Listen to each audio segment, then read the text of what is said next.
There we go.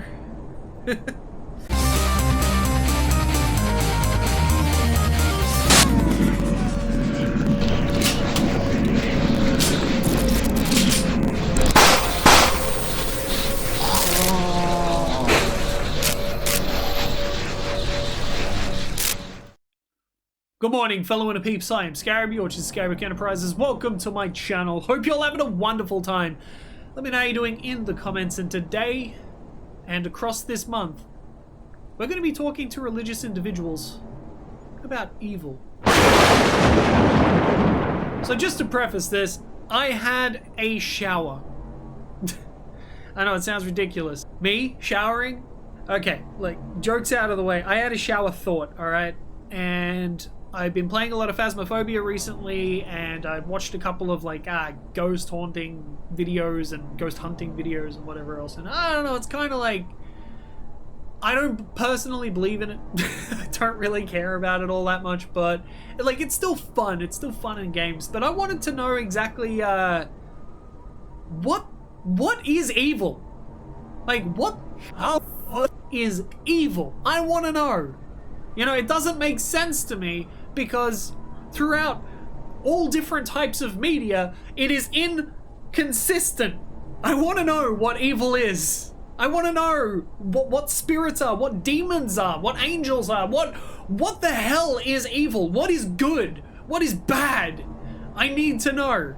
And I figured I can't do this alone, and research alone is not good enough. So how about this?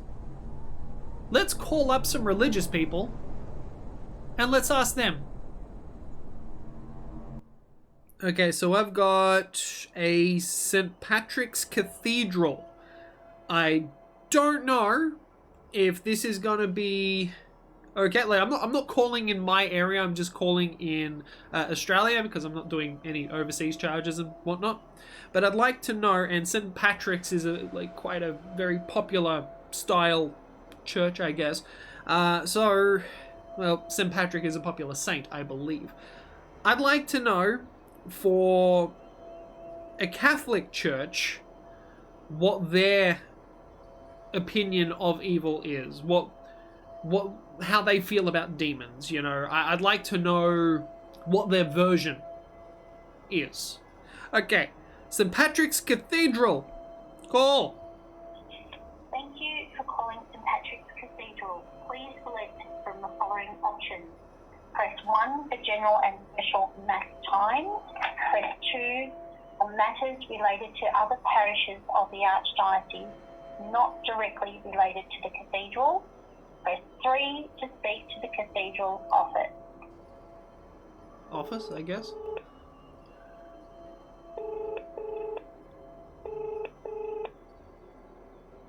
Hello, sorry I'm not able to come to the phone at the moment, but if you leave a message, I will get back to you as soon as I can.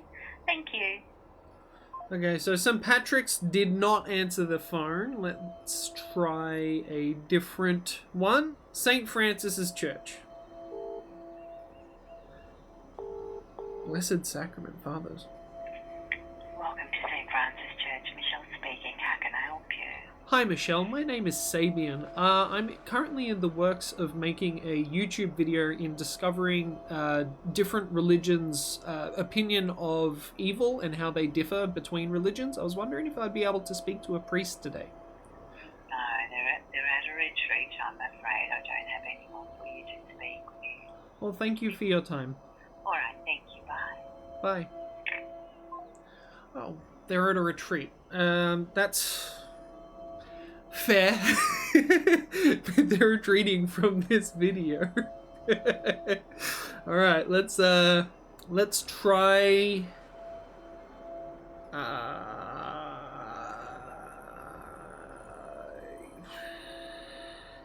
Cool. Let's try St. Patrick's Catholic Church. This one is a church, it's not a cathedral, so maybe this will work. St. Patrick's Parish speaking. Hi, my name is Sabian. I'm currently in the works of making a YouTube video on the consistencies between different religions and their version of evil. I was wondering if I'd be able to speak to a priest today. Look, our priest is actually on annual leave at the moment, so we're a bit light on Oh, to be okay. able to provide somebody. I wonder if you tried somewhere else initially. I if you did. They said can't that they were get on a any- retreat. Oh, are they? Oh, great. Yeah, it might just be a bad day for it, you know? Yeah. Look, Fabian, we will have a sort of priest around about at some point, so I've got your mobile number. Yep. So maybe I can ask them. So your YouTube on evil. Tell me a bit more so I can say it to him. Oh, I want to can find a out priest. the differences between evil and the interpretations of evil and evil beings, where it comes to a Catholic priest, a Christian priest, a Jewish person. You know, like I'd like to know just the differences between the interpretations of evil beings, and also how to prevent them or to ward them off. That's basically it. That's all I want to know. Okay. I shall see if I come across a priest. You know, we've got morning masses, so there's a hope that one will drop by, and I'll be able to chat to them and see if they'll ring you up. No worries. Okay, I really promise. appreciate that. Thank you. Good on you. Okay, take care. I'll do a bit more ringing around if you can, but I will be, but I have a feeling they're all on holiday. Yeah, that's bad news. September Yeah. must be a bad month. Yeah. Okay, I wish you well. All right, thank you very much. Take care. Good day. Bye-bye. Bye. At least they're really polite. Like, I mean, I was expecting them to just, like, she did inquire. She was, like, curious and going, okay, so what exactly do you want to know about evil? Like, what is this about, you know? And I'm like, I just want to know, right? So that was cool. I appreciate the level of professionalism that she displayed, as well as, like, I mean, just as a curious person, she went, okay, so you're doing it for a YouTube video. Cool, we got that fact down. Now, you know, if there's a priest around that's willing to do this, yeah, I got your number, I'll give you a call back, right? However, I feel like there was some hesitation, and that is what I was expecting. But overly, I feel that was more of a positive response than a negative response. That wasn't just a straight up no. That was, okay, priest is away, but there's probably going to be one hanging around somewhere, so we may be in touch. And she did say maybe to call out and call a bunch of other people at the same time, so let's do that. We interrupt this program to thank our members on Patreon. Your contribution helps Scarabic Enterprises as a whole. All tiers are equal in benefits, and the entry is only $1 USD. We even have shadow tiers for those who do not wish to be named but want to show their support. Join now. Our Patreon link is in the description. Let's try St. Paul's Cathedral again. It's a cathedral. It's so scary that there's, like, it's intimidating that the cathedrals are so big. Like, there's churches, then there's cathedrals, you know? Alright, we're calling St. Paul. Or St. Paul's Cathedral. Thank you for calling St. Paul's Cathedral in Melbourne. Please note that this inbox is not monitored outside of business hours. For our service times and visiting hours, please visit cathedral.org.au. I'm not leaving a message. Alright. So, that didn't work. St. Peter's Catholic Church. Give them a go. Probably should have disguised my number, put it on private, but oh well.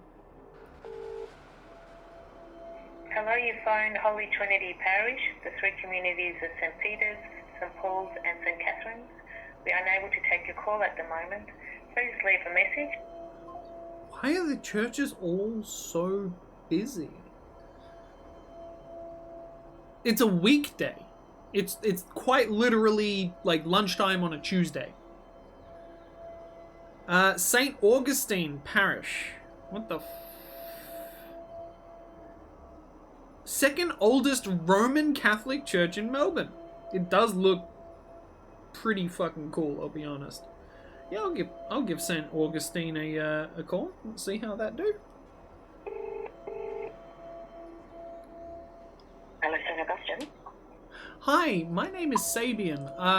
I've been in the process of making a video across several different religions in regards to their views on evil and evil spirits.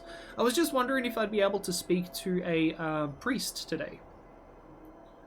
Yeah, look, our priests are not on site. If you prefer, I can give you the number of the cathedral where they reside, and you could probably make an appointment with one of them up there. I would love that. Could you just give me a moment? I don't have a paper or pen with me right this second. Just one sec. Yeah. Well, thank you very much. You have a great day. You too. Bye-bye. Bye. Very polite. Gave me something to go on, so I'm going to follow this lead. Oh man, yep, okay. My phone recognizes it as if it's called it before, but that's just a Google AI playing tricks on us or something, isn't it? Thank you for calling St. Patrick's Cathedral. Please select from the following options. Press 1 for general and special mass times. Press 2 on matters related to other parishes of the Archdiocese, not directly related to the Cathedral. Press 3 to speak to the Cathedral's office.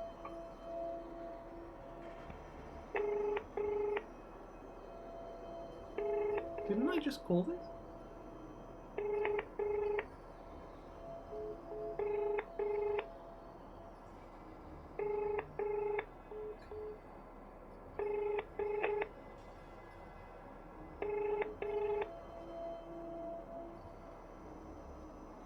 Hello? Hi, good afternoon. It's the church office returning a call I just received from this number. Yes. This is Sabian? Sabian. Yes, Sabian with an S for Sierra. Alright.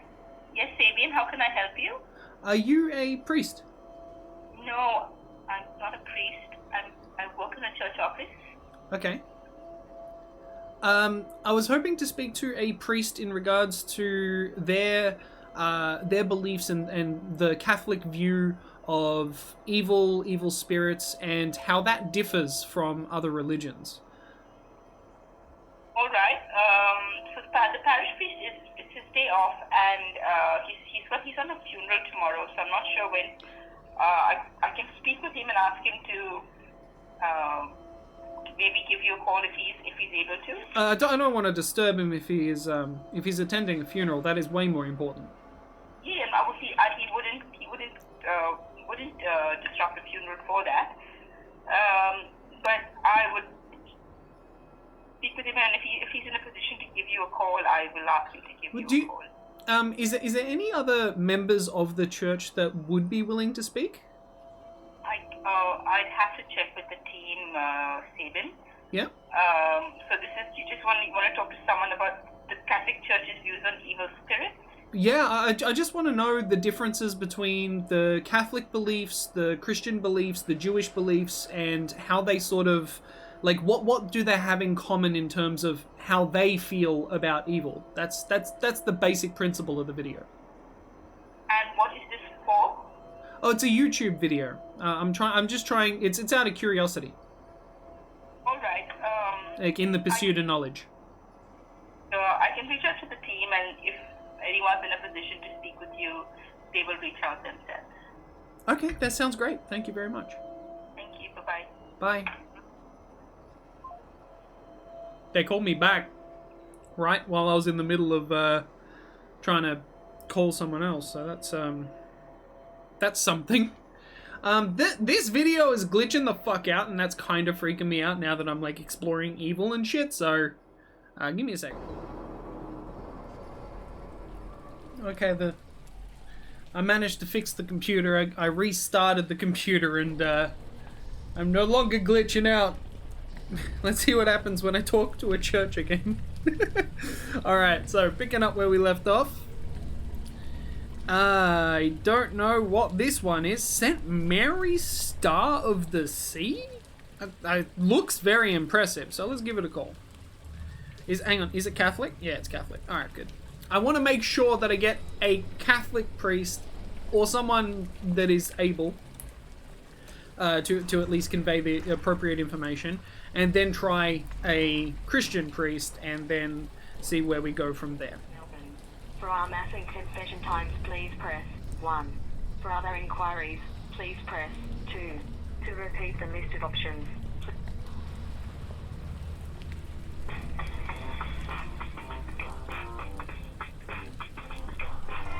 That's some good music. Unfortunately, there is no one available to take your call. Please email your request to... Damn it. Should I say that? I don't know. St. Agnes? Let's give that a go. Man, we are not having luck today.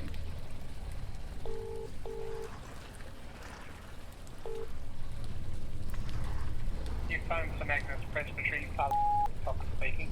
Sorry, I can't take your call at the moment. If you wish to leave a message, please do so. I do not wish to leave a message. St. Peter's, I guess. Good afternoon, St. Peter's, now Lady Lewis speaking. Hi, my name is Sabian. I'm currently in the middle of making a video comparing Christian, Catholic, and Jewish beliefs on evil and demons. I was wondering if I'd be able to speak to a priest today. Father is our parish priest. He's just stepped out to an appointment. Can I leave a message for him to call you? Sure. And Sabian, where are you from? Australia. No, what organisation are you calling from? Oh, YouTube. Oh, okay. So you're putting together I'm making a video. documentary, is that what you're saying? I'm not making a documentary. I'm just making a YouTube video that is in the pursuit of knowledge, and just out of curiosity, I'd like to know the similarities and the differences between the different religious beliefs in terms of like evil and how it is interpreted, like through the Bible, through the Quran, through all the different types. Yeah. Merely just trying to find like some common ground between all the religions. Sure. Are you a student, Sabian? No, I'm not a student. I'm just. Okay, so it's not a study for school or uni or anything. Personal like curiosity. Just a personal interest, yeah? Yeah. Okay, what is your number there? Where are you living? What area are you in, Sabian? All right, I'll leave that with Father Dean, and I'm sure he'll be in touch. Thank you, Sabian. Thank you very much. Bye-bye. Bye. Another callback. So right now, nothing. Let's try the Christians.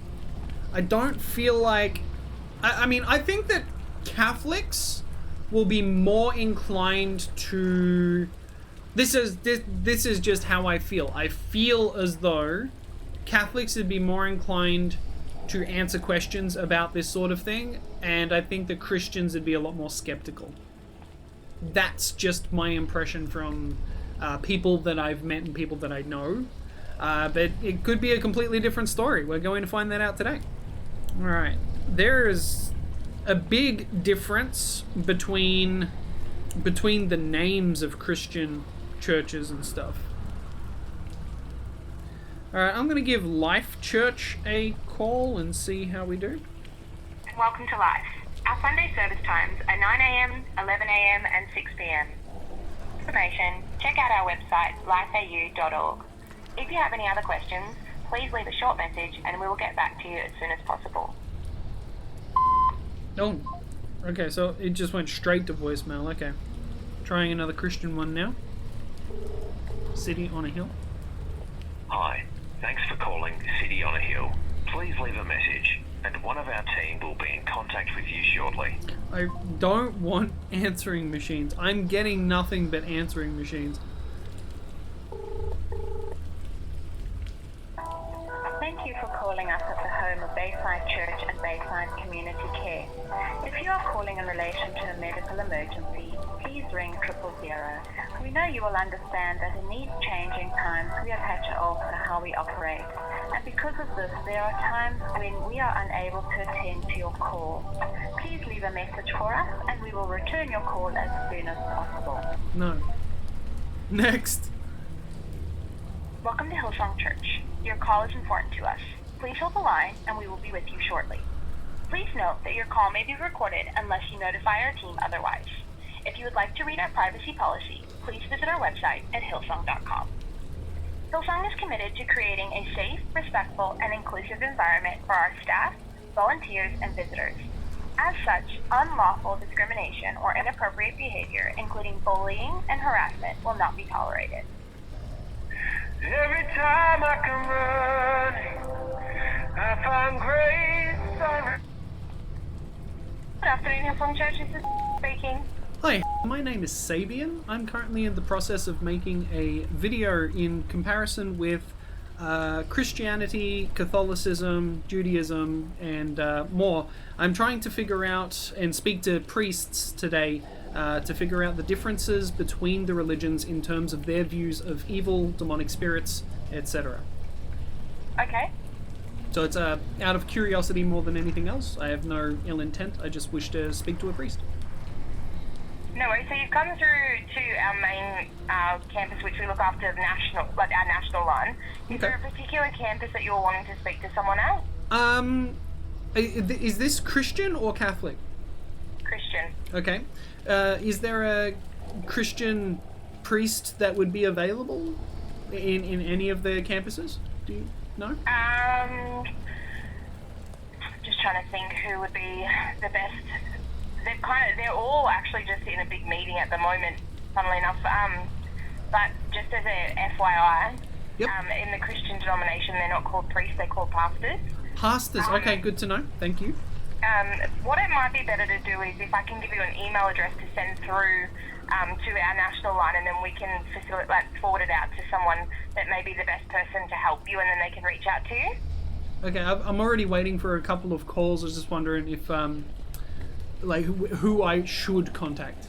To be honest, I don't actually know. I'm only working here on a part-time basis, so there's someone else that looks after that, but they're not on the phones at the moment. But if you wanted to send through the email, then they can direct it to the right person, because we are, as you can imagine, quite a larger organisation looking after multiple campuses around Australia. Yeah, of course. So if you send through the email, then they'll be able to work out which person would be the best one. Well, I can always try on a different day. That's okay. Okay, not a problem. Thank you very much. Thanks, bye-bye. See ya. Everyone is busy. They're either in a meeting or they're on leave or anything. That no one wants to talk to me. So I need to remember that Christianity has pastors. They don't have priests. Good to know. All right, let's try Christchurch.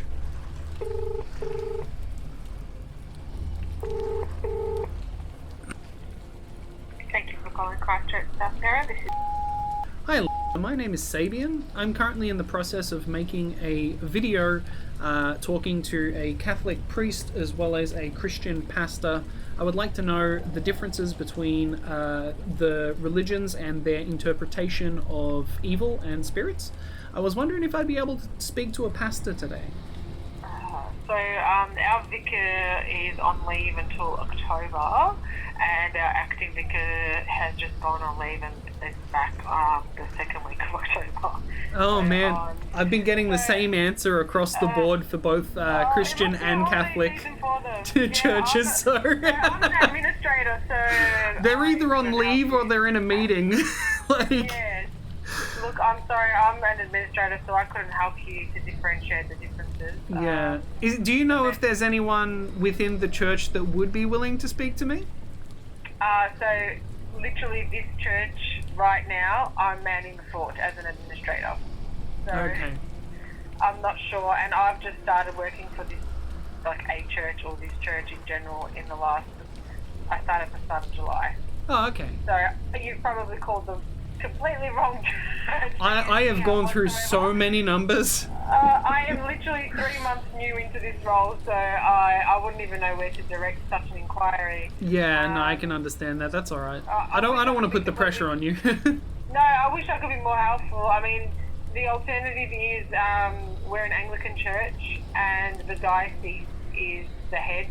So I'm not sure if you've tried searching the Anglican diocese to see. No. Could you give me a number by any chance?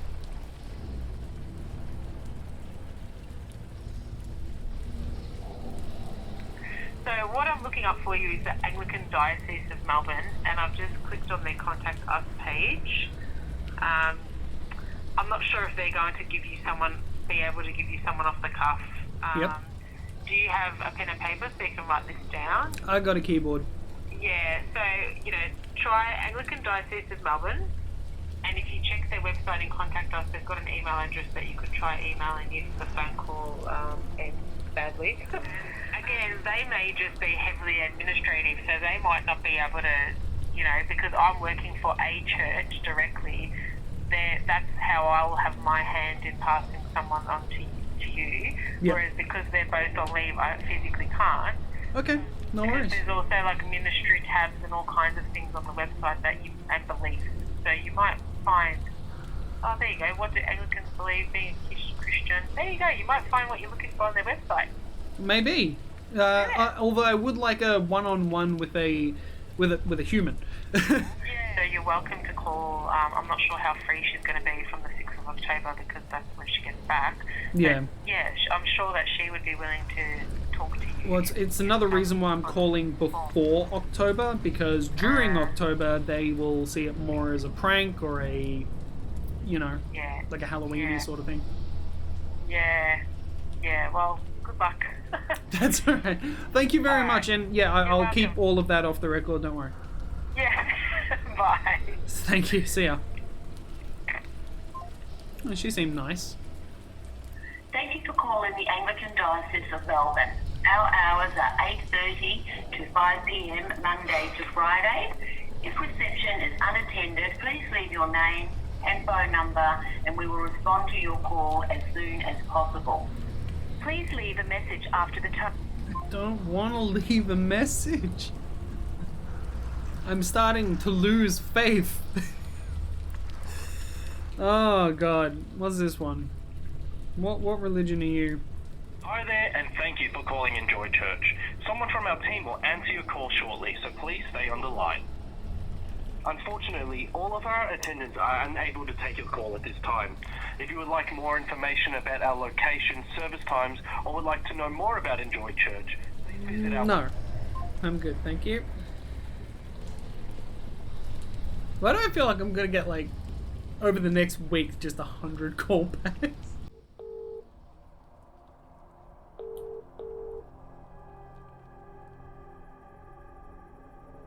Hello?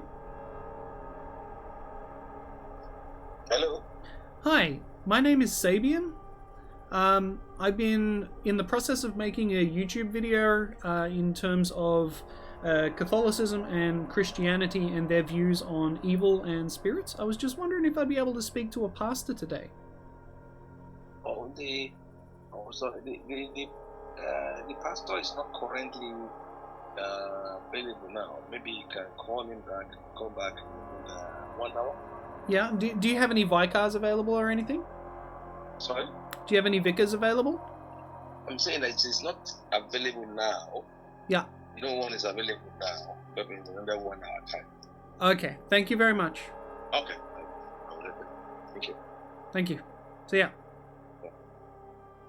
Okay, I didn't like that too much. Let's try Southern Cross Church. I'm just trying all the city ones, I'm trying not to oust myself and my location.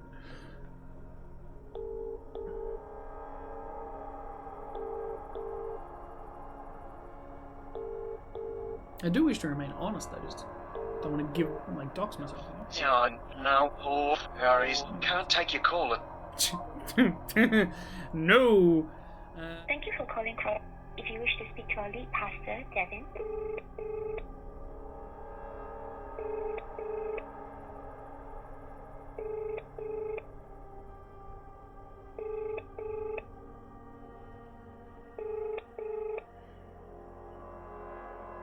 The person you have called is unavailable.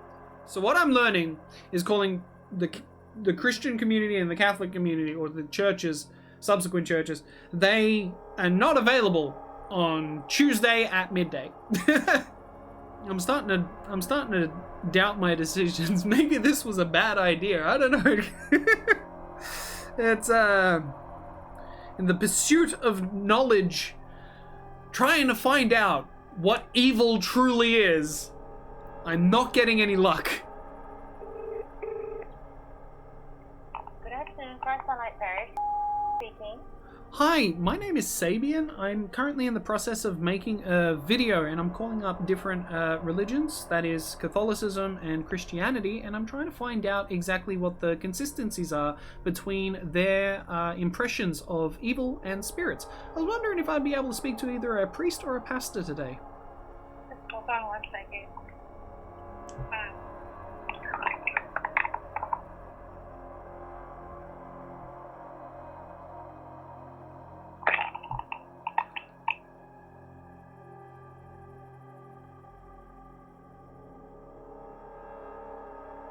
He wasn't a very nice father. I mean, I can imagine that he might be just overburdened with work and stuff, but as soon as I mentioned YouTube, he just completely just was like, yeah, I'm just not interested.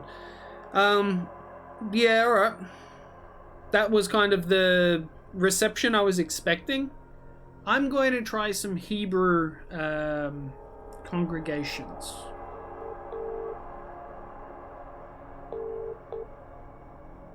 I reached the offices of the Rabbi Hebrew Congregation and L'chaim Chabad Kingston. Hello? Hello? Oh, sorry, I thought that was a voicemail. It was, I picked up the phone. Oh, wow, okay. So it was both. Hi, my name is Sabian. I'm currently in the middle of making a video to explore the different religious beliefs on evil and spirits. I was just wondering if I'd be able to speak to a rabbi today. I've also been reaching out to Catholic priests and Christian pastors as well, and I just want to know what the similarities are between the all. Yeah, I'm learning someone right now. Do you want to call me back in about 20 minutes? 24. Thank you very much. I'll call you back in 20. Thank you.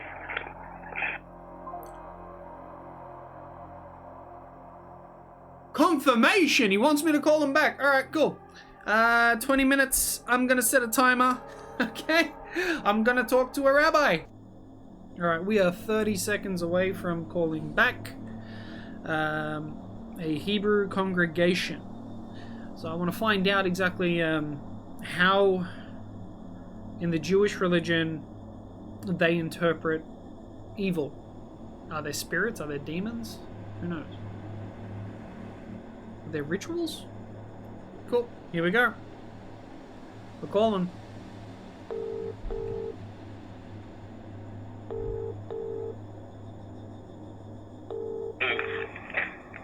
Hello? Hello? Hi, this is Sabian. I was told to call back in 20. Yeah, you were going to call my mobile. Was I? Sorry. Okay. Alright. Sorry, I've had 21 calls today, so That's okay. I'm a little lost. What's up? Are you available to call to talk here, or would you like me to call you on your mobile? I can talk now. All right. I'm trying to be distracted. I've been hurt personally, but I'll do my best. Go for it. Okay, so you are a rabbi? I am. Okay, so I have some questions about your religion and how you interpret evil in regards to spirits, evil, or evildoers, or anything of the sort. Because I've been thinking quite a lot about the Christian and the Catholic religion in terms of how they interpret it, and I'd like to see if any of those cross over, if there's some similarities between like the three religions. I'd like to know if there's any rituals or if there's anything else that, you know... That... Okay, so the traditional Jewish belief, especially as enunciated through the Hasidic path, which is what I subscribe to, is that evil doesn't really exist other than as a subcomponent of God. There's nothing that can be... My understanding, again, I'm not an expert on Christian theology, is my understanding is that there's a realm of the devil and there's a realm of God, and they're almost like opposing forces. Is that correct? Whereas in Judaism, there's nothing other than God. So there's nothing other than God. So there's no like spirits or demons. God is good. God is evil. There is no such thing as existence that's opposed to God or can be anything other than God. So then the theological question is, how is it possible that something gives the impression or seems to be of a different realm? And one of the best analogies given is with the Zohar, which is the basic book of mystic thought, written about the turn of the Common Era. And has a doctrine. It's like a line. It talks about the holy harlot or the holy prostitute, which is an analogy, almost like a king who wishes to test his son. And the way he tests his son is to get some courtesan or a high-level one of the ladies of the court to attempt to seduce the son. With hope, obviously, the king hopes that the son manages to resist her blandishments, is strong enough to resist and sort of stay moral and stay strong. So it's like a fight against temptation? Well, that's in this analogy. The king is attempting to see how strong is his son's moral fibre. Gotcha. And the way he does that is to put someone in order to try to tempt him. Yeah. But the two things, the king himself wishes that the son should overcome and to demonstrate the strength, and the courtesan, this harlot herself, if she truly loves the king, although she's doing the best job she can to seduce the prince, her real hope and the real aspiration is that she should be defeated. And if you take it back to its analogous source, the king is God, the son is us, or the child is us, and evil is that good person with a bad job, who's trying to tempt us, is trying to give us the capacity to overcome. But evil doesn't exist independent of God. It's purely fulfilling a function for God. So there can be nothing which opposes God. I mean, like it's a ridiculous concept, because the definition of God is all things, all seeing, all knowing. He's everything. So God would be all things, good, evil, everything in between. He's a function of God. That's correct. Okay, so that's really interesting, because well, I'm sure, as you know, with other religions, there's usually like a parallel. So there's opposite sides constantly fighting for, one thing or another, and there's good, then there's bad, and there's usually a separate ruler for each. Non-Jewish way of looking at it. Yeah. To admit the possibility that something can oppose God or be opposite to God, it's like you're limiting godliness, are you not? You can't be much of a god that can have an opponent. Yeah. No, I can understand that. So the Jewish belief is that evil itself is an aspect of God rather than it being a contradiction to God. Evil is an aspect of God, a presentation of godliness in order for us to overcome it. And evil itself wishes to be overcome because it is like this courtesan who's doing a job for the king, but because she truly loves the king, she wants to be defeated. She's doing the best job she can, but she wishes to be defeated. She wants the prince to overcome. We interrupt this program to thank our members on Patreon. Your contribution helps Scarabic Enterprises as a whole. All tiers are equal in benefits, and the entry is only $1 USD. We even have shadow tiers for those who do not wish to be named but want to show their support. Join now. Our Patreon link is in the description. Well, that's a very, very interesting take. Like that's cool. I'd like to look into that a little bit more. Is there any, in the Jewish religion, is there any spirits? Like any sort of like afterlife, underworld, anything like that? Look, you see these words utilized, but they're all part of the same concept of something which is, as a tempter, not necessarily as a separate being. They wouldn't be any. You wouldn't say like the concept of a spirit that's separate to God. It'd be all these have the same. It's just a representation. So yeah. It's not something we really discuss much. It's not something which is really part of our theology or philosophy. Okay. So wait. So, is there a concept of an afterlife? Of an afterlife, of course. And what would that be? So good is its reward, the presence of the opportunity to bask in God's presence. So therefore, it's not like any kind of once you're in the afterlife, you don't care about the benefits of this world. You don't care about food, drink, or any of that nonsense. There's no 72 virgins or anything like that. Physical pleasure. That's a very immature way of looking at a reward. Reward is really the opportunity, which is it's the same reward that's in this world, just on a higher level, which is the opportunity to get close to God and to understand and perceive godliness. Yeah. There is that concept of an afterlife from that perspective. There is a concept of punishment, if you're about to ask me, but it's not punishment as in a revenge. It's almost like an opportunity to cleanse. I guess the best analogy you could use is, clothing going through a washing machine. It might not be particularly durable for the clothing. It gets beaten up, it gets swirled, it gets, all these so-called negative things happen to it. But it's not a punishment per se, but it's really just an opportunity to cleanse and to remove any of the negativity which you indulged in this world. So basically, God would wish you to do better and to redeem yourself rather than to be punished If you look at a human after he died, what is he? After he's dead, it's not a body. The body is split. The body's dead, right? Yeah. It's purely a soul. And a soul, while it was in this world, was a combination. Well, it was a human being with a combination of body and soul. And after he passed away, a soul might have some blotches on the copybook from the negativity it indulged in when it was in this world. It's really just the opportunity to cleanse off that negativity. So it's not a punishment per se. It's really a cleansing or an opportunity to regain perfection. Okay. So once that soul has been released from its host or its body, does it... is there like a reincarnation? Does it get redistributed to like a new person or something? Here you're getting into quite deep philosophy. There is a doctrine of reincarnation. Yep. It's subject to quite a bit of controversy. Some people don't necessarily believe reincarnation is automatically a Jewish concept. Other people do believe reincarnation is very much a Jewish belief. Okay. There's 100%, everybody agrees, it's one of the foundational beliefs of Judaism. The things they absolutely believe is that there's a concept of reward and punishment.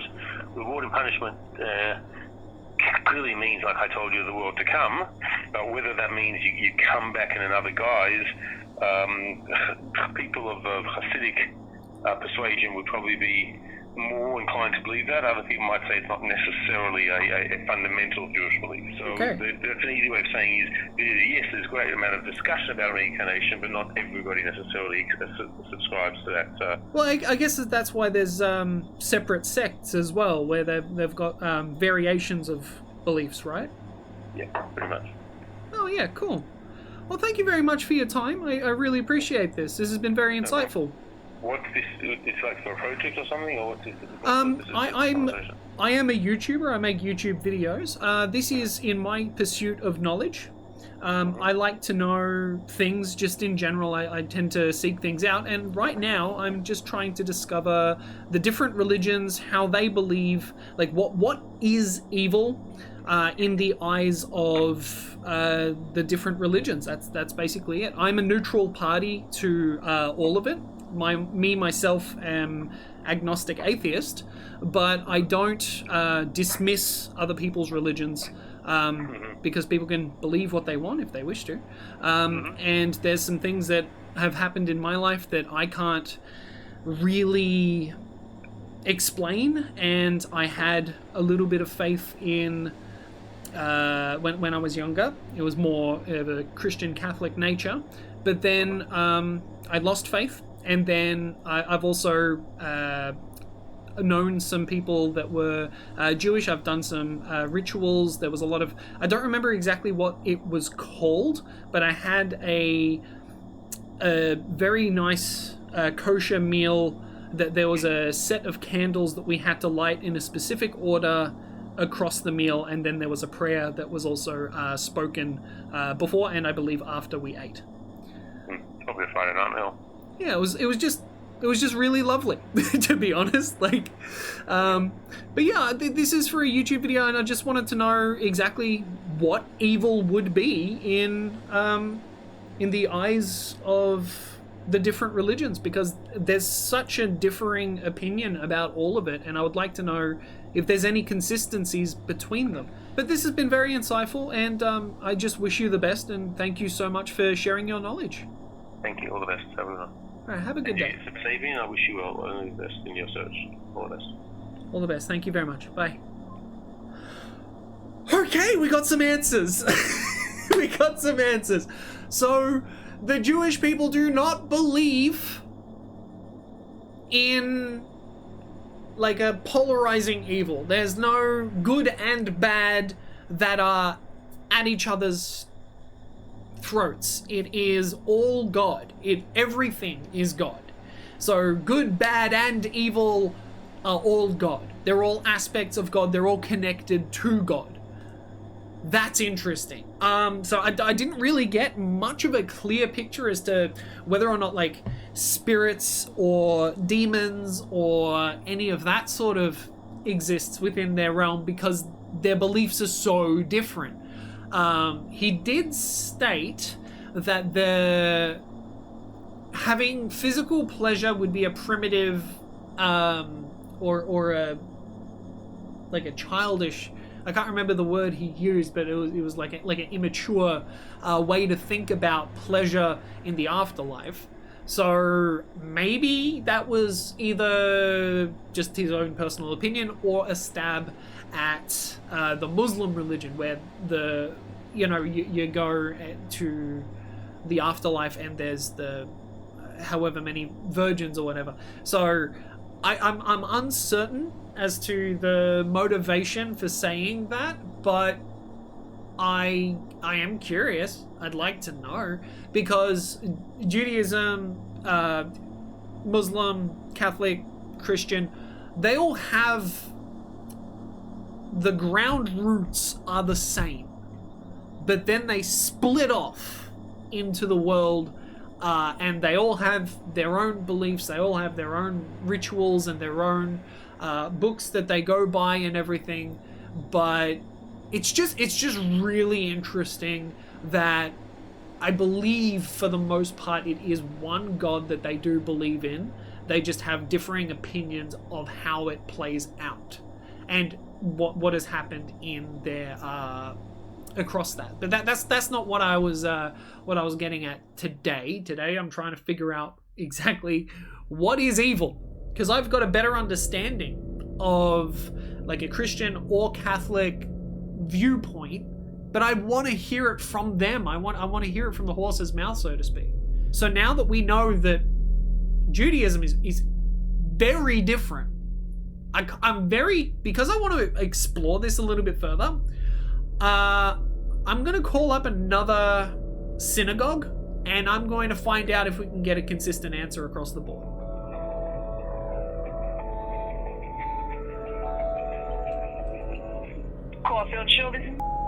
Hi, my name is Sabian. I am calling to speak to a rabbi. I'm currently in the process of making a video exploring the concepts of evil and spirits across several religions.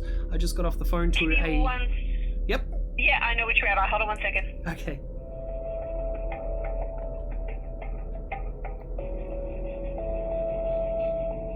This is Rabbi. Hello, nice to meet you. I am Sabian. I'm currently making a video exploring the topic of evil and spirits. I just got off the phone to a separate rabbi, and I found out that the Jewish religion is very different to, like, in their beliefs to, like, Christians and Catholics and Muslims in terms of... Sorry, did you speak to? Sorry? Which rabbi were you speaking to, sorry? A rabbi in Moorabbin. A rabbi in Moorabbin, sure. And how can I help you? I'm just very busy over at the moment. Anything I can do to help you? Oh, I was just, if you're busy, that's fine. I was just exploring the concept of evil, if there's spirits, if there's demons, and I was just wondering if those concepts apply to Judaism. It's bigger than a conversation on the phone. I'm just really sorry, there's so much going on at the moment. That's okay. If you're busy, I understand. I can have a chat with you. Thank you. Bye-bye. No worries, bye. Damn. Darn. Alright, let's try Catholicism one more time. Welcome to St. Francis. How can I help you? Hi, this is Sabian. I've just been trying to get a hold of a priest. In regard to... I'm in the process of making a video exploring the concept of evil, spirits, and demons, and just trying to find similarities between Catholicism, Christianity, Judaism, and Muslim. You've already rang me this morning. Yep. Oh, good. Alright. Is anyone available? You're not listening. I said you've already called me this morning. This is the second call. Yes. I've made 21 calls today. Yeah, that's okay. So no one was available the first time, and they're still not available now. All right, good to know. Thank you very much. Thank you.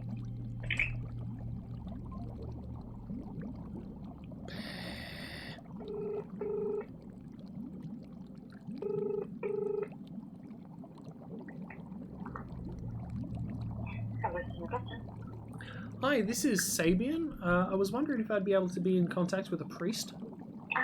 You rang a bit earlier. I gave you the number for St. Patrick's Cathedral. Yeah, well, unfortunately, I wasn't able to reach anybody. So, when will this project come out? Probably in October. Okay, like it's something online, is it? Like a video? Yeah. Yeah. And do they need to be interviewed on camera, or are you just asking? Oh no, I'm just asking questions over the phone. If they don't want me to, I can disguise their voice, or I can, muddle their name. That's fine. They can be anonymous. Okay. I'm sure they'd be happy to be identified. I'm just asking so I can, advise them. Yep. So it'd be like a podcast or something, is it? It's quite literally a YouTube video. I just got off the phone to Rabbi. I've explored the Jewish's version of what evil is and etc. What their beliefs are, and I just want to know what the Catholic one and the Christian one is, and if there's any similarities. That's it. Yeah. I mean, I'm Catholic, so I'm happy to answer some questions now. I appreciate that you want to speak to a priest, and I can message them for you. Obviously, at the cathedral, they're a bit busier than we are here, so but I can still get them to contact you. Yes. Yeah. Okay. What was your number? And do you have an email, Fabian? I do. Yeah. So, and actually, there's another priest. He's retired, but he's the exorcist of the diocese. So I can send you his number. That might. Oh, that'd be fantastic. Yep. Okay. Okay. Do you want to ask me any general questions now, or do you want me to just send you the priest's numbers? If you could give me the priest's number, and I would be more than happy to ask you some questions if you are free. Yep. Like, do you want to ask me just now, or is it something you need to schedule in? I just don't want to forget about the priest's number. But I can talk to you now. Okay. Yeah. Go. I'm currently recording. Are you okay with that? Yeah. Sure. All right. So you are Catholic? Yes. Right. So in terms of evil, spirits, and demons, I want to know what you believe that really is. Like, what exactly is evil? So evil are real entities. So I do believe that Lucifer used to be an angel of light. We believe that he used to be, so to speak, God's top angel. And fell from heaven. Fell from heaven through the sin of pride. There's theories about what that exactly entailed, but that's basically what it is. But I do believe that there is real evil, and I believe demons tempt us in different areas. We don't necessarily all get possessed, but, just a bad thought or something. Is demon created by the devil, or are demons a byproduct of evil? So demons are fallen angels. So they used to be good angels. Oh. That were kicked out of heaven. And so the difference between us and angels, if I can put it that way, is that angels are in the company of God, in the presence of God. As humans, because we're sort of not directly in the company of God, we have the opportunity to repent. So whatever bad we've done, if we repent of that, if we say, sorry, Jesus, forgive me, that can be forgiven. But the difference between us and the demons is that the demons can't repent. They're stuck there forever. Okay. What is there a reason for that? Is it because angels are held to a higher standard, maybe, or? Yes. So because we can sort of say, well, I didn't really know. My conscience wasn't informed about that particular topic. Whereas angels, absolutely what I call the law of God. I mean, God is love, but from that comes laws. As humans, we tend to divide them into do this and don't do that. But angels are pure love. So if an angel sins, that's sort of irretrievable. But if we sin, we can have forgiveness through Jesus Christ. If we sin? So if we do something wrong, we have, by God's grace, the chance to repent because we may not have full knowledge, or we may not have full knowledge. So but ignorance is bliss in this regard. Sorry? So ignorance is bliss in this regard. Because we have the luxury of making mistakes and making up for mistakes because of ignorance, because we don't know any better. But angels do know better. I'll say half yes and half no. So okay. In the book of Hosea, it does say, my people perish for lack of knowledge. So by not knowing the truth, for example, if I start doing incantations and drawing on, if I play Ouija boards or something, maybe I'm ignorant, maybe I don't know it's going to bring demons into my house, but once they get there, I've already done the damage.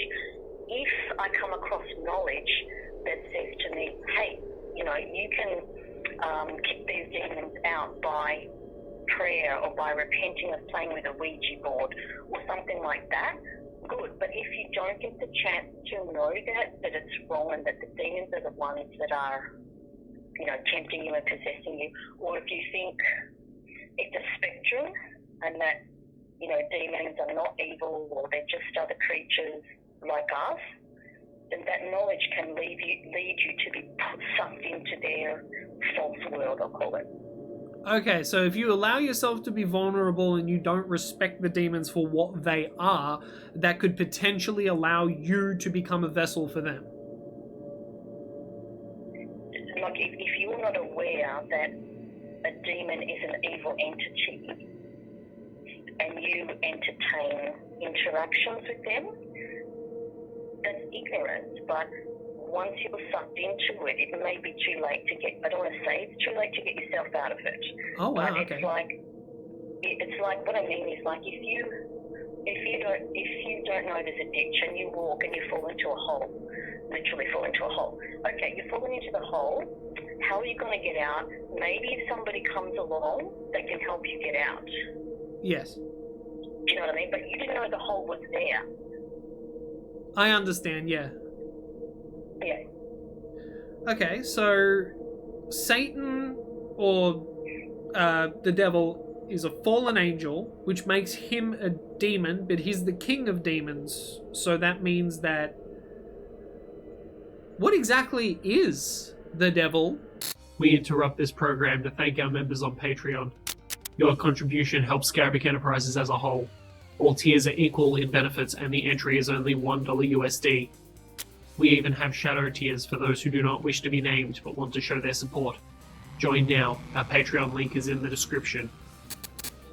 If he is also a fallen angel and so are demons as fallen angels, what does... Can you be both a devil and a demon? So essentially, in respect to what we're talking about here, it's the same thing. So yes, there is a hierarchy in hell as there is in heaven. So there are stronger demons, if I can call it that. Nothing is as strong as God for us, but there are hierarchy of demons, yeah. Oh wow, okay, cool. I didn't expect that. I thought that I thought with my own ignorance, I thought that the devil was the fallen angel and then he ended up, you know, if you can't what is it? If you can't serve in heaven, you can rule in hell or something? Something similar to that? Yes, that's an unfortunate expression. Yeah, I think that is the quote, but I can't remember. But I thought that he created demons to build his own army. As the fallen angel, I thought that there was only one, and then he created his own form of angels, which were demons, not that there are several fallen angels. So when he fell, apparently, a lot of others fell with him, put it that way, and that's his minions, as it were. Right. So did some angels sort of were manipulated or something by the devil and chose to fall with... Maybe? I don't know. Sure. So yeah, and obviously it's difficult to say. Why would you? Like, I mean, we weren't there, so... we believe that, a host of them went, sinned at the same time. So whatever his sin of pride was, they may have had the same sins, but there were others that the prime example, or one of the most quoted ones, would be St. Michael the Archangel, who is quoted in the book of Revelation, the last book of the Bible. And so he makes war on the devil. So whenever the devil tries to tempt people and so on, he's one of the angels that didn't fall. So obviously there's more. Angel just means messenger, by the way. Okay, yeah. So, obviously there are angels in heaven. There's more angels in heaven. So they're the good ones and the bad ones. But once you've fallen, yes, you can't cross back. I do have a question about... Sorry? And also that they are pure spirit. We are body, like flesh and spirit. We're not pure spirit. So we have a created body, and they have a created spirit, created by God, that is. Oh, okay. So why would demons or devils why would they want to possess our body? Is it because they are without flesh? That they need it in order to gain power or something? Like why do possessions happen? Because they can't do anything but hate. And angels in heaven and God can't do anything but love. So the Bible says that as far as the east is from the west, so God will remove our sins. So if you're in heaven, you can only love. And so people, when they were, people that we knew that have died and so on, if they're in heaven, they may be able to pray for us, in a good way. But because a demon is only hate, so they only have remorse. So, for example, someone that did something really bad on earth, but they repented and they go to heaven, their conscience is not weighed down by remorse. Someone that didn't repent and goes to hell, their conscience is weighed down by remorse.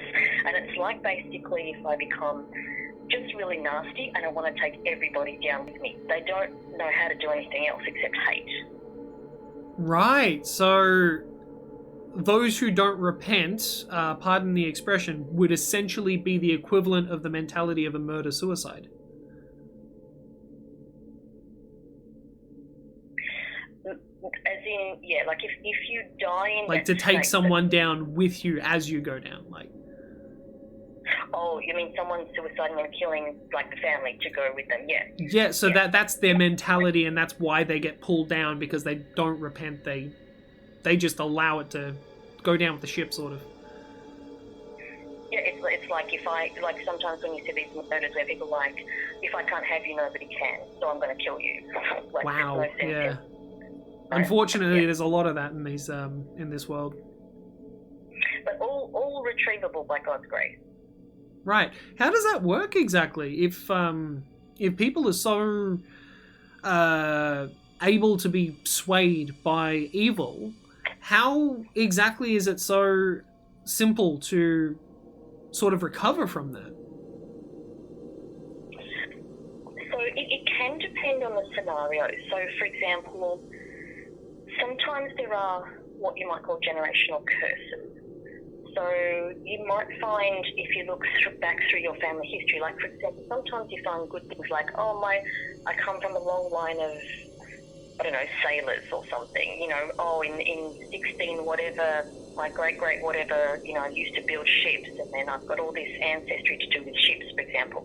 Yeah. It's the same sin. So you might have murderers or robbers in the family. We all do something, like we all do it to some scale. So we all have taken something, we've all lied, we've all stolen a pencil or something, whatever. But it depends to the degree that you do it. So it's like... So sin passes down? Sorry? Sin passes down through your genetics? Yes, so it's a spiritual thing, but it's like, so you're sort of familiar with Adam and Eve? Yeah, I'm familiar with Adam and Eve. Okay, so as we said before, when Satan sinned, he couldn't turn back from that. But when Adam and Eve sinned, we became fallen. So they were pure before that. Right. So they pure as in sinless. So, we all do something, like I said. This is not against anybody. They were disobedient against God, and they gave in to Satan's wishes or command or manipulation, we should say. They ate the fruit, and then they lost their purity because of that. Yes. Right. So we believe that we do inherit that spiritual sin, but practically speaking, so that's a theological concept, but practically, when I say practically speaking, there are people who can pray for you and say, for example, look, I can see a line of this in your family. This is a temptation from a particular demon that's gone down, and for them, they don't die, so they can exist for millions of years and go down your generation. And the person can pray and conquer that generational curse so that your family are relieved. Because it's a stronghold of the devil. There's also good strongholds, but there's bad strongholds. Do you believe that if someone, for example, a serial killer or just a really bad person who does wrong, do you believe that that is inherently the devil's work or a demon's work, or do you believe that you could also, as an individual, just straight up do an evil act on your own? So we take responsibility for our own sin. So the devil can put the idea to us. He doesn't, necessarily manifest to us. We can't see him. Right. But so invasive thoughts essentially would be the devil speaking. Sorry? So negative invasive thoughts would be the devil speaking. Yes. Yeah. That's an interesting... So they can be... Sorry? Sorry, I was just saying, that's an interesting point of view. Yeah, so we still have personal culpability. So just back to your question a little bit about how difficult it is to turn back from that. So yes.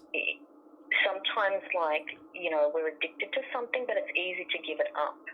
But sometimes if we're entrenched in something, and the more we say, excuse the expression, but, to hell with it, I'm gonna do this and I'm gonna keep doing it, whatever that is. Yes. And you become entrenched in it and you like whatever that is, okay, whether it's stealing or whatever it is, that's when it may be, and you start to justify, well, my whatever needs an operation, I need to steal for this, I need to steal for that, doesn't matter who I take down with me. So you're corrupting you're losing your own values. Yeah. But if you do a once-off thing, and then you go, I really, really regret doing that, well, maybe you'll never do it again. Maybe it was like, a crime of passion, a sudden on-the-spot thing. You still sort of need to go, okay, why did I react like that, if you want to look at it psychologically? Yeah. But, yeah, you still need to but it might be easy to come back from that than something that you've been doing, even since your childhood, maybe something, that you've just been doing your whole life. Okay. So, like, your natural habits or little bad things that you've picked up along the way, they sort of manifest themselves in from childhood into adulthood, and so I guess acting upon that would be the devil's work, but we are still liable for our actions. Yeah, and like I said, unless you are literally possessed, then and you don't, you have no, you come out of it and you have no recollection of it. That's maybe another story. But yeah, generally speaking, you have free will. So even if you don't see, sometimes we accept things because we don't know that they're wrong, and it's just peer pressure, for example. But sometimes we know it's wrong and it's a struggle. So we really do have the ability to say no. Okay. And so when someone gets possessed and there's a devil or demon doing harm to a body or trying to take possession of that body, are they just there to terrorize? Because you said that they are just hate. They are just filled with hate and spite, and that's all they care about. But is there a motive? Like, are they trying to sow the seeds of doubt in the family? Are they trying to, what is the motivation for needing to manifest in a flesh form? So their goal is literally to take souls to hell, and just as God's goal is to take souls to heaven. But isn't the Grim Reaper supposed to do that? Like, isn't he the sort of like the manager for that? The Grim Reaper is, I guess, a representation. I don't know where that originates, but if that's an angel of death image, I think, the Grim Reaper, I'm not sure, but if the moment of death, there sometimes can be a battle, a spiritual battle for your soul, you know, but that's an image. But so Satan's goal is to get as many souls as possible to, like, even by tricking, humanity, saying the devil doesn't exist. Well, maybe that's a trick of the devil, so you won't have to do anything good. Do you know what I mean? Yeah. What about the concept of balance? How do Catholics feel about the balance between heaven and hell? Because we are the chaotic nature, we are those that, have sinned, we're still from Adam and Eve, etc. And then when Jesus died for our sins, etc., we are the chaotic element, and heaven and hell are both fighting to get our souls, essentially. So isn't there like a happy balance in there somewhere? Isn't Earth, like our existence, our plane of existence, isn't that the balance where we are at currently? I'm not sure what you mean by balance, to be honest. Well, I mean, there would be a balance between good and evil, no?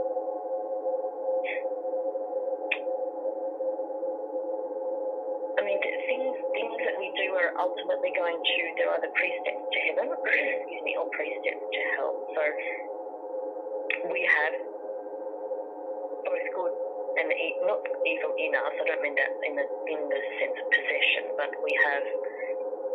I'm not sure balance is the right word.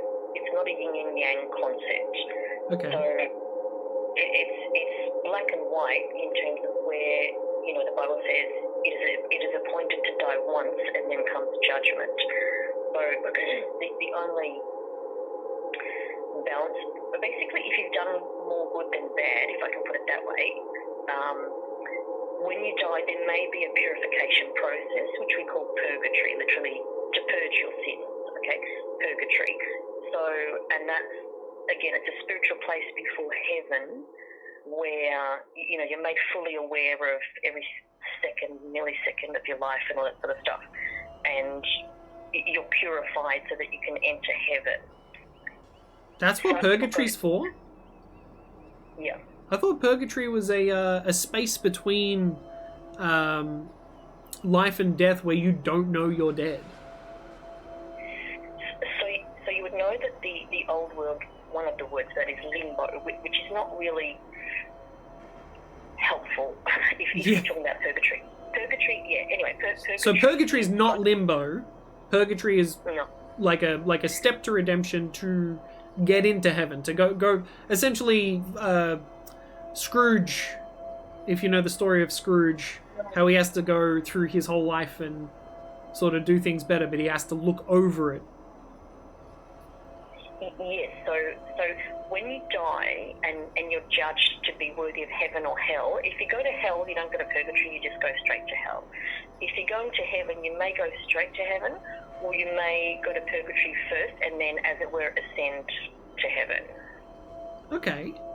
Wow, that's interesting. Or at least they've got like a checkpoint, you know what I mean? Like, yeah. Like, you're not carrying any weapons into heaven, are you? Like, only the rosary. We call the rosary our weapon. Our prayers are our weapon. We don't have, physical weapons, but our prayers are our weapon. Right. Okay. So I used to. I am a. Like, I used to believe, but now I'm agnostic atheist. So I don't believe necessarily in anything, but I don't believe that nothing exists either. I'm of both minds. I mean, I'm the in between. Yeah. Which, in God's eyes, would make me a sinner. because I'm not faithful. I'm not to believe of that faith. I'm not embracing God's love, if that makes sense. Does that make me a sinner? If you're what I'll call a genuine inquirer, God can lead you on that path. So it's not necessarily that you've completely rejected him. I mean, you're having this conversation. Yeah, I mean, I'm curious. I'd like to know things, you know? Yeah. Yeah, so I can't... I mean, to not enter heaven, you really have to have a hardened heart. So, I mean, let me put it this way. It doesn't mean that an atheist can't do something good, obviously. Yeah. We believe that, like the Bible says, God alone is good. So anything good that is done is inspired by God. So whether a person calls themselves an atheist or not, if they do good, well, that's inspired by God. So an atheist, in theory, could go through their whole lives not intellectually believing in particular dogma or definitions of God, but their heart is not hardened. So that at the moment of death, they might go, oh, wow, I accept, you know, sort of interiorly, if I can put it that way. I'm speaking about it briefly, do you know what I mean? Yeah, no, I understand. You might just get someone that's very hard of heart and say, no way, never, you know, I don't believe, and if he believes, I don't want to know him, you know, that kind of thing, as opposed to someone that might say, well, if he believes, sure, why not? I mean, sorry, if he exists, sure, why not? But if you reject him, if you know, that's more the scenario where you're going to go. Yeah. My motivations for this is not fueled by my beliefs. It is fueled by curiosity. Just so you know, I don't have any malicious intent whatsoever. No. But when I was a child, like, I mean, I can't... this is going to be really upsetting to some people, but I can't remember if it was Christianity or Catholicism because they're so closely intertwined. But my grandmother was that, and to a degree, I was of either Christian or Catholic belief, where I did believe in God, and I did pray. And my cousin died, and then I sort of just lost faith after that. I didn't really understand, and this is a very common thing, I'm sure you've heard it 1,000 times, but it's like, why, if God exists, why does bad things happen to good people, sort of thing. But yeah, so I sort of lost that along the way, and then now I'm just of the mentality of, well, I nothing's really proven it to me, but I'm not going to say that it doesn't exist, because nothing has disproven it to me either. So I'm agnostic atheist. Yeah, and just to clarify something you said there, if I may. So Catholics are Christians. So the denominations of Christianity, you know, would be like Catholicism, Protestant, Evangelicalism, and so on and so on. So they're all Christians. I thought they were all Catholic.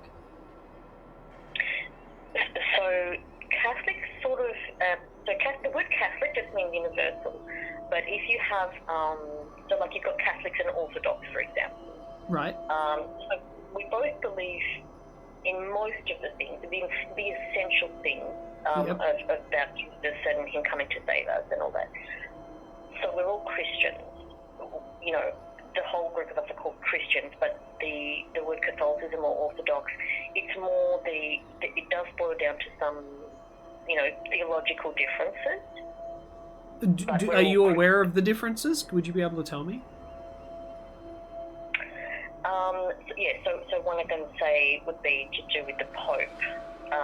That was one of the earliest disagreements. So does that mean that the Christian school of thinking is not for the Pope and the Catholic is for the Pope? Because it's the Catholic Pope, right?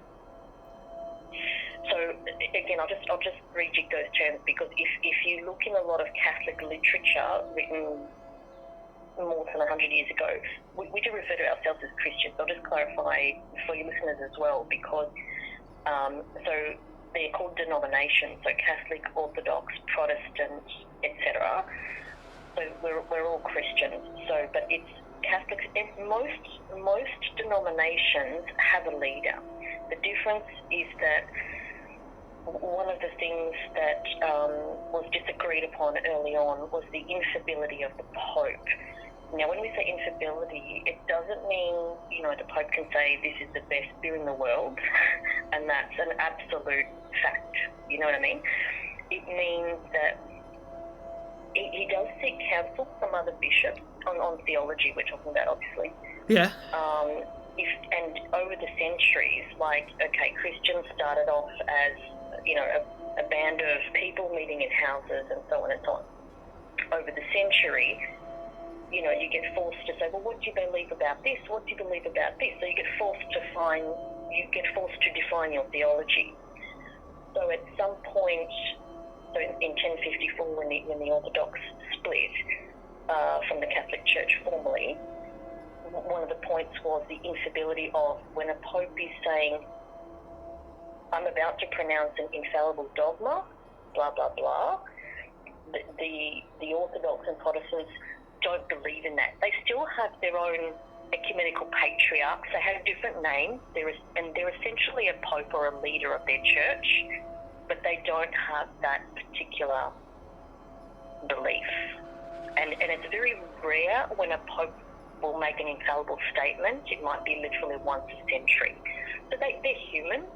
They can make errors. They can even make theological errors. But if they say, I'm now about to make, an ex cathedra statement, a statement about something very particular, like I said, it might be once a century, then we believe that that's an infallible statement. Okay. That is... Wow. So the Pope has a lot of power, but not as much power as people would believe. Yes, I think the doctrine is not widely understood. I don't think the Vatican is widely understood. Mm-hmm, yeah. And you've been very forthright with me, and I really appreciate the amount of information you've been giving me. You've got a wealth of information. This has been very insightful. You do not have to answer this next question. It is entirely up to you whether or not you wish to answer this. But I do have a question about the Pope and the Vatican. The one question that I've always questioned is, if greed is one of the deadliest sins, why does the Vatican sit on such a large amount of wealth? Sure, and that's an opinion, basically, so that's not, again, something controlled by dogma and doctrine. So people have their opinions on that. Do they have too much wealth? Does it corrupt? Of course it does. Wealth does corrupt. Power corrupts. So the bishops and cardinals, are not infallible. I mean, look at all the pedophilia scandals. Yeah. These are human beings. So the debate, around how much should they have?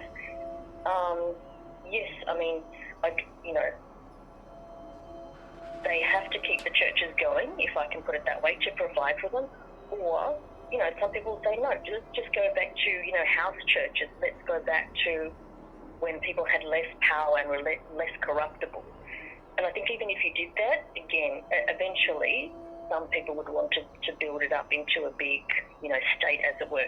I mean, historically, the Vatican obviously was involved in physical wars and, that sort of stuff. So it became a state also to protect itself, separate from Italy and all that sort of stuff. So at some point they needed an amount of money. Whether they should have so much, they don't need to. Maybe that's okay. As I said, you didn't need to answer this question because it's a touchy one, right? But I'm not offended by it at all. Sorry, what do you say? I was just saying, I appreciate your input. That's unexpected.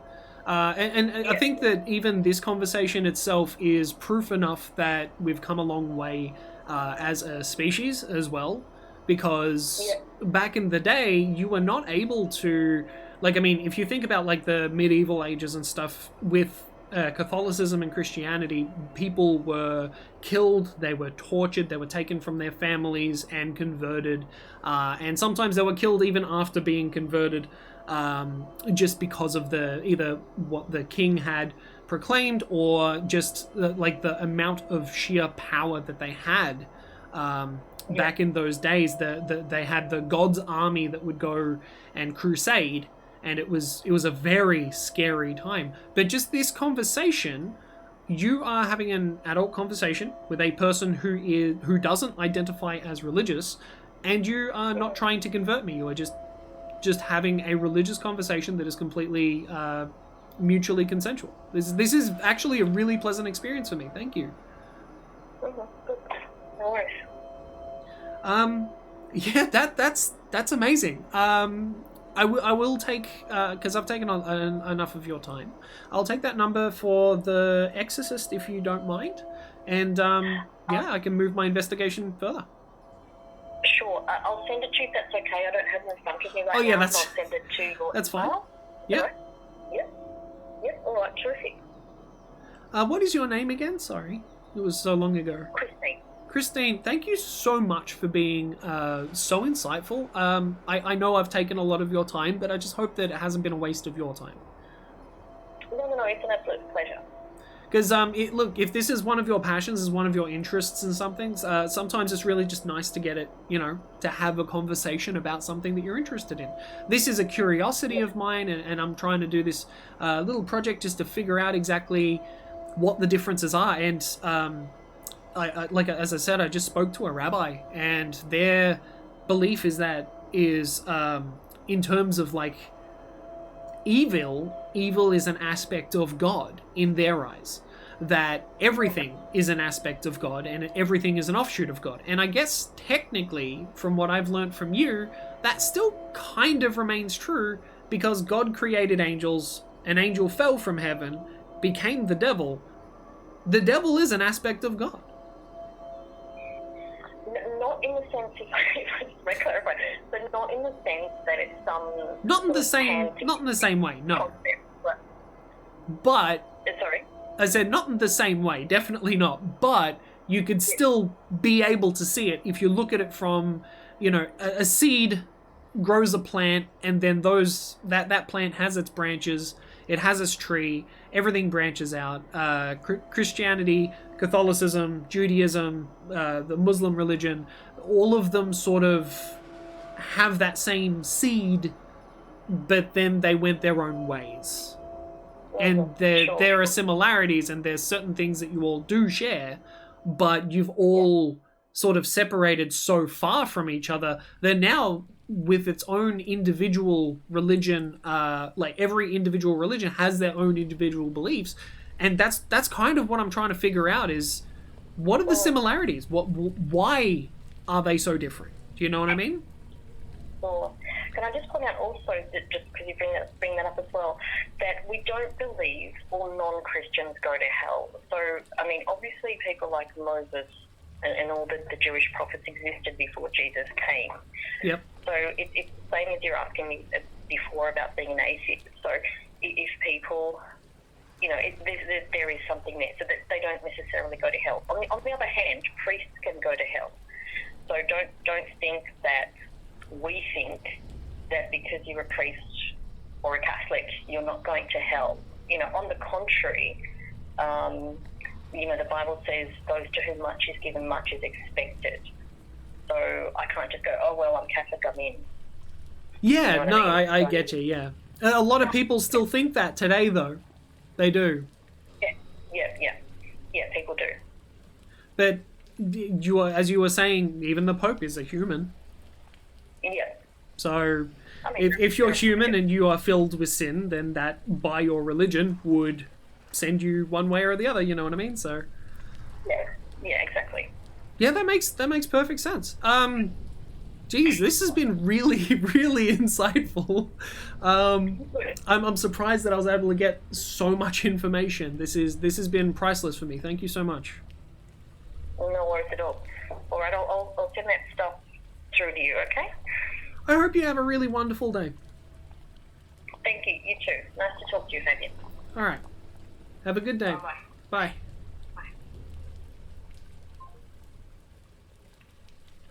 Wow! I wasn't expecting that in the slightest. Holy crap! That was insane. The amount of information, the wealth of information I just received. And I'm going to receive an email with the phone number for an exorcist. Oh, Christine, I didn't even give you my YouTube channel. I'm sorry. But yeah, if you're seeing this, like, seriously, from the bottom of my heart, thank you so much. That is an abundance of information that I'm using a roll of toilet paper just to hold my phone up to the microphone, so just excuse that. But because I used to blow my nose as well, because it's cheaper than tissues. Leave me alone. The system is corrupt. But anyway, that was really insightful. That was really cool. The fact that she has so much knowledge and was able to convey all of that, and kind of, it felt really unbiased as well. Like, she wasn't shitting on other religions. She wasn't trying to, push an agenda. She didn't try to convert me, especially after I said, I am not religious. I am agnostic atheist. She didn't go, oh, you're a fucking sinner, you know. She was just straight up like, all right, cool, whatever. It doesn't mean that you're not going to heaven or you're not going to hell. You just, cool, you believe what you believe, you know. That was beyond expectation. I didn't think that a Catholic would be so just genuine and forthcoming with information, and it like, I had a religious conversation that didn't feel preachy. It didn't feel like, you must do this, you have to do that. She pointed out flaws in her own religion. She told me what the belief system is. She told me the motives of evil, of the devil, of demons. She told me the motive of God and angels, why certain things are the way that they are. So, angels fall from heaven, and then they become demons. So the devil is a demon, and there's a hierarchy of demons, and the devil's at the top of that. Oh my god. And then they terrorize people through possession and through just like trying to instill fear and terrorize the families and individuals, and try to manipulate people to make them sin, convince people to sin, so then they can be sent to hell to grow hell. That's really, really cool information to find out. That's what I've been looking for. And then we've got Judaism that's not to do with that in the slightest. It's completely different. It's so mind-blowing, because I thought that there would be, especially with Judaism, I thought that they would have a level of good and bad where it comes to, like, angels, demons, and spirits as well, because their religion stems from the same kind of place. Because there's the Muslim religion and Judaism and, like, Christianity, they are all a part of the same tree, but they've gone so far apart from each other. This has been incredibly insightful. I need to talk to an exorcist. Oh my god, this is super cool. All right, normally religious stuff freaks me the fuck out. I thought that this would scare me, but as a matter of fact, it's actually been just so cool to find out about this stuff, because it's not being forced upon me. When it's being forced upon me and people are just like, hey, religious stuff, you should be this religion because religious stuff, you know, that doesn't get me interested in religion at all. Religion scares me in a way.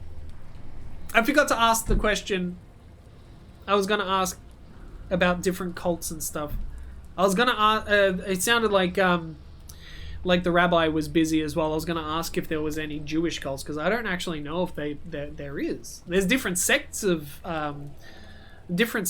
like Judaism, Hebrew, everything, but I don't know if there's any cults. Whereas Christianity has several cults. So I don't know. So right now I'm looking for Catholic churches. Oh, I don't need Catholic, I need Christian. As a matter of fact, I know where there is some that I haven't even thought about. I used to live in a place called Moralbach, and the whole fucking place is covered head to toe in churches. That's Catholic. Don't know what that is. Don't know what that is. Don't know what that is.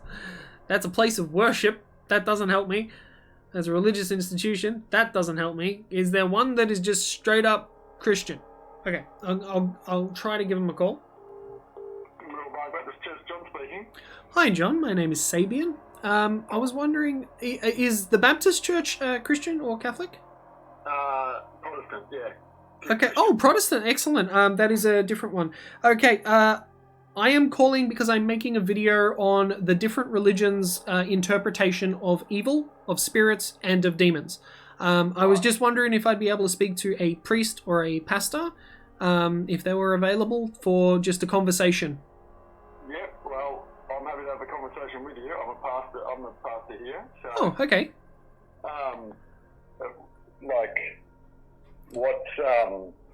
Give us a little bit of background, mate. Like, what's it for? Is it just a hobby project, or where's it going? And I'm just straight up in the pursuit of knowledge. I'm currently making a YouTube video just with the different answers that I get across the board. I've already spoken to 2 rabbis. I've spoken to a Catholic person, and that you said that you're a Protestant. I'd like to know your interpretation as well, as to what evil actually is, what you believe or what your religion sees as evil, and the various mechanics of it, or of how it all works. It's merely out of curiosity. It's completely unbiased, and I hold no judgment towards any of the religions.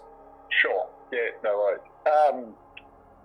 I'm happy to have that conversation with you. It requires possibly a little bit more than just an immediate phone call, but I mean, I'm happy to give you some brief answers, but yep. Yeah. I had a very extensive conversation with a Catholic, so I'd like to know what do you believe the differences between a Catholic belief and a Protestant belief would be in terms of the vision of evil, what it represents, and spirits and demons. That's the main thing that I'm looking for. Is right. Like what exactly is evil? I've had many different interpretations, and I'm trying to find the similarities between the religions. Yeah, sure. Well, in my limited knowledge of Catholic belief, I would have thought we were pretty similar on what evil was. Yep. Which would be, my understanding would be the way in which sin, the brokenness that we have in the relationship we have between humanity and God, how that enters post-creation. I hope this is all making sense to you. I'm just going to say stuff. Yeah. That evil is only coming to the world because of that. And so evil would be anything that is not, what's the word, is either against the way in which God has designed or created his world to be. Yeah, feel free to dig deeper. So I was told that the devil is a fallen angel, and so are demons. So the devil is actually a demon. I was of the belief that the devil created demons, and that demons were not fallen angels. But this is what I was told from a Catholic. So did you say, in your original question, did you say devil or evil? The devil was a fallen angel, is what I said. No, sorry, because I went into sort of my definition of evil, not a devil. Oh no, the original question was the definition of evil. Yes. Yeah. Okay. Sure. Yeah. I was just saying, trying to elaborate, seeing if you feel, if you agree with what I have recently been told, which was that demons are fallen angels. Yeah. Okay. Yep. Does that To be track? honest, I don't. It has little impact on my faith. Yeah. About the devil and demons, and so I would have to say that I'm not particularly thought through on that aspect of my theology. So what do you specialize in then? Well, it's more of a generalist. Oh, So, okay. Yeah, I'm a pastor of the congregation, so I'm preaching out of the Bible, and I'm trying to understand that more and more, and knowledge and all that information, but it's also a matter of the heart, and so I'm also wanting to care for people and their faith and bring an understanding of the way in which God might be working in their life and around our community. And yeah, I don't pay too much attention to the devil or demons. You know, I'm not going to deny that. So back to your probably question is, we would understand that there are spiritual forces at play. If there are angels, then there probably do need to be demons as well. And so, in our very limited understanding, we'd say that there's certainly a supernatural world that's going on that we might be very much unaware of. However, as we continue to just have our faith and trust in Jesus as the one who enables us to walk with God, then we continue to just simply trust in him, and the devil can do as much as he likes, but we understand that Jesus is already is the victor, right? So there's no be fearful of the devil or of demons. But the devil is still there, the devil is still a threat, but you're saying that good has triumphed in your beliefs. Yeah, yep. Okay, that's an interesting take. How do you feel about like spirits and like possessions, that sort of thing? Yeah, sure. Again, not particularly experienced on that because it doesn't come into play too much in our, I suppose, daily understanding of faith. However, yep, there are spirits and there are evil spirits that could, what would you say, take their place in a particular person. So what motive would there be for a demon or a spirit to possess someone? Like, what would their intention be? We interrupt this program to thank our members on Patreon. Your contribution helps Scarabic Enterprises as a whole. All tiers are equal in benefits and the entry is only $1 USD. We even have shadow tiers for those who do not wish to be named but want to show their support. Join now. Our Patreon link is in the description. Well, you'd have to ask them, wouldn't you, I suppose. But... I don't currently have a possessed person nearby. Like, I mean, I'd take the call because I'm curious, but I mean, it's not really my field.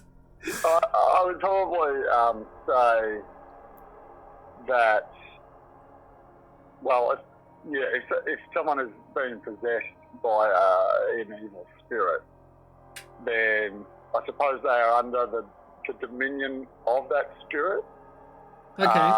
And so the demon is seeking to control them in a way that would be more according to what they wish to have them believe and do. Like, do you think there'd be a reason for them to want to be in flesh again? As demons, spirits, or fallen angels that do not have a body? Well, yeah, I mean, I suppose they could take place into a body.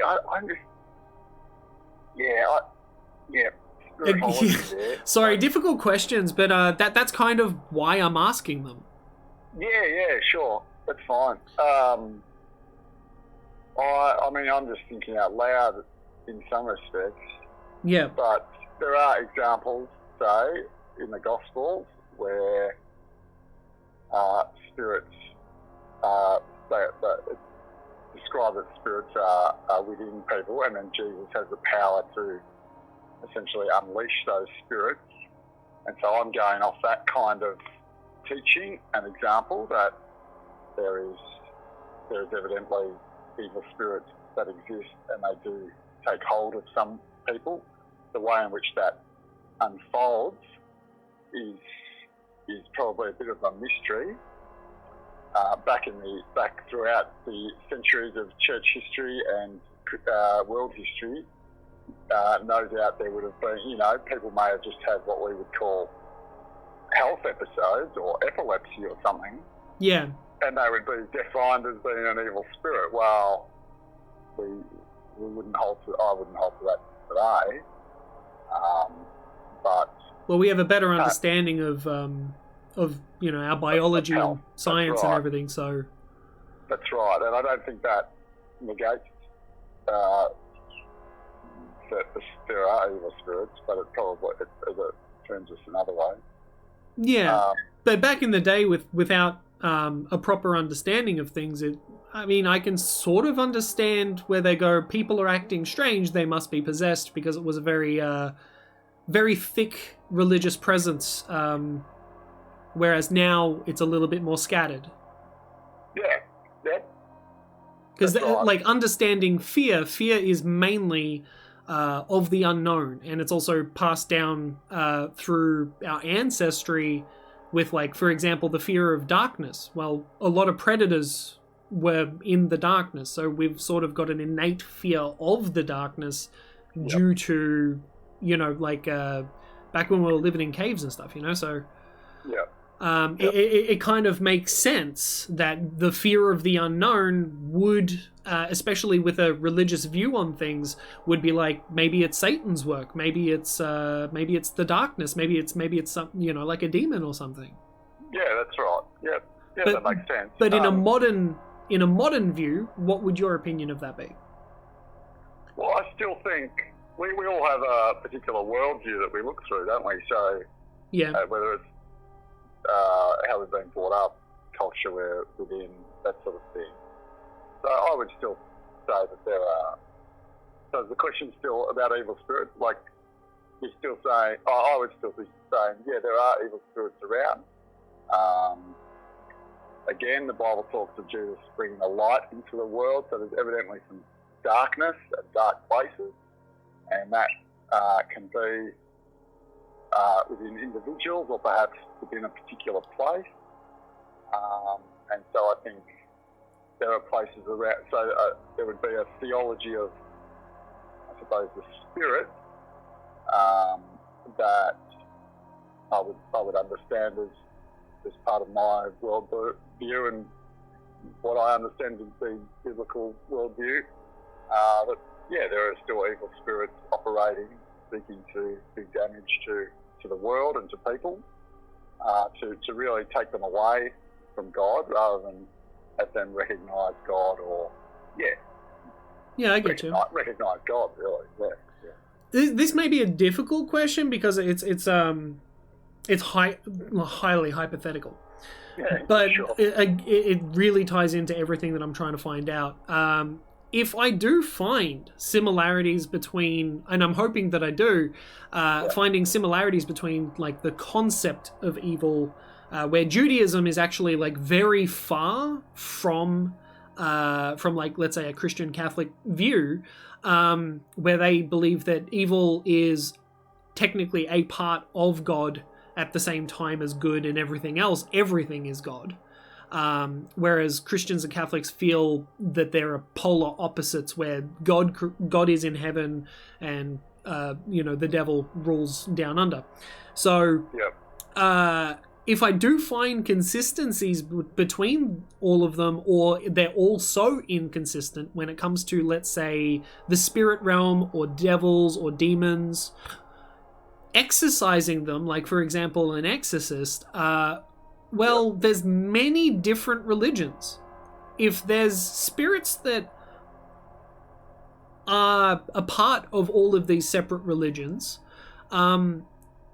would there be a difference between, let's say, a Christian demon versus a Muslim demon, or something along the lines of that, like a Haitian demon, or a any different sort of ethnic or religious interpretation of a ghost demon, anything like that? Do you think that would all be the same spirit or a different entity? Yeah, I mean, I would have the view that's just the same spirit. Yeah. Okay, so just interpreted differently then. Yeah, correct. Yeah. That's really interesting because, like, how again, I'm left with the question: how would one exercise it? How would one know which technique to use, like a voodoo doctor or an exorcist, or like just a simple splash of holy water, you know? But like, who blesses the water? Does it matter? Does it just need to be a man of a holy nature, or does it have to be of a specific faith? So that's why I'm asking, because if there is, for example, if demons exist and if spirits exist, and there is a problem with that, and we need to get to the bottom of it and, you know, save our souls essentially, then where do we go? Like, which would be the correct answer? And I think that's where it's a difficult question, because everyone of a certain faith would believe in their faith. Yeah, that's right. I was about to say, like, because it's a thought, or it's a theology, it's an understanding or a worldview that in its totality helps us understand the world and God and our place in it. And so I sit here saying, well, and going off what I understand the Bible to be teaching, is that Jesus talks about being exclusive. He's inclusive as in everyone can come to him, but he's exclusive because he's just teaching what his understanding is. He teaches the way, the truth, and the life, right? So, like, there's only one way to God, and that is through Jesus Christ. And then if that's the case, then any other kind of spirit is sort of, like I would say, there's not a Muslim spirit or a Buddhist spirit or a Judaistic spirit. There's just evil spirits in a supernatural, spiritual world sense. So evil would be one evil across the board. Yeah, evil is across the board. Yeah, I don't think there's a type of evil spirit. I think there's, like, they may do different things, sorry, don't get me wrong there, but like, there's evil spirits, and the way in which you would deal with them is through prayer and through, mainly through prayer, I would have thought. Yeah. Okay. And I'm like, so now... Sorry to ask the hard questions, man. No, that's fine. I'm happy to stay in touch if you want to. That's fine. It's an interesting questions that you're... Well, it's all philosophical and theoretical at this point, but like that's why I'm talking to people of faith, because they have they've got book smarts about these things that's been passed down for centuries, you know, and there's something really cool about that. Like, for me personally, as an agnostic atheist, I don't really like. I think that I'm intimidated quite a lot by specific religions. Like, for example, I'm really intimidated by people who take it too far, like an extremist cult, that sort of thing, because that would be scary to average everyday Joe that is, you know, going to church on Sundays, whatever else. But those cultists are so sort of out there that they may be a part of that religion, but they are so separate. You know what I mean? So that sort of scares me a little bit, personally, but I still find that the roots of where religion comes from, like, you can't just ignore the fact that it exists. You can't just pretend like religion is a non-factor or anything like that, because it is so prominent in human history, and we are still, you know, we've got the history and we've got the present, and I want to know how it all relates to each other. Is there a pure evil? Is there a pure good? Is there, across all religions, something that can bring you all together? You know what I mean? Yeah. So my understanding, I'm intrigued by the Jewish answer that you had. That was interesting. I wouldn't have thought that was their position. But, like, just to give you a very broad understanding, like, we understand, as the Bible writes about, and teaches that God created the world, and about, you know, and there he is. You may have heard the story of Adam and Eve, etc., etc. Yeah. And then sin enters the world, so there's brokenness that enters the world. Well, there's evil that enters the world, right? You can have a definition of sin that might be like it's brokenness, or it's evil, or whatever it is. But when that enters the world, the whole world continues on a trajectory that is downhill or downstream of evil. So if we're going to use that term evil, that's been basically infecting the world like a virus, and so we're all born into that for centuries, you know, millennia through, from then till present. And so then we understand, certainly in what we teach here at our church and through my teaching, would be that it's not that restoration from that evil, that light that comes into the darkness is not achieved until we see Jesus appear 2,000 years ago. And then once he appears, the victory over evil has taken place. And so now we can live in light of that. We don't need to be worried about evil. We don't need to be fearful of evil. We recognise it exists, but we also recognise that because what Jesus has done on that cross, that means there's a promise of life. You know, there's hope. There's a future. There's a security and insurance. That kind of thing. Okay. So that, in a broad spectrum, gives you the idea of where I'm perhaps coming from in terms of evil. Like, it doesn't actually play a big part in my faith personally, because I recognise, well, the Lord is sovereign and Jesus Christ has dealt with this. So I can live freer, I can live at peace, I can live with hope. Yeah. Does that make sense? And as a Protestant, what is your stance on, like, the Vatican and the Pope? Because I was speaking to a Catholic and they said that there's a separation that mainly, like, everyone is Christian, but they mainly congregate, like, everyone has a different opinion on the rule of the Pope. Yeah, so we would have no recognition that the Pope is required.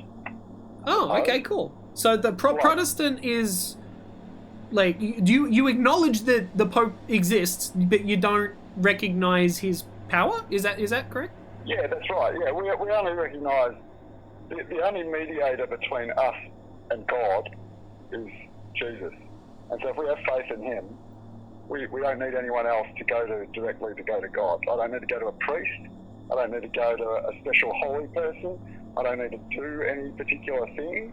So Jesus is your go-to rather than any other means.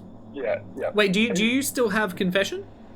No, we don't have confession. However, we would say that in times of prayer, perhaps personal prayer, or there might be times where someone comes to me and they may want to confess something, and we pray together, but that wouldn't be you confess to me and I will absolve you of your sin. That can't happen. I've got no special power to absolve anyone from sin. The only person that can do that is Jesus. Okay, that's really different from, like, everything I've heard so far. That's really cool. Thank you for the insight. Yeah, no worries. So if you don't recognize the Pope, I do have a question, because you do have the deadly sins, correct? Well, they're known as the deadly sins, but it's not something we would, like, it's not like you're brought up on learning the deadly sins. No, but all right, that's strange, because I thought that was across the board, the 7 deadly sins. Well, I think they're just historically known as the 7 deadly sins. I mean, clearly there's more than that, but yeah. That's right. Like, say every sin is pretty deadly. So, yeah, I mean, I wouldn't even be able to list all 7. Yeah. I think I can, only because of the media I consume. Yeah, but I asked a devout Catholic this question. You do not need to answer if you do not wish to. But it was about the Pope and the Vatican. And I said that if greed is a deadly sin, why does the Vatican sit on such a large amount of wealth? And that was my question. You do not need to answer that. Yeah, sure. Probably because they enjoy the wealth. I don't know. Yeah, I've got absolutely no...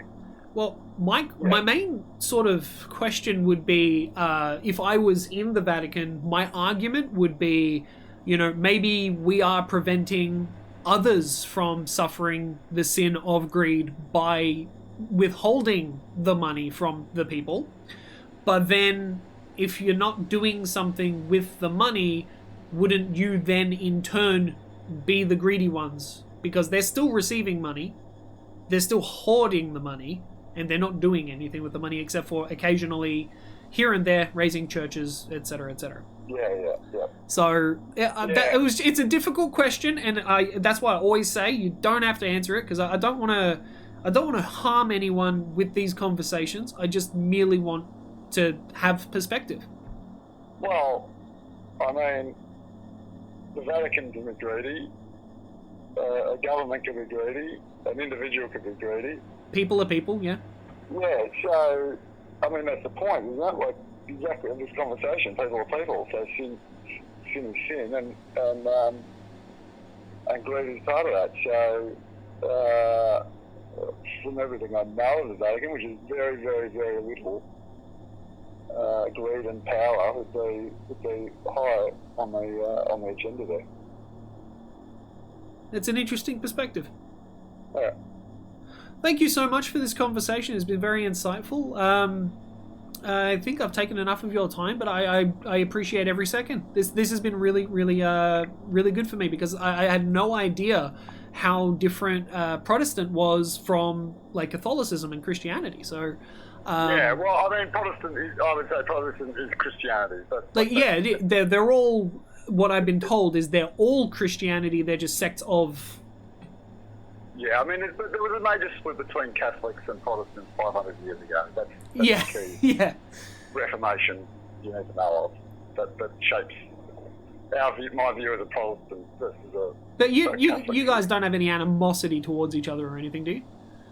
These days, at least. No, certainly not personally, and no, you try to work together more these days than the past. I mean, you all have Jesus in common. 1970s, the IRA and the Catholics and Protestants in Ireland, like that still bubbles away a bit here and there. So yeah. I think that was more of a cultural one than a religious one. Still Catholics v Protestants, right? And even the soccer club Celtic versus Rangers in Scotland it's a long religious line, Protestants and Catholics. Yeah.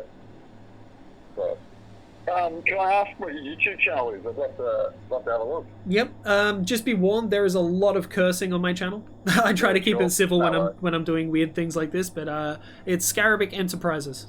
Yeah, great. I'm just a weird punk guy who makes funny on YouTube, but at the moment I'm exploring something different, because I like to branch out and do different things every now and then. So are you local? Are you like Melbourne or? I lived for the most of my life in Melbourne. Yeah, because you obviously bring an eastern suburban. I sound eastern suburban. Yeah, I grew up in Mount Dandenong. Okay. Yeah. And then I lived in Mooroolbark for a very long time. Oh, there you go. Okay. Yeah, that's why I called, because I ran out of churches to call. I went, you know where there's a lot of churches? Where I grew up in Mooroolbark. Yeah. Like, you couldn't turn a corner without seeing a giant cross. That's right. There's heaps of them through 5. Like through Hull Road. That's right. Well, we're on Hull Road. And, yeah. I lived on Hull Road, so yeah. Okay. Yeah, there you go. Yeah. All the best of your endeavours. Feel free to call back anytime or email me. It's on our website. So. No, I greatly appreciate this, and it's been actually really enlightening to talk to so many religious individuals that aren't just straight up trying to convert me to their cause or anything. They just go, look, you want to talk? I'll talk, yeah. So that's genuinely really enlightening, and it feels very good, because it didn't used to be that way. It used to be, we talk religion, then you convert. That's how it works. But yeah, sure. Yeah. Like, I respect your religion and your right to your belief, and you haven't tried to push it on me, so thank you. Yeah, no worries. All right. Well, no worries. Have a good one. Good stuff, mate. Cheers. See ya. Bye. Again, another really positive experience. This pastor is just doing what he's doing, and wait, hang on a second. Why am I I don't need that. I don't understand certain things that happen. Anyway, I've been contacted, and they misspelt my name. A retired exorcist. Oh my god. Alright. I need to make another video. A retired exorcist. Here is a link to a video for him. Oh no, a video of him speaking, but I've also got the number. Oh my god. Alright, so anyway, so this pastor was very, very nice and was able to just give me information and was open to conversation, interpretation, wasn't argumentative, didn't make fun of other religions or anything, just told me what their stance is, what their beliefs are, and exactly what was going on with sort of his interpretation of evil and spirits. Even though he didn't really specialize in that, he still I acknowledged their existence and told me that if there are spirits in any religion, that would just be a pure evil, and that it could be cured by prayer or something, you know? So that was interesting. That's an interesting take. Other people would want, like ghost hunters and whatever else, they might be religious in nature as well. They might carry a cross, put some sage everywhere, whatever, I don't know.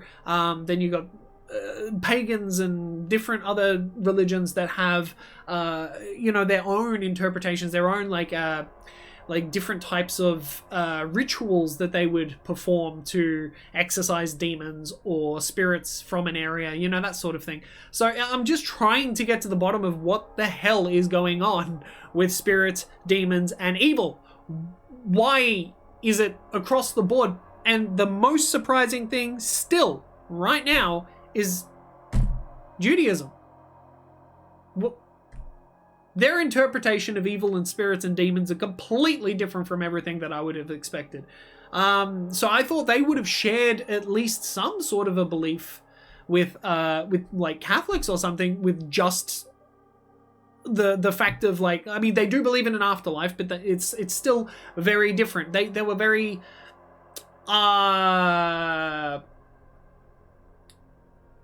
non-specific about the afterlife, whereas I believe that Catholics and Christians are a lot more adamant on knowing, where I think that the Jewish religion are a little bit more humble in the way that they go, well, this is what we believe, maybe we don't know, but that could just be my interpretation.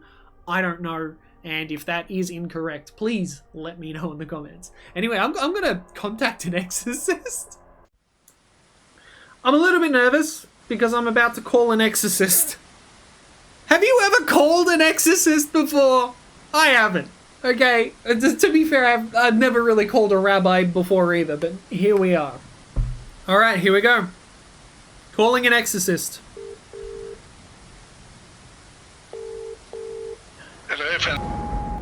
Hi, Father. This is Sabian. I was given your number by... Yeah, mate, yes. Good, right. All right, how can I help you? I'm currently in the process of making a video on YouTube about the different religions' aspect and interpretation of evil, spirits, demons, and devils and stuff.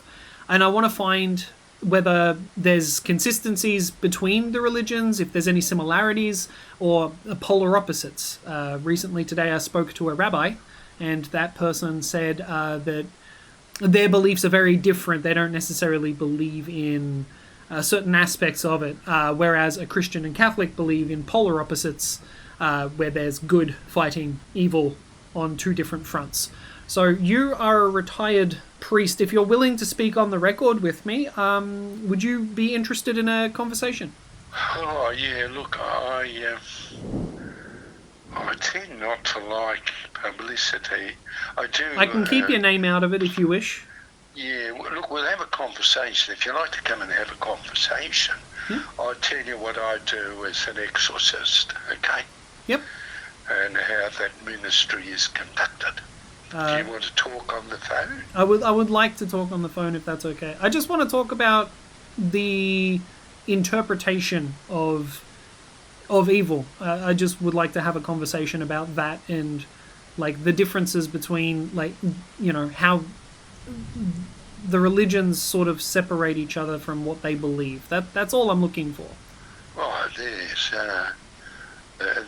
although they might sort of be pretty similar on certain issues, such as the existence of the devil and evil, therefore.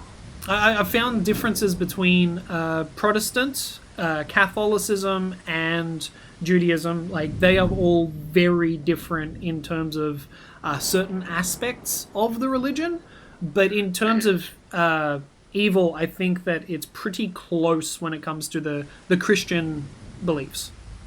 Yes.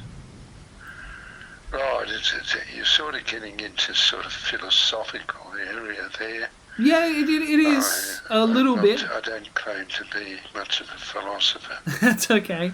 Can I ask you specific questions then? Yes, all right. I was talking to a Catholic, the one that gave me your number, and she was telling me about how demons do not have bodies, and I was merely asking, why do bad spirits or demons or anything want to possess a body? What is their motive? What is their intention? Yes, that's a good question. They possibly want to control the person as much as possible. We understand possession as the demon sort of taking control of a person's body, really. Although we don't necessarily believe that the demon takes over the person's mind. So the person's still in there. The person is still in. It's like I use the example of a house, and when possession means that the house is invaded. Okay. And he's inside the house, and he's given the people in the house a bit of a rough time. The person who owns the house a rough time. The person may still have independence of thought and will, but it becomes increasingly difficult to exercise those faculties with the evil spirit, as it were, resident in the body of the person. Interesting. What about hauntings? Hauntings, that's a different matter, really, from possession. As an exorcist, I'm called an exorcist. Yeah. I pray that evil spirits be driven outside of a person. In other words, get them out of the house. But you were able to also get them out of a physical house as well, not just a mental house, right? Look, I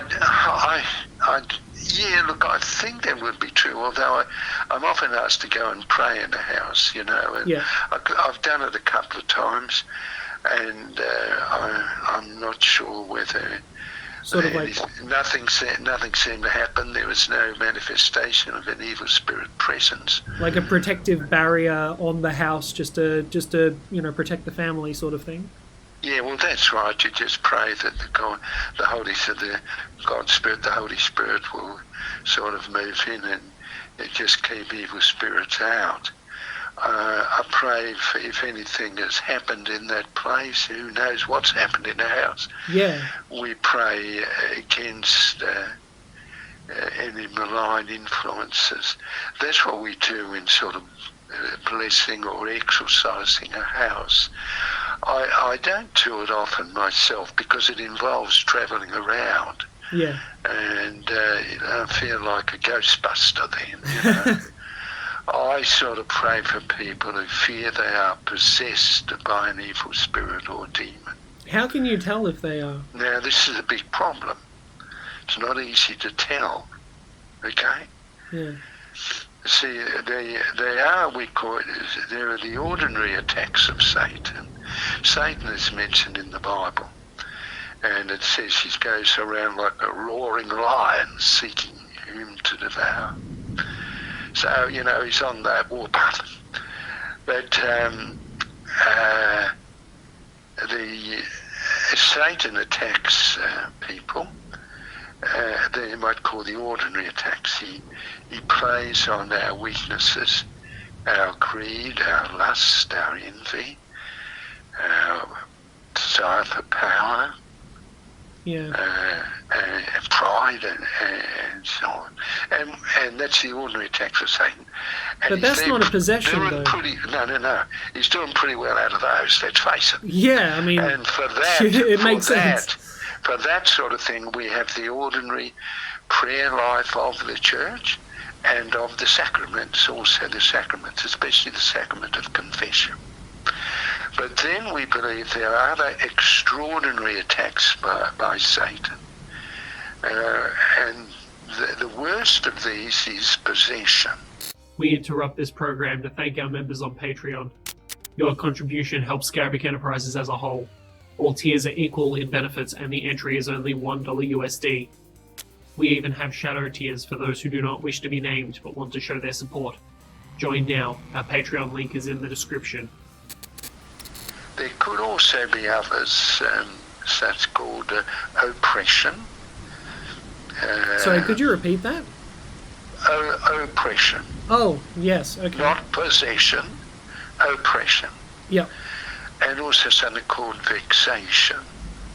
Okay. What's the difference? Well, I sort of use a simple analogy that with possession, Satan has moved in to the house.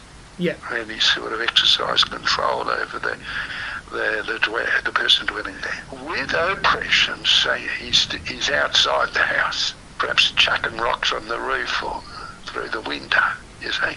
Yeah. It could be an extraordinary thing. Some people, they complain that they have quite a whole lot of bad things have happened to them all at once. I mean, my bank's collapsed, car's broken down, the kids are in trouble with the law, my marriage is in trouble, and all this has all happened at once, you know. Yeah. And they reckon Satan might be in that. Well, it is possible. I do pray the prayer of exorcism for people like that. The other one is vexation. Now, that's a peculiar thing. Is that like an obsession? Pardon? Is that like an obsession, like stalkering sort of? No, the obsession is another form of but it's dealing with thoughts. I tend not to pray for that because it's too much like having obsessive thoughts, and I kind of think that should be left to psychologists, you know. Yeah. There's rare circumstances when I will pray against obsession, but I think generally speaking it's a psychological problem. But vexation is a strange thing. It's people, they report strange and almost paranormal things happening to them, mainly at night, but not necessarily so. In other words, lights coming on and off, noise, doors banging, pictures falling off the wall. That would be the classic haunting, yeah. Sort of a haunting type of thing. Yeah, okay, like a poltergeist kind of. Focused on the person. Some others in the house. Oh, so it follows an individual. Well, when that happens, I call it vexation, not haunting. Vexation, okay. And I sometimes do pray the prayer of the exorcism over those people. In some cases with success, in other cases with not success. Well, for example, if I always have to question a person about their mental health history, if there's any evidence of a serious mental health problem, I don't proceed with exorcism for whatever reason. You know, take schizophrenia, for example. Yeah. when they're hearing voices. They're more to schizophrenia than that, but say they're hearing voices, and they reckon these are devilish voices. But I say you get to see a psychiatrist or a doctor or something. Okay. Well, that's actually like really relieving to hear, because in the old days, those sorts of things were considered possessions. Absolutely, Yeah. that's very, very true. Now that's when they were, and great harm was done, because you see what happens. I had a person recently who was obviously a mental health issue, you know, and the problem with him, well, he had been diagnosed with some kind of schizophrenia. He'd stopped taking the medication, and you know, a Catholic exorcist could not go along with that, you see. So if there's any indication of a serious mental health issue, such as schizophrenia, I don't proceed with it. Of course. Okay. So it's like if you had a perfectly healthy, normal, natural person who doesn't have like a brain tumor or mental health issues or anything like that, and then they start acting really weird and speaking Latin and whatever else, then I guess maybe then you might call an exorcist. If they, you know, well, what I do, some people come along and report all sorts of odd things going on.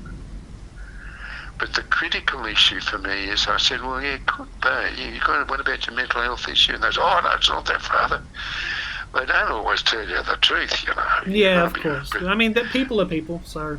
That's right. So I said, well, look, we'll do an exorcism over you. I call it an exploratory exorcism.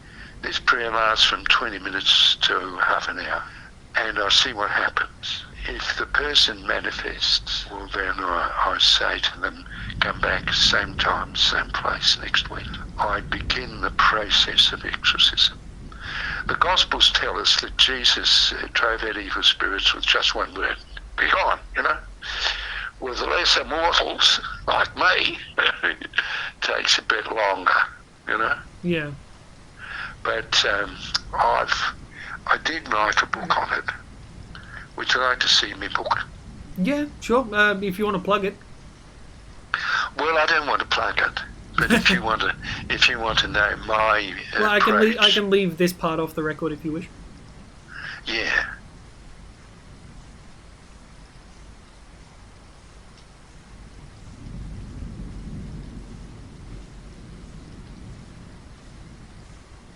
But you see, the main work of the exorcism is if someone is possessed. Yep. Now, if they do show signs of being possessed during the exploratory exorcism, then I invite them to come back and to keep coming back for as long as it takes. Wait, inviting the person to come back, or inviting the spirit to come back? No, the person I'm talking I was gonna say, it wouldn't make sense to invite the demons, like, come back next week, it's all good. No, I mean, I invite the person. Sorry, I misunderstood that. All of a sudden I was Come back like... and I pray over the person again. Generally speaking, it takes some weeks. Often it takes some months. Yeah, okay. In some cases, it's taken a couple of 2 or 3 years or more. Did you ever get called to, like, asylums or something? No, and I don't think I would go. Yeah. Because they're mental health cases. Yes, but also, wouldn't you be able to say that the same applies in the opposite, where a person with mental health, you wouldn't exercise because of mental health reasons, but someone exhibiting strange behaviours might be possessed and put into a mental health institution? Look, I don't think we would do that today. No, but could you? Do you believe that it could be confused? I've had some clients who've come along to me and they said, the doctors, the psychiatrists say there's nothing wrong with him. This was some parents who had a teenage son who was showing abnormal signs or having abnormal turns. If these doctors said there's no indication here of schizophrenia or a serious mental health issue, well then I think it's legitimate for me to proceed with an exploratory exorcism. Yeah. And if the person manifests, I keep praying. See? What does the manifestation appear to be? It's a kind of a central question. If there's no manifestation, the person just sits there quietly all through. I say, well, listen, you're not possessed, mate. You know? You're very patient, but not possessed. What does... it could be shouting, yelling, screaming, shaking all over, burping, chucking up, rolling around the floor, stomping around the room. And I suppose the one that most impresses me is the look of sheer hatred in the eyes of the person who looks like they're going to kill you. Yeah. Some change comes over them, and you say there's something there. Now I keep praying for them, and I expect that manifestation in subsequent sessions will begin to weaken. Yeah. If it doesn't weaken after about 7 or 8 sessions, that's about 2 months worth, something else is going on. What could be going on? Hey, the evil spirit's too big for me, right? So too, the person is putting it on. You know, they've read the books and seen the films. Yeah. With experience, an exorcist can pick it up if they're faking it. Or the third thing is there may be a mental health issue there. The evil spirit is sort of hiding behind it. Yeah, okay. Now, I have continued to pray for some people. I didn't know she was a schizophrenic initially. I found it out eventually, but she was like this. She would manifest during the prayer. But then it was the same every time I prayed in subsequent sessions. So there was no improvement, no lessening in the intensity of the manifestation. Okay. You see? You get that? And so eventually I said, well, look, now she liked getting the prayer. It did give us some help, but I said, hey, listen, now you get a letter from your psychiatrist. I'm not going to continue until you do. Yeah. So she came back with a letter from the psychiatrist. He said, I don't mind it being prayed for. Now, of course, the psychiatrist might think, oh, it's only Hail Marys and Our Fathers, simple prayers. Did he know, or she know that it was prayers of exorcism? I don't know. But I continued to pray for that lady for quite a long time, insisting that she keep her medication. Yeah. Keep taking the medication. And so, when have you seen the doctor, So you see that. Now, she got some help from that, and that was pretty good. However, the problem is that I'm getting too many people coming along. So I sort of can't It's a little bit count. suspicious if you've got an exorcist that's getting the phone rung off the hook. Why is it suspicious? Well, either word of mouth has gotten around and then you've got like a lot of business and there's a lot of fakes out there, or... I don't charge anything. There's no money transacted.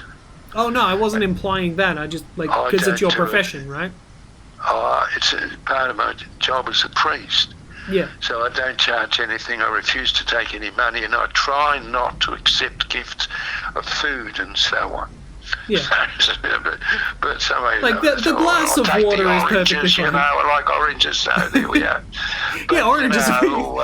They're nice. I suppose it's getting around by word of mouth. However, there was an article in recently that it had my picture in it. Oh, okay. And that sort of brought quite a few more, you see. Well, I mean, yeah, the more attention you get, and I guess there's another reason why you'd like to remain anonymous here, is because you're retired, man. Well, that's right. I'm pretty old, you know. I'm in my 80s. So it's a limit to the kind of work I can do. Yeah. I do have more questions. Is there like a congregation for exorcists across like internationally? Look, there probably are, mate. The Vatican has a school for it in Rome. I've never gone to that. Okay. But I've read the books by some of the leading people. From what Listen, I've learned, I'll send you a copy of my book. Okay. I appreciate that. That'd be good. And the problem is that we don't. To be a Catholic exorcist, you're supposed to be a priest appointed by the bishop. The bishop hasn't appointed anybody else, but some priests, they've been appointed and they didn't keep it going because I fear they didn't know how to do it. Okay. And it's a bit scary because there are kind of fears. There's an fears that this person I'm praying for is going to burst out in a crazy rage and strangle me to death or who knows what. You see? There is in the Acts of the Apostles. Now that's part of the Bible, right? Yeah. The New Testament, there's a story there of how there was about 5 blokes, you know, they were followers of Jesus. But anyway, they took to exorcising, praying to drive out evil spirits in the name of, I think, St. Paul and Jesus. So, you see? And they got bashed up. Well, the Bible says by the evil spirit acting through the person. So there is some risk in the ministry. Yeah. And that's why... well, you're on the front lines in terms of like demonology and stuff. So I've read some of the books of exorcists in the United States and Father Amorth in Italy and so on. And yeah, there's quite a lot of exorcisms being performed in Europe and in Spanish-speaking countries. Is there a reason for that? I don't know. But it was well, that's a very interesting question. I don't know, but yeah, an interesting question is it only what we would call ethnic people? We Anglo-Saxons call it, Aussies call ethnic people. You see, in other words, Italian background, Spanish background, Indian background, Asian background. Is it only those people? Do you think that like maybe demons or spirits target more ethnic groups? Is that what you're saying? Or? Look, I'm not sure. It could be the case. I think hard-nosed ockers of Anglo-Saxon background. We, of course, hit the grog. You know, that's what we do. Relief from anything.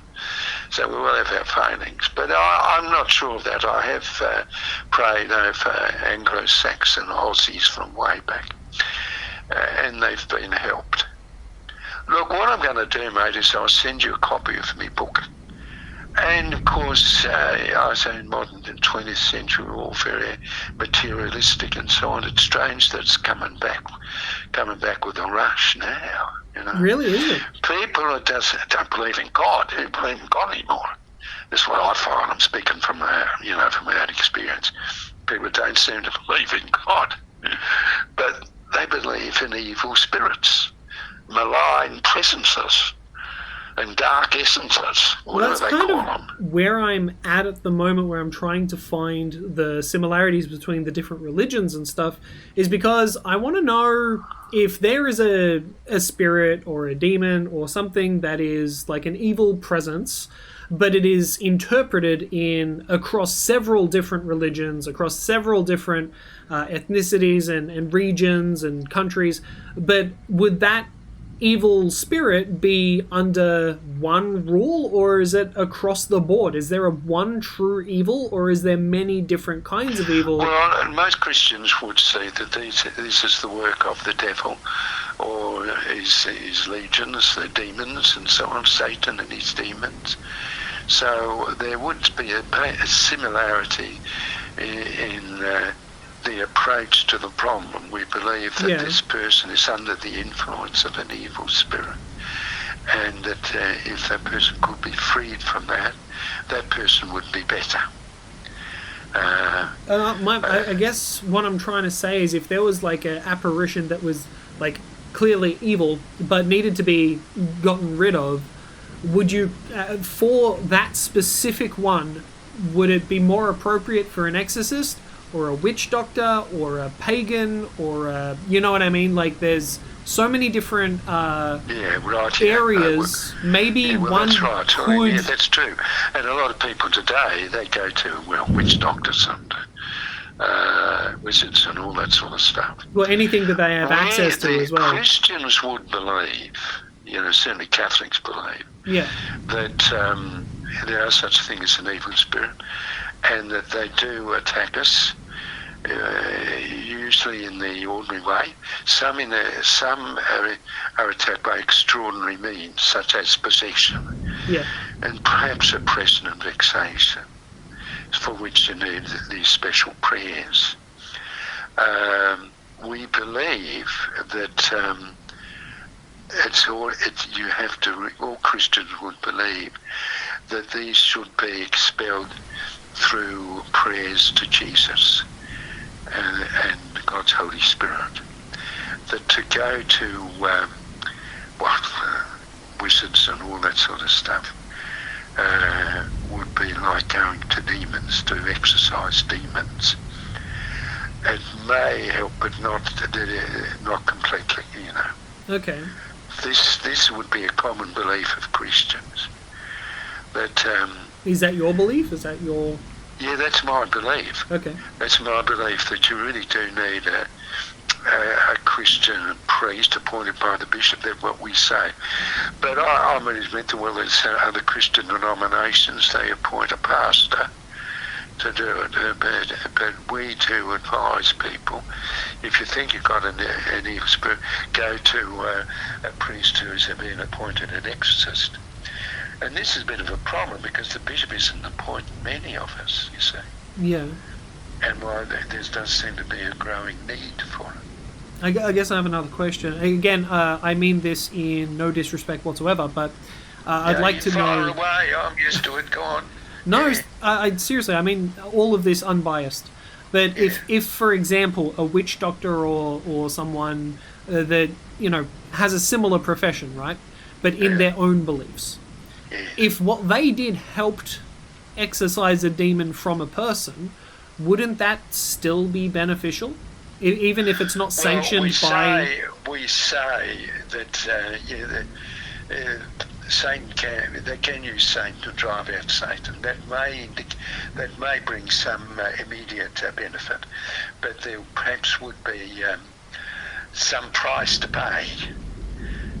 So you think it's an exchange? Some price to say, but I wouldn't like to say myself personally that this person over here, he went to Fred, who is a witchcraft by person, to have it driven out. Well, if it helps him, okay. But I'd have my questions about the long-term efficacy of the witch doctor's prayer. Okay, because as you were saying, it's kind of as if it was like the long term, as if it's a trade. Like, did you just say banishing the devil with the devil? That's right. Yeah, that's what we consider the witchcraft people would be doing. Most likely would be doing. Is that from do you know of their culture or their religion to have that? No, I don't. I don't claim to have any knowledge of what they do. Okay, because that's what I'm trying to do is getting all of the above. I'm just giving you the No, I appreciate that. Thank you very much. Of Christian people.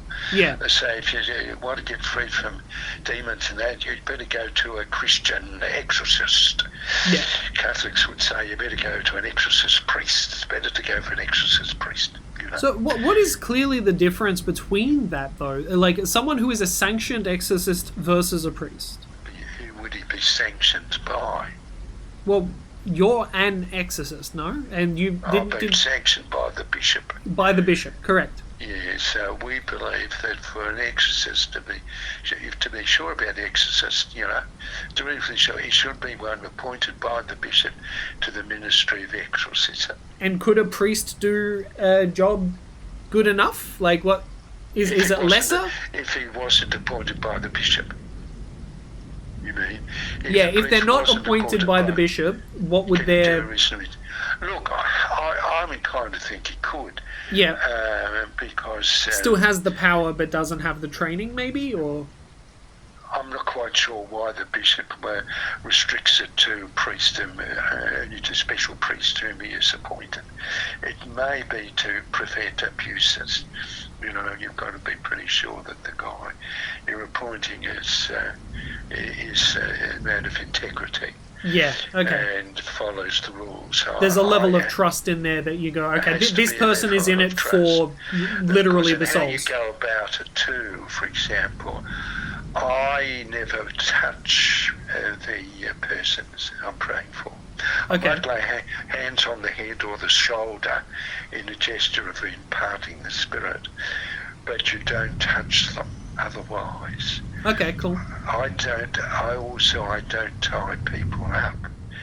They must be free at all times to go if they want to. So you're at risk more so if the person becomes violent? You could say that.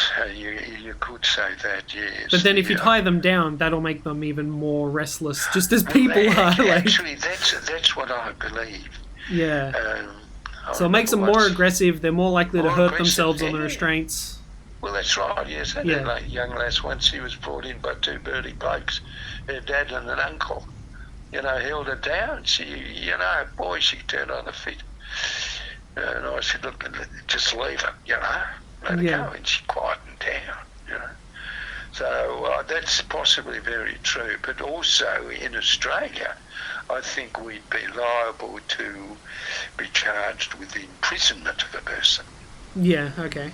So I say to the priest, no, don't tie them up. But just, you know, you pray for them and you stand near them but keep a respectful distance, you know. Yeah. The door there, we can duck out if need be. But I've never sort of been attacked. So a couple of people have taken a swipe in my general direction, and one person kicked me in the shins on one occasion. But by and large, the manifestations have been relatively mild. Now, some of the exorcist priests from overseas would say, oh, you haven't seen anything. You haven't seen the worst. Okay, that may be true. I don't say I've seen the worst cases. But anyway, that's probably preferable anyway, because going through that would be not pleasant. It can be frightening at times. I've had some pretty tough sessions in which the person, you know, kind of stomped around the room and looked as if he was going to bash me up and so on. But you sort of get used to it and you keep praying away. It's actually still, it's very interesting because also paramedics and stuff are also victims of abuse from people they're trying to help. So, well, I'd imagine that would be more likely due to alcohol. Or just like sometimes, like if you're in pain, you're backed into a corner and you feel trapped, and people tend to lash out, you know, that sort of thing. So. Oh well, that's true. Now this is it. I remember I had a lady during the prayer exorcism. The person often feels sick and really afflicted. So I remember one lady I said once, I prayed over, yes, she did manifest. But she said, oh, that was so painful. And I said, well, keep going because that's it'll be like that, but it should get better as the sessions go on. But she didn't come back. She wasn't going to submit herself to the pain of the exorcism process. Do they develop a temperature? Like, do they get hot? Well, that's an interesting question. I don't know. Yeah, some people take the jacket off. Oh, I know, they may sort of. So you don't take their temperature with a thermometer or anything? Oh, no, I don't. The prayer lasts only half an hour. Yeah. Well, you can go longer, but I don't recommend that. Don't go longer than an hour. And I generally use just half an hour. Anything longer than that is stressful for the person.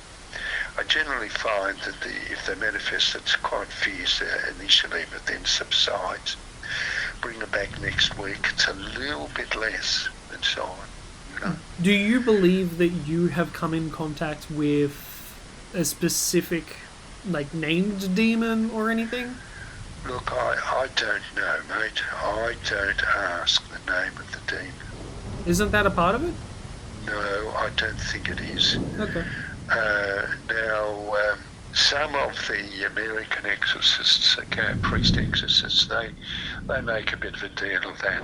In the old ritual, the old 1614 ritual, there was a part when you say, asking now in the name of Jesus Christ, to tell me your name. I command you to tell me your name and the date and hour of your departure.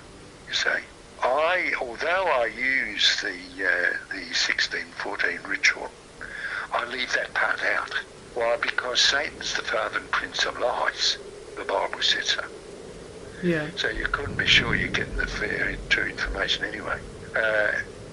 There was a revised. The Catholic Church produced a revised ritual in 1998. That part has been left out.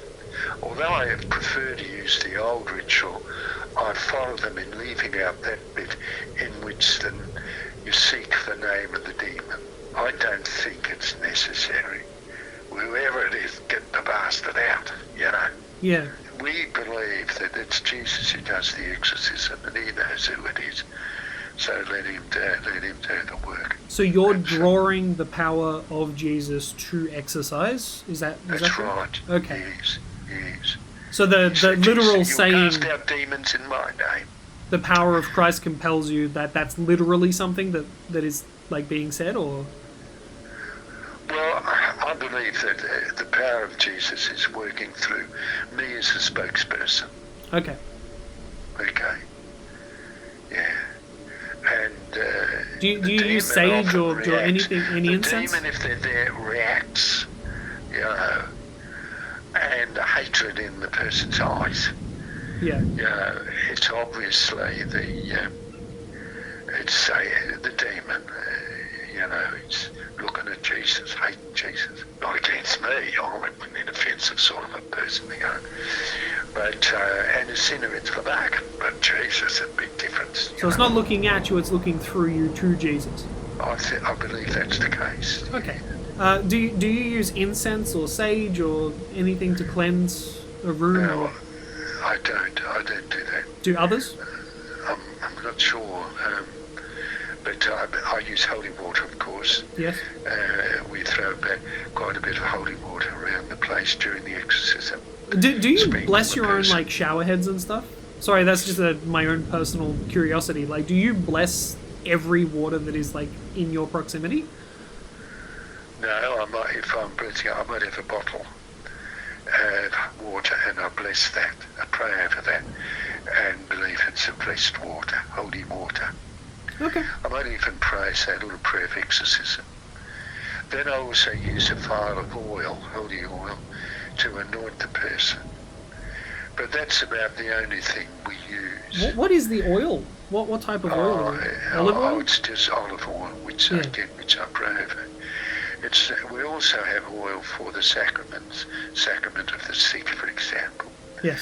Which is blessed by, it's not that, I don't use that, I just use ordinary virgin oil, olive oil, which I've prayed over, and I bless the person as I finish. Is there a specific reason you use virgin olive oil? Is it like does it have holy qualities or anything? Or?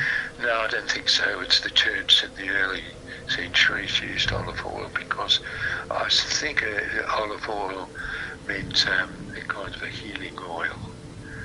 Actually, it is medically beneficial to have, I think it's a spoonful of olive oil a day. Is it? Yeah. Yeah.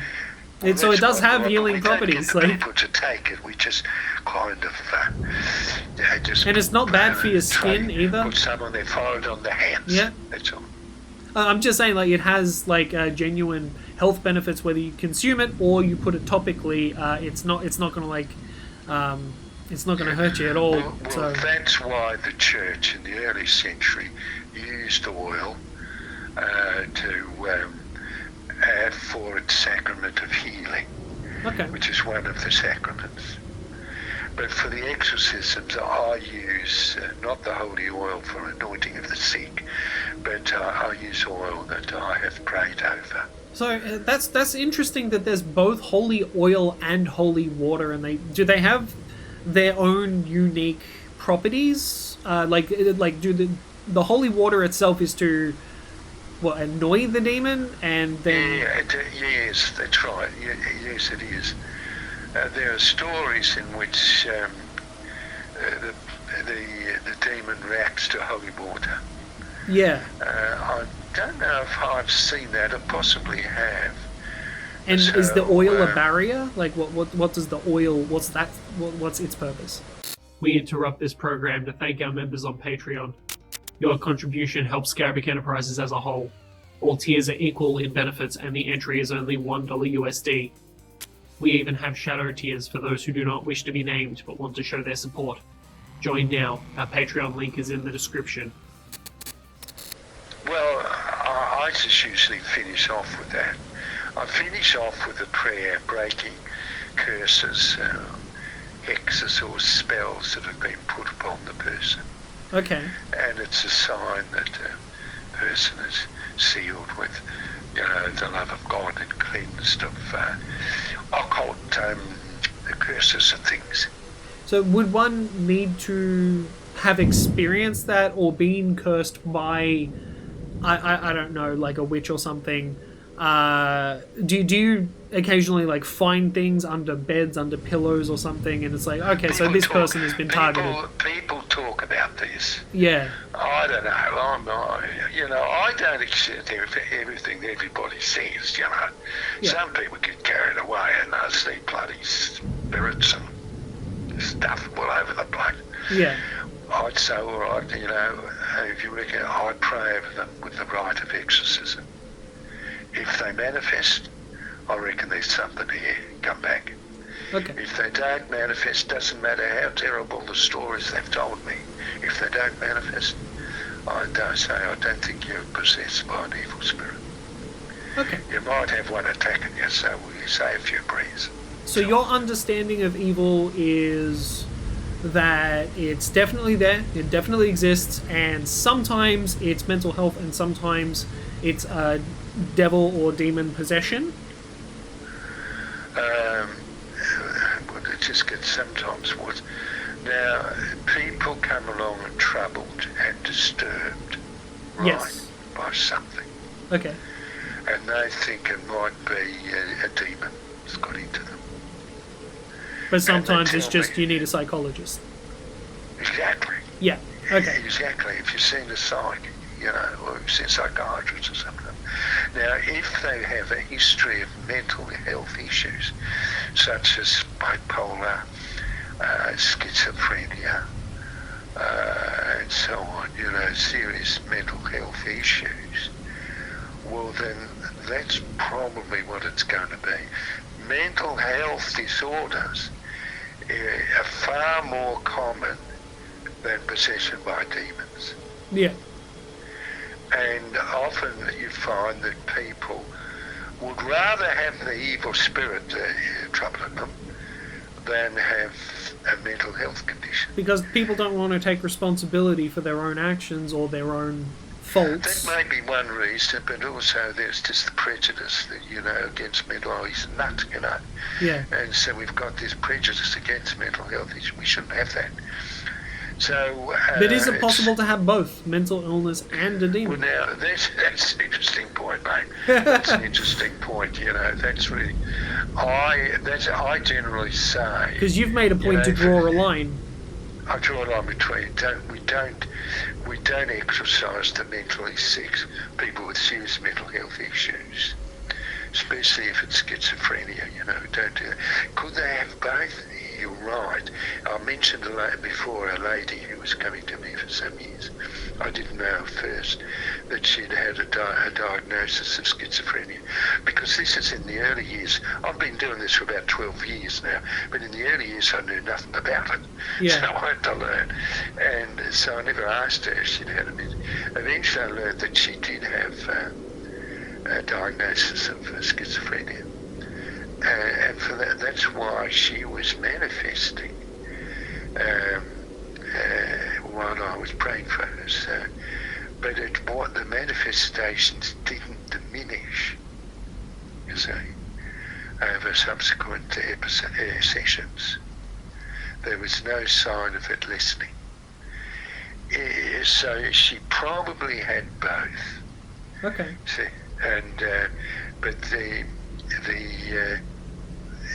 evil spirit wasn't going, because perhaps it hides behind the mental health issue, you see. Yeah. But that lady definitely needs the help of a psychiatrist, and she definitely needs to keep taking her medication. So she was a faithful person?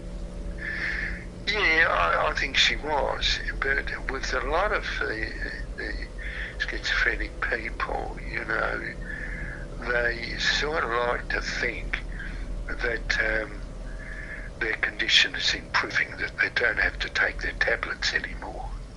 Yeah. And that's because risky. of the tablets. The tablets are making them feel better, so they're like, I give up. It's all good now. I'm cured. Exactly be the case. Yeah. Yes. That's right, and that's exactly the case. I have a degree in professional doctorate of psychology and counselling psychology. Took it out from Swinburne. It's useful. I don't try to sort of counsel the people I pray for. No, it's good to be able to psychoanalyze people. Keep taking your medication. To read them at least. That's the work of psychologists. If I can help, if they need any help spiritually against evil spirit presences and so on, I'll do that. But I don't. But the psychology degree helps in identifying the mentally sick. Yeah. And saying, well, listen, I'm not going to proceed with this.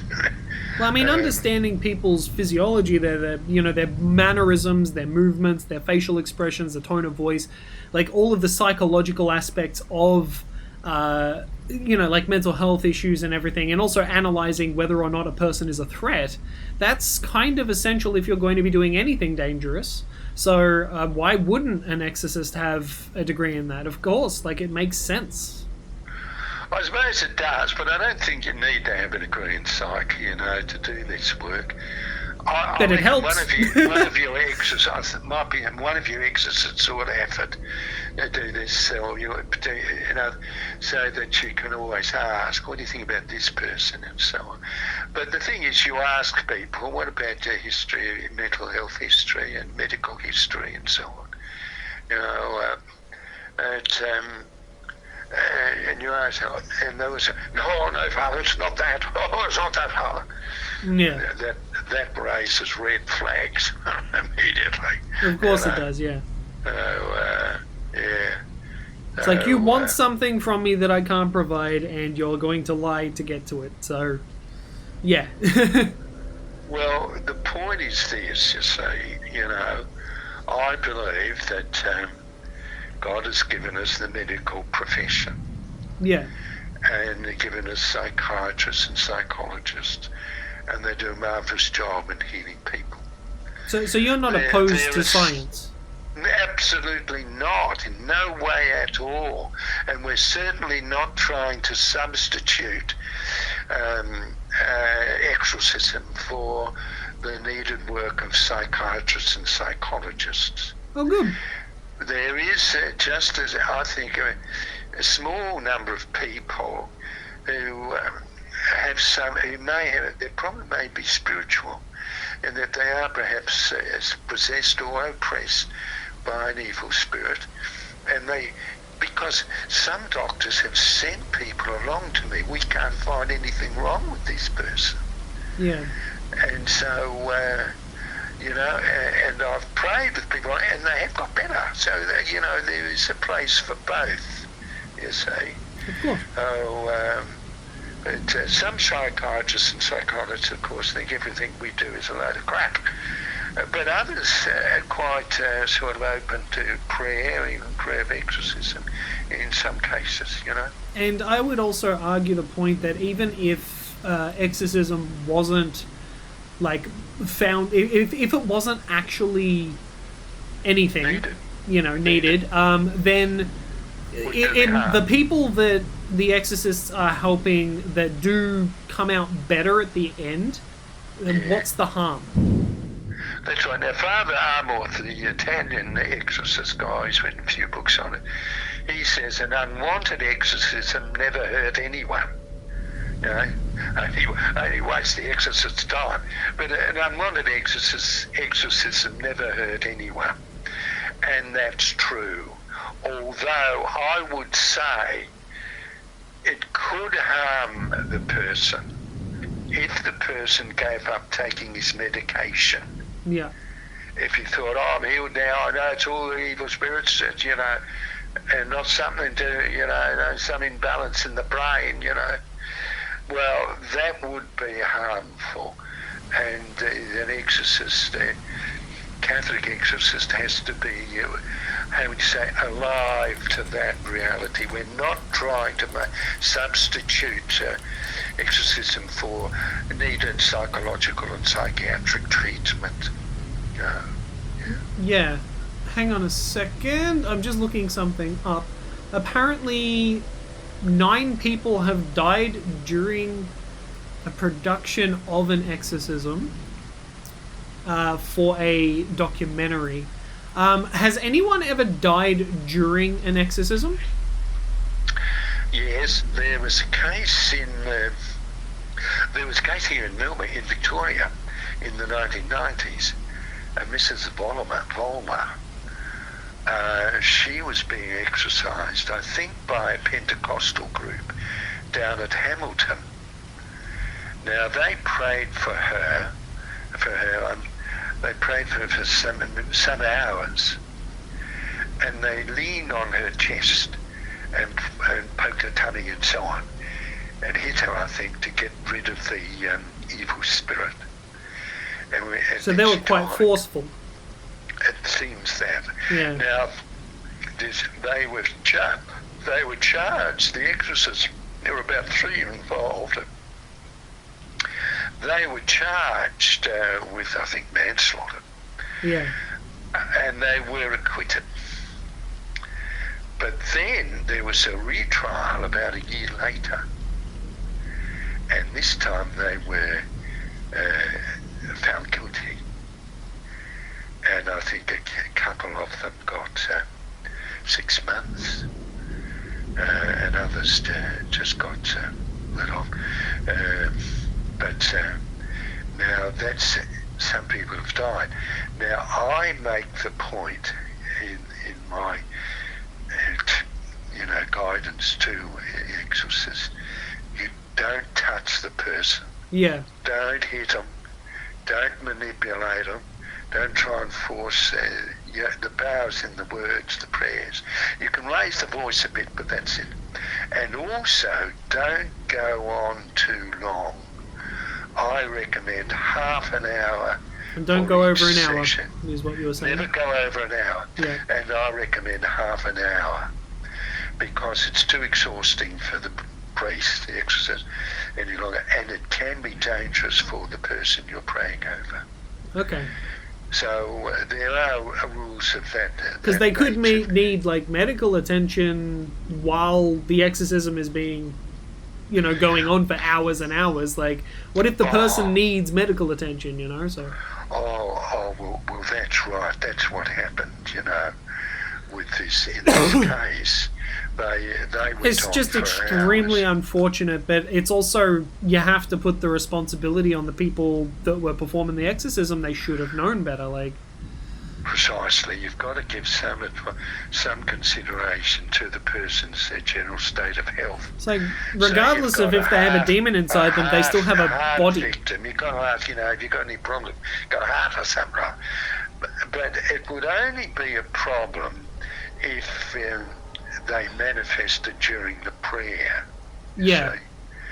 Yeah, if you do exploratory exorcisms, most people don't react. I mean, if you could kill a demon with a bullet, then an exorcism would just be a blessed bullet and you would shoot someone, but the person would still die. So, you know what I mean? Like, you got to be tactful. So I think that your approach is actually really responsible. You pay attention to mental health. You make sure it doesn't go on for too long. You make sure that the person is comfortable, and you try to do everything you can to... Don't tie them up.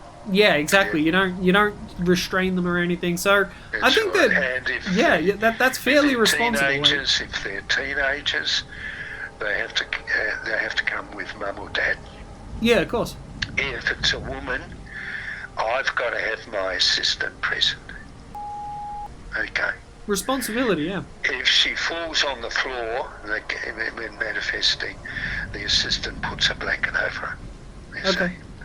There are strict rules of this kind, which should have been around a long time ago, but good that you're actually, you wrote a book about it. You're trying to help people learn to do it the right way, right? That's what I'm trying to do. Well, that's respectable. That's commendable. That's admirable. I think so. Look, can I send you a copy of the book? Absolutely, if you wish to. You just give me your address. So I actually have a question about because you said that you're Catholic, so that means that you do believe in the power of the Vatican and the Pope. The authority of the Pope, certainly. Yes. Yes. The Vatican have been trying to promote the ministry in recent years, urging bishops to appoint more exorcists. Because I spoke to a Protestant, and they said that they don't acknowledge the power of the Vatican and the Pope. And Protestants don't. No, Protestants don't. No, but this is again why I'm doing, having these conversations with people, is because I'm learning the differences, and I'm also trying to find the different interpretations of, what they think evil is and how it represents and how it manifests. Oh, yeah. So, it's an educational experience.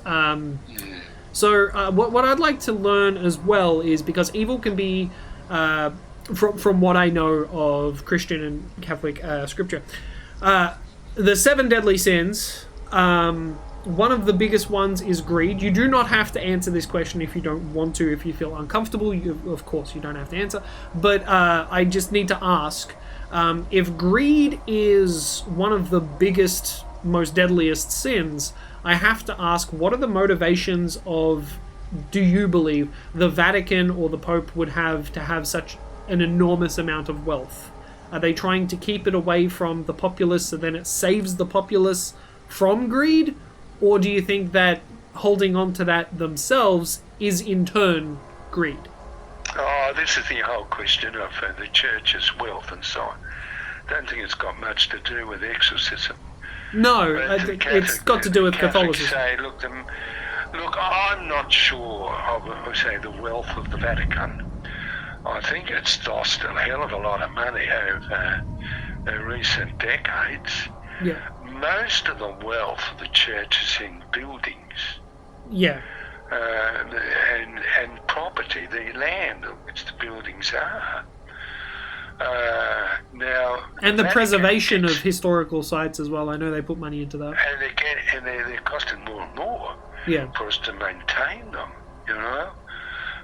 So that's a factor. But the Vatican is sort of it gets contributions from all around the Catholic world.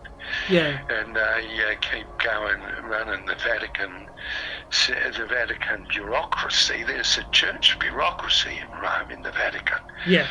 Yes, and all those people have to be paid. Well, I kind of suppose they need to they have a department for priests, and then a department for dealing with the governments, and so on, and a department for nuns and all this jazz.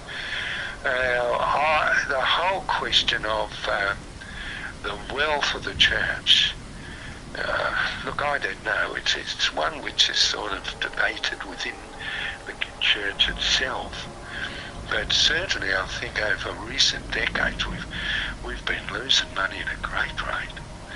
We've paid out billions of dollars in compensation for people abused by priests, sex-abused by priests, and so on. So God has been, cutting our wings financially. Yeah. Okay, but then again, if you've got an organisation, a worldwide organisation, and you need some dough to run it, right? Yeah. It's just in the parish, an ordinary parish. We have a parish and we take up collections on Sunday. The priest is paid, and other people might be paid. So and then you've got to upkeep it. We've just had a fence put around our parish grounds. A new fence, because the old one is getting pretty tatty. So, and that came from the Vatican, like the funding? No, then it became from the parish's own bank balance in the bank. You see, Oh, wow. We've got a bank account. So is that from the collections that you're able to maintain? Now, part of the money we collect goes into the bishop. Yeah, part of it goes into the bishop. And then there are special collections every year for the papacy and so on. Okay. And so on. So, well, thank you for answering that question. I know it's not an easy question, but I've been asking everyone. Yeah, okay, mate. Because everyone has an opinion on it, and I just wanted to know whether it was a form of greed, or is it maybe pride? A lot of people are anti-Catholic. That's possibly the biggest one. They think, well, look at the wealth of the Vatican, and so on. And they reckon that. But, every major church has quite an amount of property and so on. Yeah, property and wealth and expansion. The Mormons have a lot, because they tithe people. And that's someone I haven't actually contacted. I haven't contacted a Mormon yet. Is it just Mormon religion? Like, do they have churches or anything? Oh yes, the Mormons have quite a few churches. Are they Christian? Are they like a? Yeah, they are Christian, although it's rather peculiar belief. We believe that Jesus lived 2,000 years ago, roughly, in Palestine. And the Mormons believe he lived in America, I believe. No, wait a minute. And then he died and rose again. And he did start a church, according to the Mormons, but it soon went into corruption. Okay. And for that reason, about 400 years later, that'd be about 400 AD, Jesus descended again to the Indians of North America. Right. And that also started up, but it also went wrong. But this, in about the 19th century, a guy called, who was the founder of Mormonism? I've just forgot, but he found golden scrolls. And that had the whole story. Was it Jeremiah? I think it was. No, Smith, wasn't it? Smith, Joseph Smith. That's the one. Joseph Smith found this, and so he started Mormonism. We believe that that's a very dubious claim. Yeah. There's very little historical evidence. Unfortunately, that the golden scrolls were lost subsequently and so on. We believe, Jesus came down and he died on the cross, rose again, started the church, which we Catholics reckon was the Catholic Church, and it's been gone ever since. stronger at times, more faithful to Jesus at times than at others, but it's still been hanging in there. Well, thank you so much for sparing so much time. It has been a very insightful conversation. Thank you for everything that you've said, and it is really heartwarming that someone who is a devout Catholic exorcist is actually very forward-thinking and trying to make the appropriate changes to not harm the people that they exorcise, as well as trying to prove as an example to future exorcists. Absolutely essential. Yeah. Yes. So that's very good. You should be proud of yourself that you actually, saw a flaw in the system and tried to change it. Well, the flaw I saw was the absence of exorcists. The bishops were not appointing exorcists, and where they did, the priests wouldn't continue doing the job. I feared that they didn't really know how to go about it. Give them some ideas how to do it, and to keep safe in the process. Yeah. Well, thanks very much, Sabian. No worries. I wish you a good night, and thank you very much for this insightful conversation. I pray that God guides your path in the future. I appreciate that. Thank you. Thank you. Bye. Bye. I just got off the phone to an exorcist. Okay. That is a lot to process. That is a lot to process. Oh my. So, we did go in circles quite a bit in this conversation. There's a few things that this exorcist wanted to make sure that he got across. The fact that he doesn't touch the people that he exorcises. The fact that he always has someone in the room with him if it's like either the parents of a person underage or if it's a female. He has an assistant that is there to assist and to, I guess, keep him protected as well as the person protected. I'm guessing because of the... everyone knows the issues. But also that he's not being forceful, he's not restraining people, and that he's genuinely acknowledging mental health and science and doesn't have anything against modern medicine and stuff. So that's interesting. He had a few interesting takes on witchcraft and witch doctors and whatever else. He has an opinion on it. He has an opinion on Mormons as well. So that was interesting, sort of looking into the opinion of a retired exorcist. And yeah, he sort of had some pretty decent arguments for the Vatican holding on to a lot of money. It does make sense, the things that he said, that does cost money. It does make sense.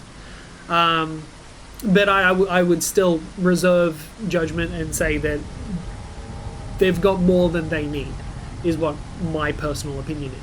Still, to this day, is my personal opinion.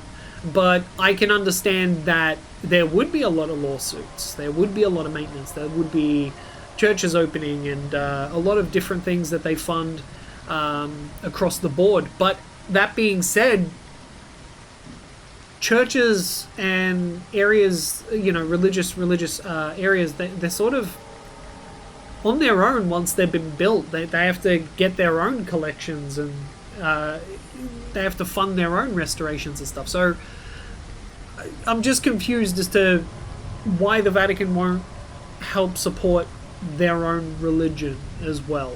Not just damage control with priests that have gone awry, but also why not restore and help each of the churches when they need it. They need new flooring, they need new roofing, there was an accident, the gates need repairing, any of that sort of stuff. They need more pews, a more modern aesthetic, or any of those sorts of things. Why wouldn't the Vatican just jump in and go, hey, yeah, alright, cool, here is a bundle of cash, since we're sitting on a gold mine, essentially. So I'm still confused about that, but this has been very insightful and very different for a video as well. I think I'm going to have to turn this into a series of videos. I've been recording for so long, I have hours of footage.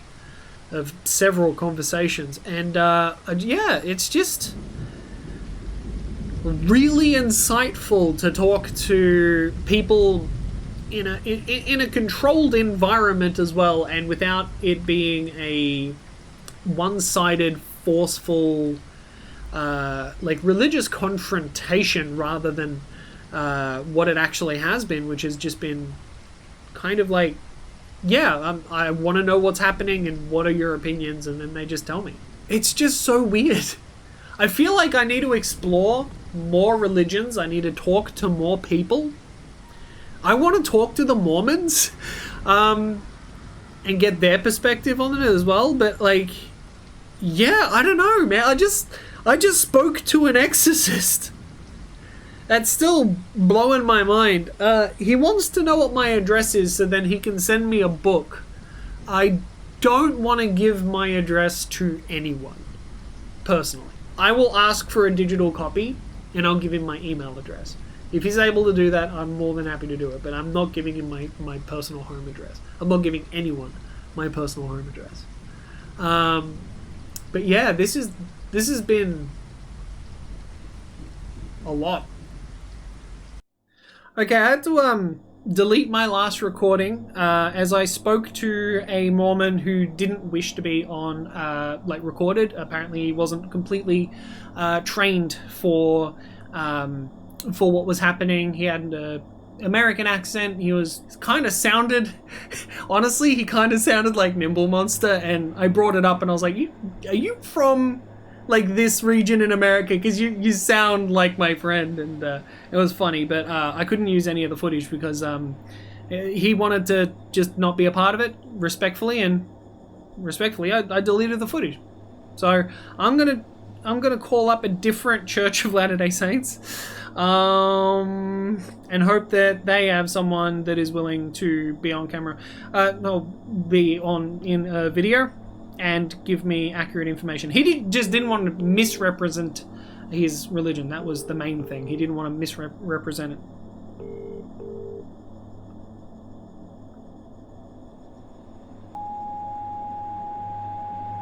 Hi, this is Sabian. I was wondering if I'd be able to speak to a, like the leader of your religion? Right now I'm making a video that spans across several different religions, and I'm just trying to get a deeper understanding of the differences and their opinions and viewpoints of evil. I've already spoken to a rabbi, I've already spoken to a retired exorcist, and I've spoken to a devout Catholic and a Christian, so I'd like to know what the Mormons are about and what their views on evil actually is, and to be on record, if that's okay. Yeah, we're just the missionaries, and so we're full-time volunteers to talk about Jesus Christ. So, yeah, we can do that. Okay. I just want to state for the record, I'm not here to be converted, I'm just here to learn. Yeah, that's okay. Alright, so I am a agnostic atheist, and so I don't believe in anything specifically, but I also don't believe that there is nothing. That's my belief system, and I'm unbiased to all the religions that I'm talking to currently. I've known people of all of them, and I'm just sort of like, I'm in my own realm, if you know what I mean. So this is educational, so I'm making a video that is going to replace like a tacky Halloween video that I would normally make. This year I wanted to make it educational because people are talking about, you know, in October, especially Halloween, etc. They're always talking about evil, spirits, ghosts, demons, devils. What is evil? As I said, I just got off the phone to a retired exorcist. So I got a good amount of footage from that, but he brought up Mormons at one point in the conversation, and I went, I hadn't even considered that. I would like to know more about Mormons. What is the Mormon belief when it comes to like ghosts and demons and evil? I mean, we believe the same biblical things, like, because we believe in the Bible with the Book of Mormon. Yes. And so, it's kind of the same as it goes to there, and yeah, that's honestly pretty much the same as a lot of Christian beliefs, and we don't necessarily, have a ton of revealed doctrine on the topic, but yeah. Yeah, I know a little bit about your religion, but I don't know a lot. I know about Joseph Smith, I think it is. Yeah. And he had the golden tab, I think they are. Yeah. Yeah, so I know the story. Apparently the Mormons were started out, I think, after Jesus Christ, and then they moved at some point to North America, and then they started again somewhere else. I think that's how it goes, but I don't know. Correct me if I'm wrong. Yeah. So, the Book of Mormon, the story of that is, its people, it was a family from 600 years before Jesus Christ was born in Jerusalem, who then were instructed to leave and go to the Americas. Wait, instructed by who? By God. Okay. Through a prophet. Was the prophet Jesus? The prophet was Lehi. This was before Jesus Christ was born. Okay. Yeah. And then it spans until 480, and in there, Jesus Christ, when he was resurrected, he came and visited his followers in Jerusalem, and he said, he has other sheep not of this fold that he needed to visit, and we believe that some of those were the people in the Americas, and so that's part of the Book of Mormon. So, Mormons were around prior to Jesus Christ? Well, we believe it's the Church of Jesus Christ, and so Jesus Christ's Church, with its correct doctrine and correct authority, priesthood authority, we believe that that's the same church that's been on the earth since Adam and Eve. We interrupt this program to thank our members on Patreon. Your contribution helps Scarabic Enterprises as a whole. All tiers are equal in benefits, and the entry is only $1 USD. We even have shadow tiers for those who do not wish to be named but want to show their support. Join now. Our Patreon link is in the description. That's kind of like another reason why I'm sort of doing this, is because of the link between the Muslim religion, the Jewish religion, Christianity, Catholicism. Like, it's all, as I keep describing it, there was a seed and it branched out. They're all based on the basic, the same kind of God, the same kind of religion, and they sort of expanded and became their own thing in their own rights. Yeah. Talking to a Protestant, I realized they don't acknowledge the Vatican and the Pope. Yet the Catholics, they're devout for that. Yeah. Do you acknowledge do the Mormons acknowledge the Vatican or the Pope? No, we don't. Okay, so that's good to know. But you're all still under the banner of Christianity. Yeah. We believe a lot of pretty close to what you believe, actually. We believe that, so Jesus Christ's church has been on the earth with prophets, and then sometimes that authority would be taken up, and then God would call another prophet, and we believe that happened until Jesus Christ came to earth. He had power and authority. He gave that to his apostles like Peter. Peter then tried to set up his church, but it didn't work out. The authority never made it past there. Yeah. It was like a fall to corruption or something that I heard? Yeah, we call it the falling away or the great apostasy. Okay. And so at that point of time, the gospel, the fullness of the gospel was kind of in the hands of men, and it got changed a bit, and people could still be inspired by God, but they never called a prophet until Joseph Smith, and so we believe, there's a lot of truth out there. A lot of these religions have a lot of truth, but we believe that the full truth and authority from God is on Jesus Christ's church here on the earth today. So that's where the Protestants would agree with you in a way, because they don't believe that they would get, any sort of power from the Vatican or the Pope or anything. They think that exorcising demons or anything, they don't even need to do that. All they do is pray in the power of Jesus Christ. That's what they do. So I would say that Mormons and Protestants have quite a lot of similarities. Yeah. I'd just say one thing. We believe that Joseph Smith was called to be a prophet, and then we've had prophets ever since leading and guiding Jesus Christ's church. What would be the most recent one in recent years? His name is Russell Marion Nelson. In what year? He's alive right now. He's 100 right now. Oh, wow, okay. And we also have 12 apostles. I do have a question, actually, out of curiosity. I called another Church of Latter-day Saints, and the person didn't want to be on record because he felt he didn't want to upset the balance of his knowledge and speculation, so he didn't want to give the church a bad name, essentially, by giving misinformation. And I respected that. I deleted the footage, but he also had an American accent that was very similar to a friend of mine's accent. So I'm just wondering, because you guys sound fairly American as well. Is there a theme with that when it comes to Mormons?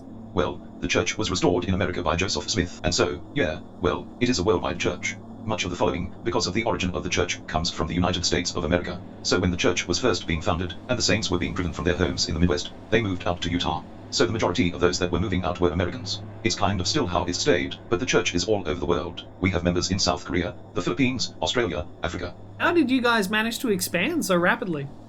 If you were a sect of Christianity that sort of disbanded and then got back together, how did you guys manage to get so much reach now? Well, quite a bit of it is missionary work. So missionaries just like us are called all over the world to go volunteer and teach the gospel for 18 months to 2 years. Do you guys still go door to door? Yeah, sometimes. I did charity work going door to door. I do not envy you guys. It is not fun. I mean, Yes, it might be yeah. fun because you guys seem to be a cheery bunch, right? So Yeah. that's kind of like the meme of Mormons, is that everything is just really happy and friendly, and that you're always just incredibly welcoming. Yeah. So is that a fact as well, or is that like a stereotype?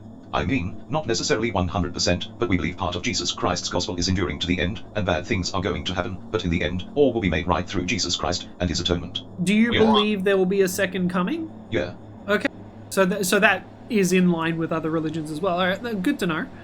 So when it comes to evil, which was my main focus on this, because I really want to know if there is like a one true evil. I actually asked the Exorcist if there was one true evil, or if there was multiple facets of evil that, for example, if someone was possessed by a demon and a witch doctor or something, helped them, is that the same as if an exorcist helped them, or a Catholic priest helped them, or you know what I mean? Like, when is evil one and true, or is it? Does every religion bring its own evil into the world? I'm sort of just trying to figure out exactly what evil actually is. I mean, we believe in the adversary. Okay. And we believe that, he kind of wants us all to be miserable. Okay. And doing evil makes us miserable. And so we believe that. That's really just, I guess the root of it is disobeying God's commitments because of our own pride. Would you say that pride is the ultimate sin, or? I don't know if it necessarily is a sin, but because we all have a bit of pride, that's just our natural human self that God has gave us along with our spirit right now. So we shouldn't be necessarily proud. Like, we shouldn't be like, we don't look at other people and like, oh yeah, they are dumb. They believe something that's false, or we don't, we shouldn't be like that. So you're less judgmental and more just open. Yeah. Do you believe in, like, hauntings? Ghosts or hauntings or spirits, paranormal, anything? I mean, anything in the Bible, we believe, and so... So what would that be? The ghost of, Yeah, we don't really necessarily know. Honestly, we focus more on the doctrine of Jesus Christ. That's what's important. And we know any bad thing that happens we can be helped through Jesus Christ. Right, okay. So you don't really pay much mind to evil because you're too focused on Jesus? Yeah. Right. So the ultimate counter to evil is just straight up accepting Jesus Christ as your Lord and Savior. Yeah. And living his gospel and changing, yeah. And enduring to the end, or following Jesus Christ and growing to try to be like him. That's what our experience here on earth is all about. It's about growth and progression, and with Jesus Christ as our example of us trying to be like him every single day. So are you all carpenters? Nah. I had to say it. Because, wasn't that his thing? Like, he was, sort of like prophet born, then he became a carpenter, he ended up, I can't remember if his wife or his mother was Mary, or both of them? I can't remember. Yeah, his mother Mary. Mother Mary. Who was his partner? We don't necessarily know if he had one. Okay.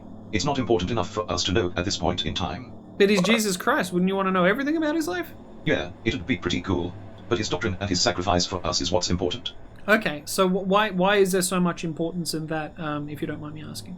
Well, because Jesus Christ suffered everything we suffer. He's experienced all of these painful things we have and paid our consequence for sins. He's paid each of our consequences individually. And he died for us that we could then be resurrected like him. So like reincarnation, or... Jesus Christ came back as Jesus Christ, except perfected and glorified. We all have the opportunity. Okay, so I'm a little bit confused by that, just because, well, I mean, A, I'm not Mormon, but B, how do we, as people, become like Jesus Christ? How do we get reborn? I mean, that's something that happens after we die. when it comes to death, how does that factor in for you guys? Is there a ghost? Is there a spirit afterwards? Is there an afterlife? Is there limbo? Is there like, is the same as Christians, or what else? We believe in something called the plan of salvation. So how does that work? So we believe that we lived with our Heavenly Father as spirits before we were born here on Earth. We were created, then inserted. Yeah, and we were growing and changing and becoming better, but we needed to understand a lot more. We believe that this Earth was created for us to be able to be in this state we are in now, where, because Adam and Eve, they took of the fruit of knowledge of good and evil, or the forbidden fruit. Yeah. But they did that so that they could have children at that point. So they had to be in this fallen state, and in this fallen state, life is really hard.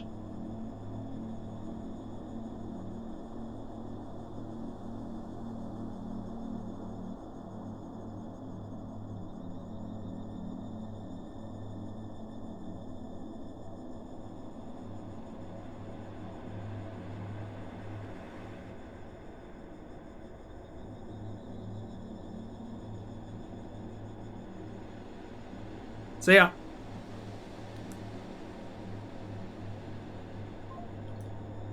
Alright, so this is gonna be a weird one.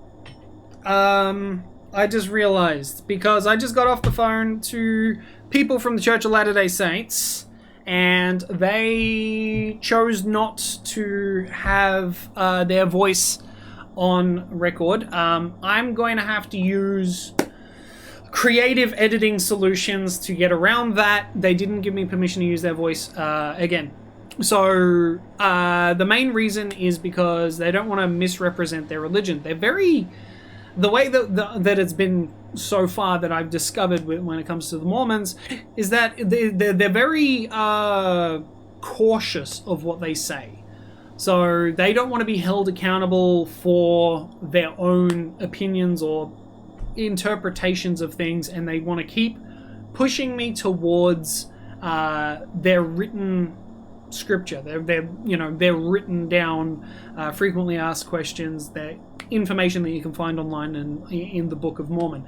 So I can understand and respect that, and I will respect the fact that they don't want their voices on or in this video, which makes editing this really annoying. But I will find a creative solution. I will give you guys a gist of what has been said in the conversation. Maybe I'll translate it somehow with words and then re-edit it to make it work. But I need to give roughly what these people have told me. I can't tell you where they're from, who they are, and you can't hear their voice. So it's going to be me just saying stuff and then maybe text answers. I don't know. Anyway, this is not the way I wanted it to go down, but I can't in good faith just violate their trust. So if you guys are watching, look, it's a lot more work in editing, but outside of that, I appreciate the fact that you had the time to talk to me and gave me honest responses with how you felt about things. The mobile number you have dialed has been disconnected. That's not a mobile number. What the okay. I don't understand that in the slightest. So I am trying to reach out to a Muslim religion, trying to speak to an Imam, which is basically means leader, which is essentially the equivalent of like a priest. So I'm just trying to get to someone who is very knowledgeable, because apparently they will not talk to me unless they know something, because it's against their religion to give misinformation about their religion, I think. Alright, let's give this one a go. My name is Sabian. I was hoping to speak to an Imam. Is there any specific thing that you want to Yes. speak in so that I can direct you to the... I need accurate information in regards to Muslim beliefs when it comes to evil. I'm making a video, and I've already spoken to several other religions, and I'm sort of comparing all of the religions and their beliefs. Respectfully. Okay. Alright. What I'll do, I'll give you I'll text you another number. Yeah, okay. Who would be able to help you, okay? I appreciate that, thank you. Alright, no worries. I'll text you. Thank you. Okay, bye. Can I get a number? I don't think he's sending me a message. Unless he's calling the dude and being like, hey, there's this guy who's like, wants to make a video. Oh, there we go. Thanks for calling. You can call Abdul.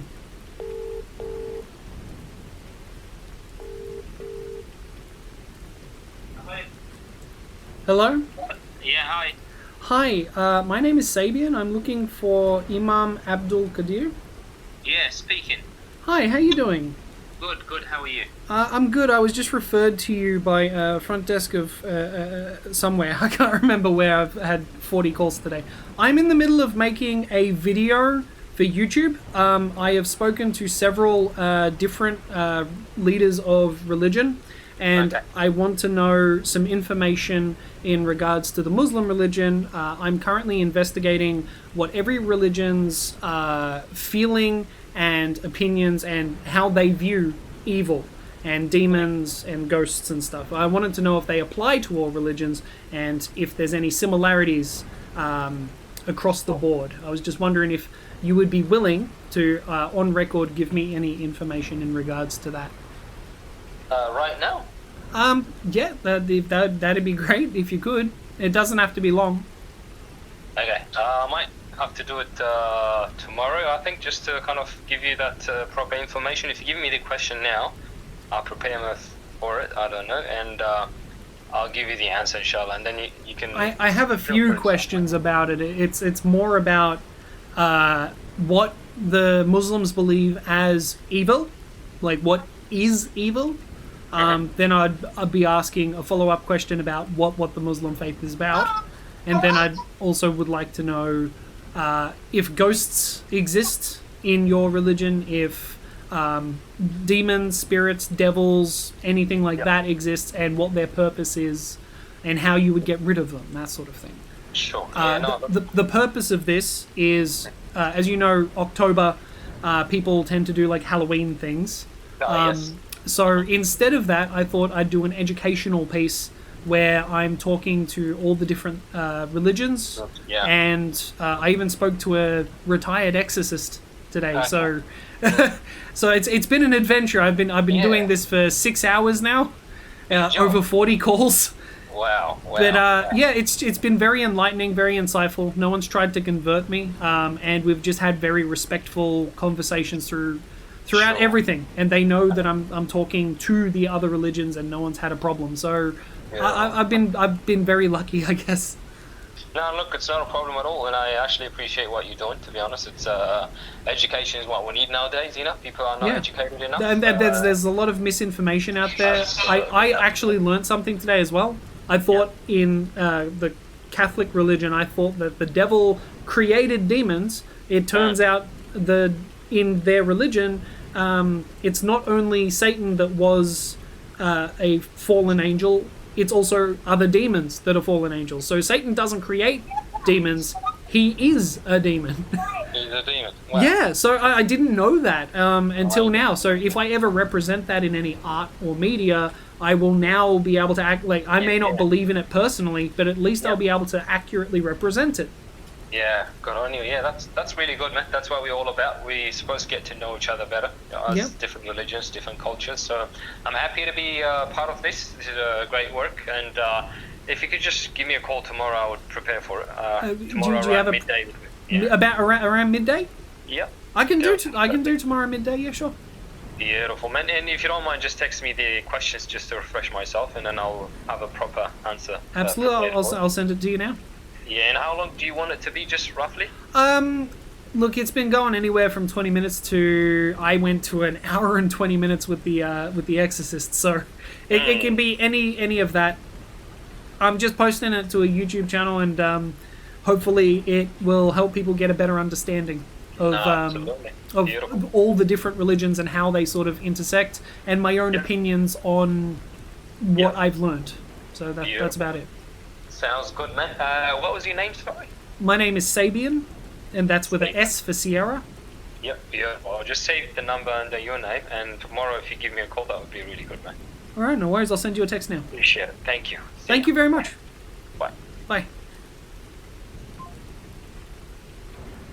That guy was incredibly polite. Alright, cool. So everyone's just been really nice to me today, except for that one priest. Alright, who did I just call? Where is the number? I need to send a message, so I need to send questions. This one with a message. There we go. Thank you for responding. So what are my questions? Let's figure this out before I finish recording for the day. Thank you for responding. Now I'm getting stuck for questions because I haven't written down any of them. This is all for the entire day been freestyle. He said he saved my number. I don't know how I feel about that right now. But I mean, it's literally to talk to me for my videos. I guess I'm okay with it. Yeah, send. I really hope I didn't misspell any of this. Thank you for responding. I appreciate your time. What is the Muslim belief in regards to evil? I wrote belief, not belief. Do spirits, demons, devils, etc. exist in your religion? If so, what are they? How do they manifest? How do you get rid of them? How does your religion differ from other religions based in the same historical roots? Are there sins in your religion? If so, what are they? I hope you're comfortable discussing these questions, and if you are not required to answer any of them, if you do not wish to do so, if at any point you wish to remain anonymous in the video, I can censor your name and or disguise your voice. Thank you. I look forward to speaking with you again. There we go. Alright, cool. I have an appointment with a Muslim Imam, and tomorrow I will have a conversation with them about the Muslim religion. Okay, so it is day 2. I have waited till the next day, midday on Wednesday, to call a Muslim Imam. So this is going to be interesting. I've woken up with a severe case of allergies, so my nose is completely blocked, and I hope I don't have to blow my nose 20,000 times during this conversation, because it's going to be very embarrassing for me and unpleasant for the person I need to talk to over the phone, but I need to call them. I'm nervous.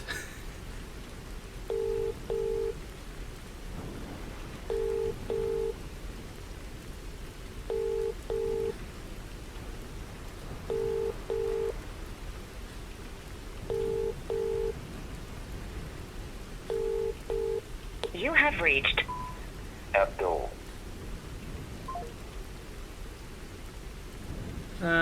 Did not answer, but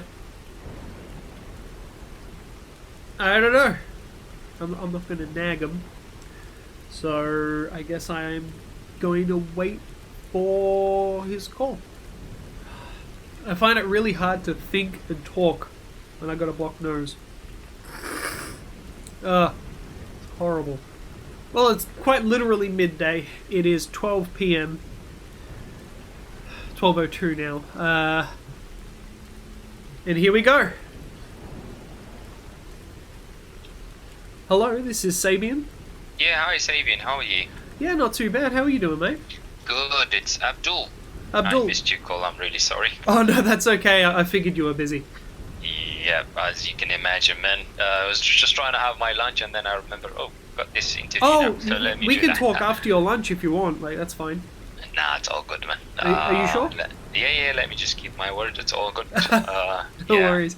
I just want to apologize because today I woke up with a severe case of allergies, so my nose is quite blocked. So if I sound a little weird or if I'm gasping for air, you know what I mean? Sorry to hear that, man. We all going through that, to be honest. Now. Yeah. It's I was just a change in weather, and then like I woke up and I'm like, oh, I've got a scheduled call today. Like, come on. All right. So, as I discussed with you yesterday, I am making a video for YouTube, and I've been talking to multiple different religious people and religious leaders that are in regards to evil, spirits, demons, their interpretation of evil, how it affects the world, and how to prevent it. The main curiosity comes from the unknown. We don't actually, as a human race, really exactly fully comprehend or understand evil, but I believe that the various religions would have a greater understanding of what that is, considering that like most pop culture and like media these days, when it comes to like the paranormal or evil or good versus evil and stuff, they have a basic idea, and there's a lot of there's a lot of mystery behind it still. And I'm wondering that if there is like a true evil, is there anything in common with like across all of the various religions? Like, do you guys agree on certain things? Are there differences between the interpretations? Like, where does it come together, and where does it fall apart? And I'm very curious as to like maybe even the origins of some of these like spiritual stories and some of these beings that, well, to be fair, it's been misrepresented in pop culture for years and years and years. So I'm trying to get to the bottom of it. Very interesting question, Sapien. And as I said yesterday, good on you for doing this. This is really beneficial and educational for everyone, really. It doesn't matter which religion you follow or which belief you have. So I think this is going to be an interesting one. Thank you. I appreciate your candor and your respect. I personally am agnostic atheist, so I don't really believe that there is any proof that there's a God, but I also don't believe that it has been disproven either. So I'm more open-minded to it than like a standard atheist would be, if that makes sense. Yeah, absolutely. So I think that I'm very impartial when it comes to talking to the various religions, because I'm not on anyone's side. I'm literally just gathering information. Beautiful. Yeah, that's the way. Just being neutral to all. Yeah. Unbiased.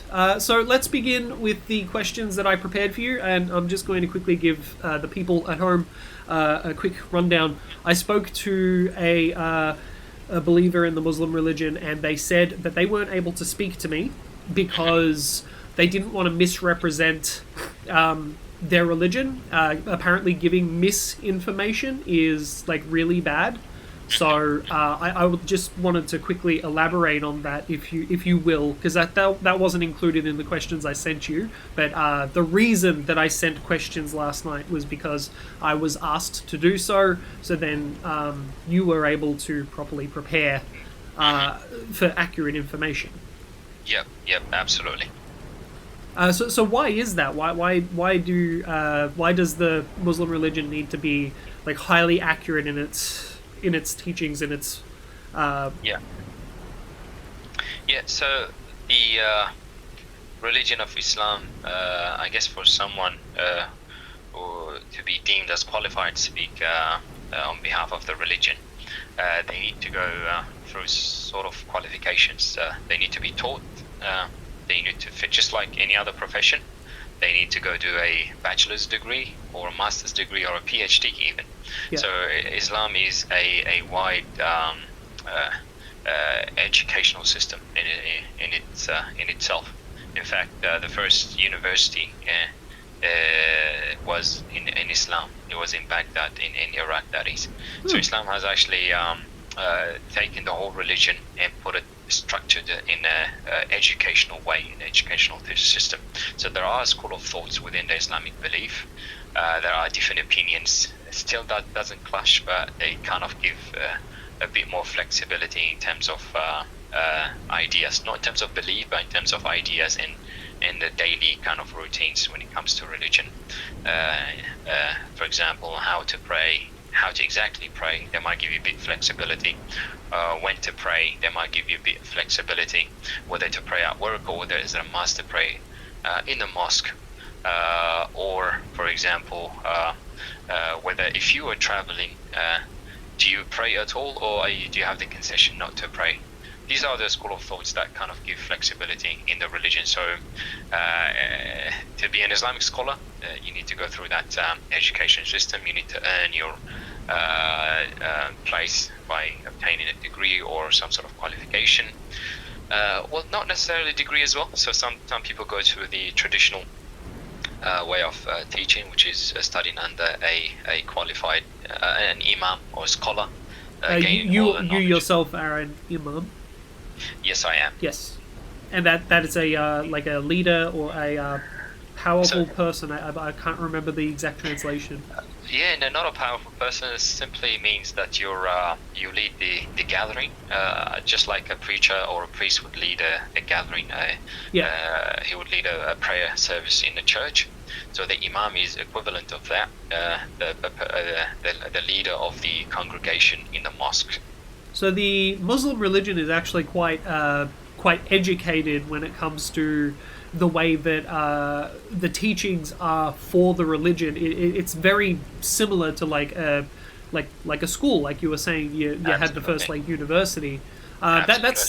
That is like a common theme with a lot of religions. Whereas like the Catholics, they also have certain schools for like priesthoods and all that sort of stuff. We've got the Judaism, which are very book smart. They're very well read, and they have to learn like quite a lot of the religion before they're able to ascend to like manhood and stuff. So it's really interesting to see the similarities between the religions, no matter how separate they are. Absolutely. But then seeing how they all sort of grew from the same seed, if that makes sense. Absolutely, and to add on that, what happens is if you look into the first verse that was revealed in Islam, believe it or not, sapien, it's actually the word read. So it's literally translated read, which is iqra. This is the first verse that was revealed in Islam.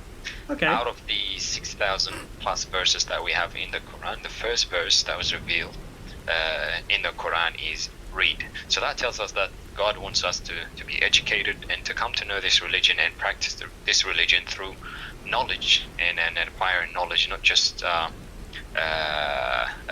so proper knowledge is something that is highly seen in Islam. Interesting. Now, I don't know if this is a fact, but I believe that there is 2 separate versions of the Islamic beliefs. Is it one that is believing in the Prophet Muhammad, and then one that is prior to the belief of the Prophet? No, this is actually a misinterpretation of the Islamic belief. There is no prior to the Prophet. The entire Arabian Peninsula were pagans. Okay. So when the Prophet, peace be upon him, came, is when he introduced the monotheistic belief. So he started to call the people to worship the one true God, and hence all the paganism were destroyed. So to say there are 2 versions of Islam is quite wrong. However, how we can adjust that statement is that all religions, or all prophets rather, were Muslims. And to just give a bit of more explanation on that, we look into Adam, for example. By the way, in Islam, we believe in all prophets of the Old Testament and the New Testament. So starting from Adam, Noah, Enoch, Moses, Aaron, David, Joseph, and Jesus Christ, peace be upon him as well, we believe in. And and the last final messenger of God is also Prophet Muhammad. So that's where the prophethood kind of ends. So to say that there was Islam before Muhammad, peace be upon him, is somewhat true, in a sense that all these prophets were Muslims. They had their own divine revelations, yes. They had their own gospels, they had their own the Torah, the gospel, and the Zabur, and the Psalms of David. Yes. And the last one is the Quran that was revealed to the Prophet. So these are the 4 books that we believe in Islam. Okay, cool. So if I could just also explain what the word Islam means or Muslim means. What it means is... Yes, please clarify. I think there's a lot of misconception out there, so... Yeah, absolutely. So the reason we say why all prophets were Muslims is that simply because they were all submitted to God, to the one true God. Gotcha. In Arabic, Islam means submission and surrender. That's what it means. Okay. If you break down the word and you translate it into English, what you'll find it means to surrender, to submit. So if I believe in one true God, I'm a Muslim. I'm a submitter, I'm a surrenderer to God. And Adam believed that, Noah believed that, and Enoch believed that, Moses believed that, Abraham believed that. So they were all Muslims. And the final messenger, Muhammad, peace be upon him, when he came, he kind of continued that legacy to say, I am a surrender. But wait a minute, he was speaking in Arabic. So he would have to use an Arabic phrase. Just like Moses was speaking Hebrew, and Abraham was speaking some other language, and Adam spoke a different language. But in essence, they were all submitted to God. They all submitted their will. So I hope that kind of gives you a bit of clarity. Yeah, a little bit, yeah. It's really interesting to see such familiar names across the religions. Like, that to me is... It's just is really eye-opening to see. And I know that everyone went their own like separate paths. They have their own separate beliefs and et cetera, et cetera. But like, I really appreciate the fact that everyone that I've spoken to all agrees that it comes down to common roots. Absolutely, yeah. So that's amazing. All right, so I do have some questions about evil. Cool. Because I've spoken to a rabbi about evil, and their belief system is with everything is God, and that evil is also God. It's an aspect of God. Everything is an aspect of God. So I was like, okay, that's interesting. I don't think they really believe in spirits or demons or anything like that necessarily. I wasn't able to get a clear answer, but I spoke to a retired exorcist, Catholic exorcist, and he was telling me about like spirits and stuff as well. But I also found out about the falling of an angel that became the devil. Okay. And that, in my misconception, I thought that the devil created demons, but apparently fallen angels are actually demons. So that means that the devil himself would have been a demon, and there's just a hierarchy of demons there. So I had a misconception that was cleared up the other day, which was really nice. But it also got me to understand that it's not far from the Jewish belief either, because God created angels. A fallen angel is still created by God, so God created the devil, so which means that the devil is also a part of God. So everything is God. Yep. And that's kind of been consistent so far. Would you agree that in your own religion, is that kind of like the same gist, but like slightly varied? Yeah, I guess it needs a bit more... elaboration. Clarification, yeah, and elaboration in the sense that we can agree on certain things to begin with. No doubt, God created everything. Yes. So we can agree on that. Doesn't matter what it is, God created everything, right? Yeah. But then also, God gave free will to both, to the demon kind and to the human kind, right? Gotcha. He didn't give it to the to the angelic beings. Does that make sense? So we've got three that's creatures. Consistent. Yes. We've got three creatures. We've got the human being. We've got the jinn kind, also known as demon kind. Okay. We also got the third creature, which is the angelic being. Right. So we've got angels. Yeah. So there's demons and angels. So the jinn, like genie style. Oh. So the jinn are the demons in Islam. Right. Okay. So I know from different sources of media that jinn is also known as like serve as genies. Yeah. So they are the jinn. But they're demons. Yeah, they are demons. So is that why they're tricksters? Yeah. Well, they've got special powers, and that's true. It's kind of like that the monkey paw theory that like if you make a wish, you got to be really careful what you wish for, otherwise you'll get something different. Yeah, they got certain powers to make things kind of give wishes within limitation, obviously, not so they can't raise dead and stuff like that. There are things that they can actually do because they have powers. Special powers. We can get into that later. Yeah, sure. So what would be the Muslim belief in regards to evil then? Yeah, so I guess when we agree that God created everything, He created everything, right? So we've got three beings. We've got the angels, we've got the jinn, which are the demons, and then we've got the human beings. So one thing to make sure that everybody understands here is that the angels don't have the free will, right? That they don't have that in them. They're not designed that way, in a sense that they can't make their own decisions.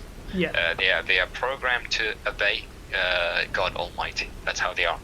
While if we look into the other hand, the human beings and the jinn, the demon kind, they have the free will. They can choose to be good or they could choose to be evil.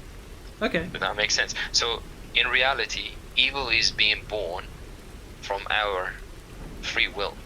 So we don't want that. So humans came before demons. No, I didn't say that, but I'm just giving a general kind of idea now that we're looking at it from I gotcha.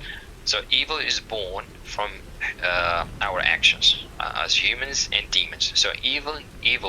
I'm trying to answer your question in regards to the fallen angels. Yes. That the angels could not beget evil. So angels are not the source of evil because they don't have that in them. So that's where you differ. Yeah. Okay. We differ, and that definitely differ 100%. So angels cannot disobey God. In the Quran, it says clearly that angels do not disobey God Almighty. Rather, they do what they've been commanded to do. So that's one thing there for you. So, in relation to who came first, whether the jinn kind, the demon kind, or the human kind. So, the world as we know it has been around for almost 5 billion years. Sapien. Yeah. Maybe correct me there if I'm wrong. I think it's 6.5 billion. Yeah. Wow, 6.5 billion. Okay. I think that's just from my knowledge of like dinosaurs and stuff. I think they operated 6.5 billion years ago. I don't know. Exactly. So let's just say. I wasn't there, So. Well, no one was there. But how long has humans been around on Earth? So would you say maybe 1 million years? Oh God, yeah. I don't know. I'm sorry. Yeah. If I'm too generous, I would say 1 million years. Let's just leave it at 1 million and go. Yeah, okay, cool. So like Cro-Magnon stage humans, that sort of thing. All prehistoric, those, after the Ice Age, After the Ice Age, So you've got all that big gap since the creation of Earth, or let's just say, if you agree that Earth was created or formulated somehow, since that time until the first humans to appear on Earth. It's been millions of years, and no one's around.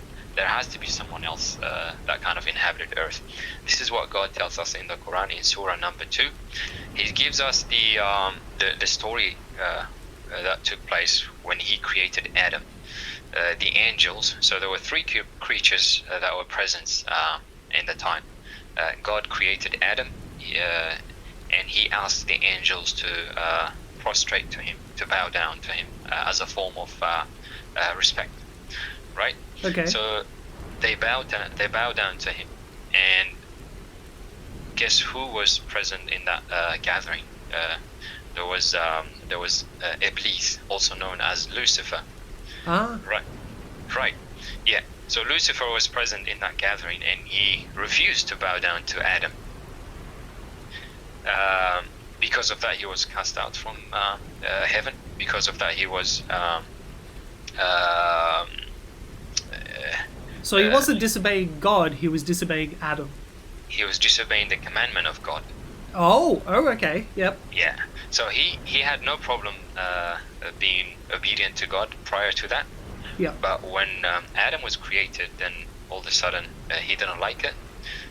He says, I'm better than him. This is his own words. I'm better than him.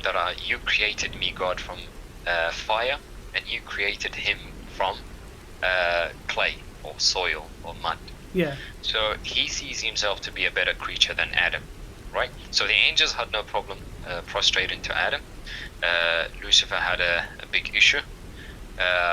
So because of that, he was thrown out of the mercy of God Almighty, because he disobeyed, and that's the origin of evil, as far as the second origin, that is, right? Well, yeah, that's really interesting, because there's similarities, but they also differ. Like, was Eve there, like Adam and Eve, or is Adam completely different? No, yeah. So Adam was just alone. Adam has just been created. He doesn't have the spirit yet. He's not breathing. He's not talking. He's just a statue, kind of standing there. The spirit is not in him yet. So God has not given him the life. Gotcha. So ironically, the conversation that took place between the angels and God is amazing. And I'll just kind of quickly say it to you so that you know the background to it. See, when God created Adam, the angels kind of responded saying, why would you create someone that's going to shed blood on earth and make corruption and spread evil? That's what they said. And then God says, I know what you don't know. So I actually know what you don't know. Obviously, well, he's God, of course he does. Yeah, angels have limited knowledge, limited powers in a sense, so they don't know what's the future, but God knows everything. So he says, I know what you don't know. And they replied saying, why are you going to put someone on earth that's going to corrupt it, spread evil, and shed blood? This is what the demons have done prior to that. So now they're referring to that. The angels, when they're speaking to God, they're actually referring to the acts that were committed on earth by the demons. So the demons have inhabited earth. They lived for God knows how long. Maybe it's those millions that were left blank prior to the human history. So do demons take the form of spirits, like ghosts, or are they? No, they got their own shapes. Yeah. The good thing is that God has taken that ability from human being to see demons, right? So if you were standing there and you're able to see a demon, you would not kind of be healthy anymore. Yeah, it's not healthy for you either. So you can't take that kind of. We don't have the ability to stand and face a demon. They are images so horrific that you can't stand it. It might harm you. So because of that, God has taken that ability from us to see demons, but they're always around us. So if you saw demons, then what, you lose your mind, or? Probably. Wow. Yeah. Man, that's really powerful. Like that's so you just somehow get a glimpse into the other world, and then you go, wow, okay, this is too intense for me, and you just shut down. Yeah, absolutely. So wow. Our brain as humans is so limited that we cannot. You can't comprehend it. You can't comprehend it. Yeah, true. Wow. So it is God's mercy that He's actually taken that ability from us to see. Because if we were to see them, then we would not be healthy. It would not be good for us. Yeah. Okay. But they're always around. This is why we are taught. Can we still hear them, or feel them, or because if they're always around, is there anything that we can kind of comprehend? Yep. So we're going to get to that. There are times that you can actually feel them, or they can touch you, or they can harm you. Oh, okay. We can get to that. But generally, we are taught in Islam that when we are in a room, when we're about to enter a room to say certain things, certain supplications. For example, we enter with the right foot, and we say, "In the name of God, I enter," and that kind of casts out all the devils inside, all the jinn inside.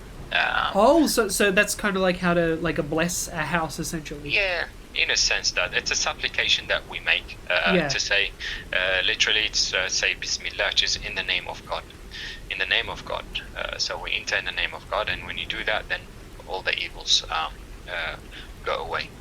So to come back to the question, can they touch us? Can they harm us? So there are certain situations where a demon, generally they can't, probably 99.9% they can't touch a human being. Also, that ability has been taken away from God, by God from them. Yep. So otherwise they could finish us in 2 seconds. They got powers that are beyond our imagination, right? Okay. By the way, they've got different hierarchy, as you said. Some of the demons can actually fly, some of them can crawl, some of them can teleport, some of them have the power of 100,000 men. So they come in different forms and shapes. They're not the same. Their powers are different. There are those who are useless. There are those who are generals. So the idea of jinn or demons in Islam has it's got more. It's got more to it than just. There's a lot of variation. When we look into our human beings are just one. Yes, we come in different colors, but we all one. We've got one nature. We've got same abilities. We've got same brain. We look the same. Our DNA is the same. Yeah. In the world of the demons, it's quite different. They all come in different powers and shapes and forms. Some of them fly, some of them don't. Some of them crawl. Some of them are sea dwellers. Some of them are just mountain. Right. So there's just demons absolutely everywhere, but they all have their own kind of domain. Absolutely. Right. Yeah. Okay. Yeah. So. Can they touch us? Can they harm us? Answer to that is yes, they can in certain situations. This is why in Islam we are encouraged to say those supplication, as I've given the example earlier. And so if you forget to do so, then you leave yourself at risk? Yeah, you might leave yourself exposed. And look, most of the times they're not just waiting to kind of attack you. They might be minding their own business, especially when we're naked, for example. When we're about to take off our clothes, we think that we're alone, yeah? But there's someone that is watching. There is a demon. There's a demon presence. They could probably look at you from a distance. Their eyes are not the same as humans' eye. Yeah. So those things, just to avoid all these and to put yourself in a safer situation, you make those supplications. You say, in the name of God, I take off my clothes, Bismillah, I take off my clothes, or Bismillah, in the name of God, I enter. And most importantly, we keep the ablution. Ablution is what? It's a pre-wash. It's a wash that you make pre-prayer. So the idea of keeping yourself clean. Yes, I was told about the cleansing, that you guys are very, very hygienic to clean yourself. Yeah. So one of the reasons is to keep all this evil away from from yourself. So you cannot be possessed if you have the. And the filthier that you are, the more likely you are to be hurt by a demon or something. More exposed you are. Okay. And situations where there is music, where there is alcohol, where there is filth, situations where there is a congregation of men and women and music, a combination of music and alcohol and all this. This is what kind of attracts demons, in a sense. So this is what they like. So if you're doing that, if you are in their presence, and most importantly, when you lose consciousness. For example, if you're drinking, what happened? You kind of lose your mind, right? You don't have full control of your mind. So it gives the opportunity for the demon to kind of possess you and take over, because you don't have full awareness of yourself. So when people make really poor decisions when they're under the influence of alcohol or something, it could be a demon influencing. Yeah, not necessarily, but that's just you exposing yourself by not being fully aware of what's going on around you. You're exposing yourself and being in a vulnerable state. Of course. You could be possessed by a demon. Pardon my ignorance. I am still juggling multiple religious beliefs in my brain, trying to piece together the puzzle. You know. No, you're doing a great job, to be honest, Sapien. I'm just trying to learn. All right. Well, so that's really scary. So do demons possess anyone? Is there possessions? Is there like an exorcism or anything in the Muslim religion? Yep, absolutely. So the idea of possession does exist in Islam. So demons can possess, and when that happens, there are people that specialize in exorcism. So not necessarily imams. So these are imams plus. So those people that have actually taken this and specialize in exorcism. Okay. Certain verses that you need to recite. What are they called? They are called Raqi. Okay. Raqi, which means the exorcist. So that's what they do, and they specialize in that. So they know all the bits. And that still happens today? It does happen still. So one of my very close friends are an exorcist, even though I don't practice it myself. there are certain qualities that you need to keep yourself. You as an exorcist, as a raqi, you always need to keep cleanness, right? So there's no room for you to be possessed as well. You need to protect yourself prior. So it's a big job. So they have to take special care to keep themselves clean. Absolutely. Because they're seeking out these demons rather than just standard avoidance. Yeah, it might be reversed. They might come, the demons are... it could attract the demons, right? So, yeah. So the cleaner you are, the less likely you are to have negative effects when you're exercising or something. That's really interesting. Yeah. It sounds like the Islamic demons are way more terrifying than anything I've heard of. They are so powerful. Yeah, They're so powerful that God said, no, you can't have that much power. Like, True. oh, wow. That's so cool. What you notice, Sapien, is that we are the one that actually allow for the demons to... We created the environment for them to possess us or to allow them to hurt us. So you're making me want to have a shower, man. Like, I just want to. I don't want the demons. It's not just the cleanness. It's just more to it, in a sense that. Yeah. So there's a saying of the Prophet. This is amazing, yeah. So a human can actually possess a demon. What? Believe it or not. Oh yeah. So this is how a human is more powerful than a demon, and how he does that is the more he actually reads the Quran. So the Quran is how we fight the devil. So when we're doing an exorcism, we're using the Quran. We're not using anything else. We're reading the verses from the Quran. We're reading the verses that are specific to cast the devils out. Okay. So when we read more and more and more, so the human can actually he can surpass the demon and go to their world and possess another demon. But this is just beyond. It's a different level. I don't want to scare you too much, but I mean, it's not scaring me because it's not of my belief. I just find it really interesting. Yeah. So the point is, I guess we shouldn't really be scared of demons. We shouldn't be scared of what they will do to us, as long as we protect ourselves with proper remembrance of God, with reading the verses of the Quran and keeping ourselves clean and keeping away from those environments that attract demons and jinn. We'll be a lot better. We'll be a lot stronger than the demons, and they will be fearing us, not us them. So if we don't need to fear the demons, we just sort of go on our lives and try to live like a clean life where it doesn't leave us susceptible. And you were saying that there is possessions. How do the possessions affect a human? Okay. Yeah, so I guess I've seen a few people that are possessed, and it does really affect your daily life, in a sense that you cannot interact with people properly.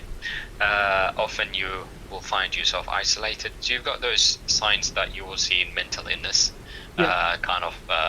also take place. Again, I want to say that people do not differentiate nowadays between mental illness and possession. This is probably there's a big confusion around that area. Okay. So what I always suggest to people is, when they come to me saying, look, I've been possessed, and first question that I ask is, did you go to a doctor? Did you seek any medical help in this? Have you seen a doctor about this? What does he say? Yeah. And then once you determine, look, there's nothing wrong with you medically, then it doesn't hurt for you to go see an exorcist so that he can actually just check you. Yeah, there's a checkup. This is the same thing that I was told by the retired exorcist, the Catholic exorcist. They said that they really care about mental health, and they want to make sure that it's not just schizophrenia or something, that there actually is a demon inside them before they proceed. Because you could do more damage to someone who's just mentally ill, and then you put them through whatever the proceeds are for the exorcism. And like, what if they're just like, you're doing more harm by scaring them rather than curing them? Yeah, exactly. So it's really cool to see that, especially today, that these, like, across religions, there's still respect for like mental well-being, mental illness, that sort of thing. No, absolutely. We are in the 21st century, so Yeah. I guess things are becoming a lot clearer. Well, while back in the days, things weren't clear. There wasn't mental illness, right? So they would classify everything as possession. Oh, he's been possessed. He's been possessed. Yeah. So they would assume immediately this is possession, but now we can actually just pinpoint if it is it's a mental illness. Yes, this is the way to go about it. If the person feels, see, the thing with Quran is you can go seek a Iraqi exorcist, and not necessarily that you have a demon inside you. So the Quran just does calm you, so you can benefit from that, but we still want people to be treated properly. Yeah. It's mental illness, you need to be seen by a psychiatrist, by a proper psychiatrist also. It is really humbling to hear so many different religions actually just coming together and going, yeah, no, this is a separate issue. Absolutely. That's really cool. That's not what I was expecting across, especially from my preconceived notions of like Catholicism and stuff. I thought that they would still be very adamant to just be like, oh, it's all demon possession. Mental health is demon possession. But no, it's very much like they understand like where they are. They understand more. They sort of respect the science behind it, and it's really cool to see that that there are similarities. Amazing. Yeah, absolutely. Yes, I agree. It's like bringing everyone together. It's really cool. Yeah, well, that's what we're supposed to do. We're supposed to get to know each other and share information with each other and help one another, as God Himself taught us. Help your fellow human beings live together harmoniously, regardless of your race and your beliefs or your ethnicity. Your Lord is one, and this is what He said, and this is what we shall do. Okay. So, are there any sins in your religion? If so, what are they? We interrupt this program to thank our members on Patreon. Your contribution helps Scarabic Enterprises as a whole. All tiers are equal in benefits, and the entry is only $1 USD. We even have shadow tiers for those who do not wish to be named but want to show their support. Join now. Our Patreon link is in the description. Yeah, so in Islam... or are they even called sins? Yeah, there are sins. So the concept of sin is central to Islam, Islamic ethics and morality. Okay. There are different types and degrees of sins in Islam as well. So often categorized into two. So major sins and minor sins. So we've got big sins that are like big. These ones are serious. And the little ones are called minor sins. So the example of the major sins is like murder, for example. This is big. I read that murder is basically the number one. You do not want to do that. Yeah, you do not want to do that. Yeah. So and taking your own life, which is self-murder. Yeah, that's even worse. Yes, apparently that's like the worst. Is from what I've read. That's all I know about the. That's the extent of my knowledge. Essentially, from here on in, I'm just a baby stumbling in the darkness. Yep. So there are a few actually, but prior to murder, there is associated partners with God. So God classifies that as the biggest sin, because see, when God created us, and He wanted from us to just acknowledge Him as a creator, right? Yeah. I mean, regardless of who He is and what name we've given Him, let's just call Him God. And He said, "Look, I want you to worship me. This is why I created you." And we went back to kind of associate with Him to make other partners. We became we made multiple gods next to Him. So He classifies that as a major sin before murder, and then you got murder after that. Obviously, adultery. So I guess it's offensive to God that He created something and they chose to take it away. Yeah, I mean, it feels like betrayal, doesn't it? If I've done something good to you, and all I've asked is that for you to acknowledge me. Yeah. You went back, instead of acknowledging me, you kind of forgot about me. In fact, you disobeyed me. Yeah. And you associated others with me in my place. So I'll be very furious in that sense. Okay. Yeah, false testimony is also a major sin. False testimony. Usury is seen one of the big sins in Islam. The idea of interest and usury. And most importantly, disobeying your parents. What is usury? Usury is interest. So taking interest from people. So when you, back in the days, what they used to do is the rich, they would kind of give a loan to the poor people. So they would give them $100, for example. Yeah. And in a month. Interest is in like monetary interest. Yeah. Yep. Absolutely. Wait. So does that mean that Muslims cannot use specific type of bank accounts because they gain interest? Absolutely. We are not allowed to because the religion does not allow us to, and because it is classified as a major sin. Wow. Okay. Good to know. Even though there's benefit, yes. So, for example, of course, yeah, but that would be the temptation. That would be. Yeah, I mean, you got $1,000, you put it in the bank in a month. If you make, and say whatever, $20. Yeah. Okay. That's something, right? That's money. And if you got 1 million, then it's, I don't know, 20,000. So even though there is benefit, we are not allowed to touch it. You're not allowed to partake in that because we're not allowed to take it. So when it comes to business, it's very very hard. It's very transactional, and like certain places still operating on trade. Well, nowadays, believe it or not, NAB has actually started something. The NAB, the National Bank, started something called the halal interest-free loans and stuff like that. So other banks are kind of engaging in that because there is just a niche. Yeah, there's a lot of and of course, as a big business, you want to be able to provide for everybody. So absolutely, yeah. No, that makes sense. That's actually really cool that they're doing that. Yeah. Do you know what's the biggest sin sapient? Disobeying your parents. So in Islam, that is classified as a major sin. So when you are disobeying your parents, when you are not being nice to your parents, when you are upsetting your parents, that's a big sin. I think I might be going to hell. I was a terrible child, but I wasn't raised in a religious household, so. Okay, no, you sound like a good child, man. Okay, so minor sins are like like gossips, or negligence in worship.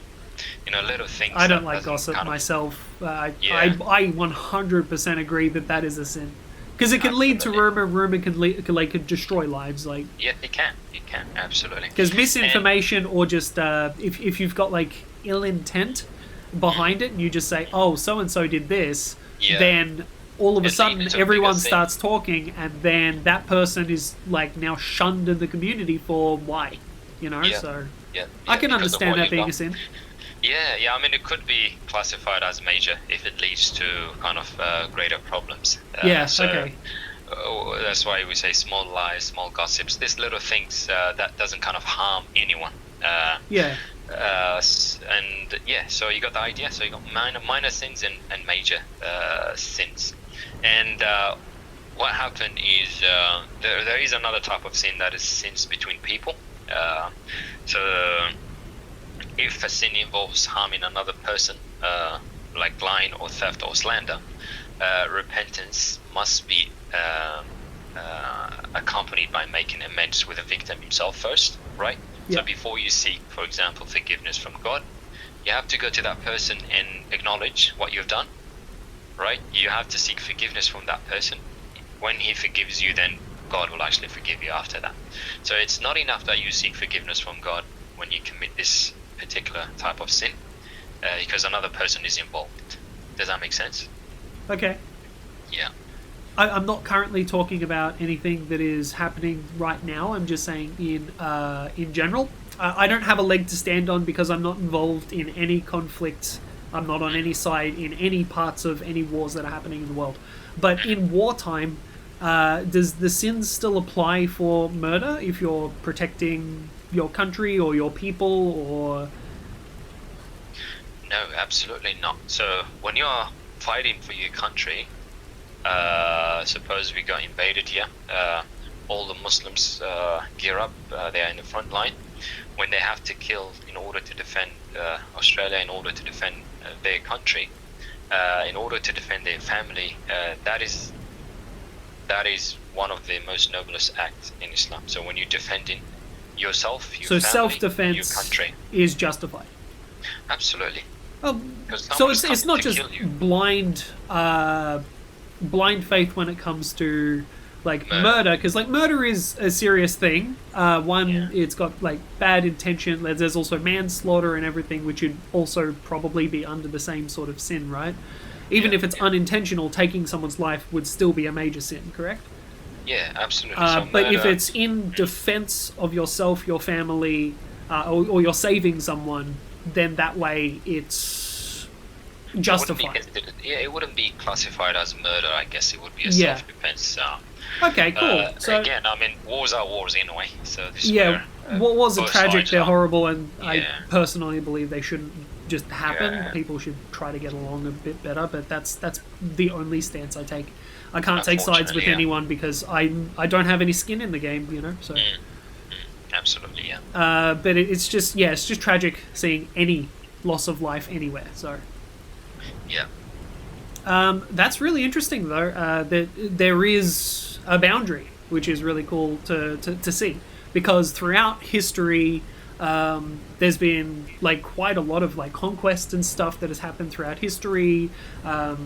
There was like Arabic armies and stuff like that were I can't remember. Like, is there still sultans? No, at the moment, yeah, there's a sultanate of Oman. Yeah. So you know the country Oman. I'm not aware of it. Oman is next to Yemen and next to Saudi Arabia. Oh, next to Yemen. Yeah, I know Yemen. So there's a sultan there, and there is the Brunei as well. Brunei's got a sultan. Okay. Yeah, it's a few So countries there's a few that are still out there. That's cool. But yeah, like in history, relation to murder, when it comes to war, the Prophet, peace be upon him, was very specific when he gave an advice to the army. He would say, "Do not kill any woman, do not kill any child, do not kill any old male or female, do not cut a tree, do not cut a tree. Do not cut a tree, because a tree is beneficial to the society. You cut a tree, well, what would you benefit by cutting a tree? How does that help your cause? I don't understand. So you would tell them, because conquerors would do that, right? Normal conquerors would look into the Romans and all other where they empires. sort of decimate the land. And, they decimate, they destruct. All they do is destruction, and they have to ruin the entire city, right? Make it useless, uninhabitable for people to go back to, right? The idea of war in Islam was entirely different. So kind of how certain wars, what they would do was they would kill off all the livestock. This happened in World War II as well, where they just shot all of the cows and the everything, let them rot, so then the soldiers would starve if they ever got back there, you know. So that's pretty brutal. That's like hardcore tactics. But in the Muslim religion, you don't do that because we don't do that. It's disrespectful. It's his words were very, very, very specific, and it's the words of the commander of that time. So it's incredibly respectful. That's cool. Yeah. So you only, and he added to say you only defend yourself when someone raises their sword to kill you. So in essence, it was entirely self-defense, and yeah. Oh, cool. So I think you've already answered one of the questions, which was how does your religion differ from other religions based in the same historical roots? But I believe we've already answered that. Well, can I just add on that a little bit, if you don't Of course, mind? I've got time. I would like to kind of rephrase that question. What are the, similarities that we have with other religions? I don't see the religion of Islam to be different. It's just misunderstood at the moment, or possibly misrepresented by Muslims. So, two things to differentiate is Islam is one, and Muslims are also one. So what Muslims do not necessarily kind of reflect. So when Muslims do bad things, it's not to say that Islam is bad. Yeah, they're people, they're bad people. Muslims have bad people and they have good people. They've got evil people. We've been talking about evil and good, right? Well, you could say that about anyone, there's good, there's bad. All countries, all races, all religions, and they have good and bad. So they got good people, and you can have good people and bad people in one household. So it's not it's not a big thing, So I see Islam to be to have a lot a lot more similarities with all religions, with all Abrahamic religions. In fact, the similarities outweigh the differences. Look into Abraham, for example. We believe in the book of look at Moses, for example. The Muslims believe in the Torah. That is a very book that was given to Moses. Yep. So we believe in that. And Moses was a Hebrew, right? Yeah, Moses was a Hebrew, so he was the prophet that was sent to the children of Israel. Okay. So we believe in that. In fact, Moses is one of the mighty prophets of Islam. So you will have a Muslim person whose name is Moses, and there's no problem with that. He's one of the most beloved prophets of Islam. And likewise, David was given the Psalms of David.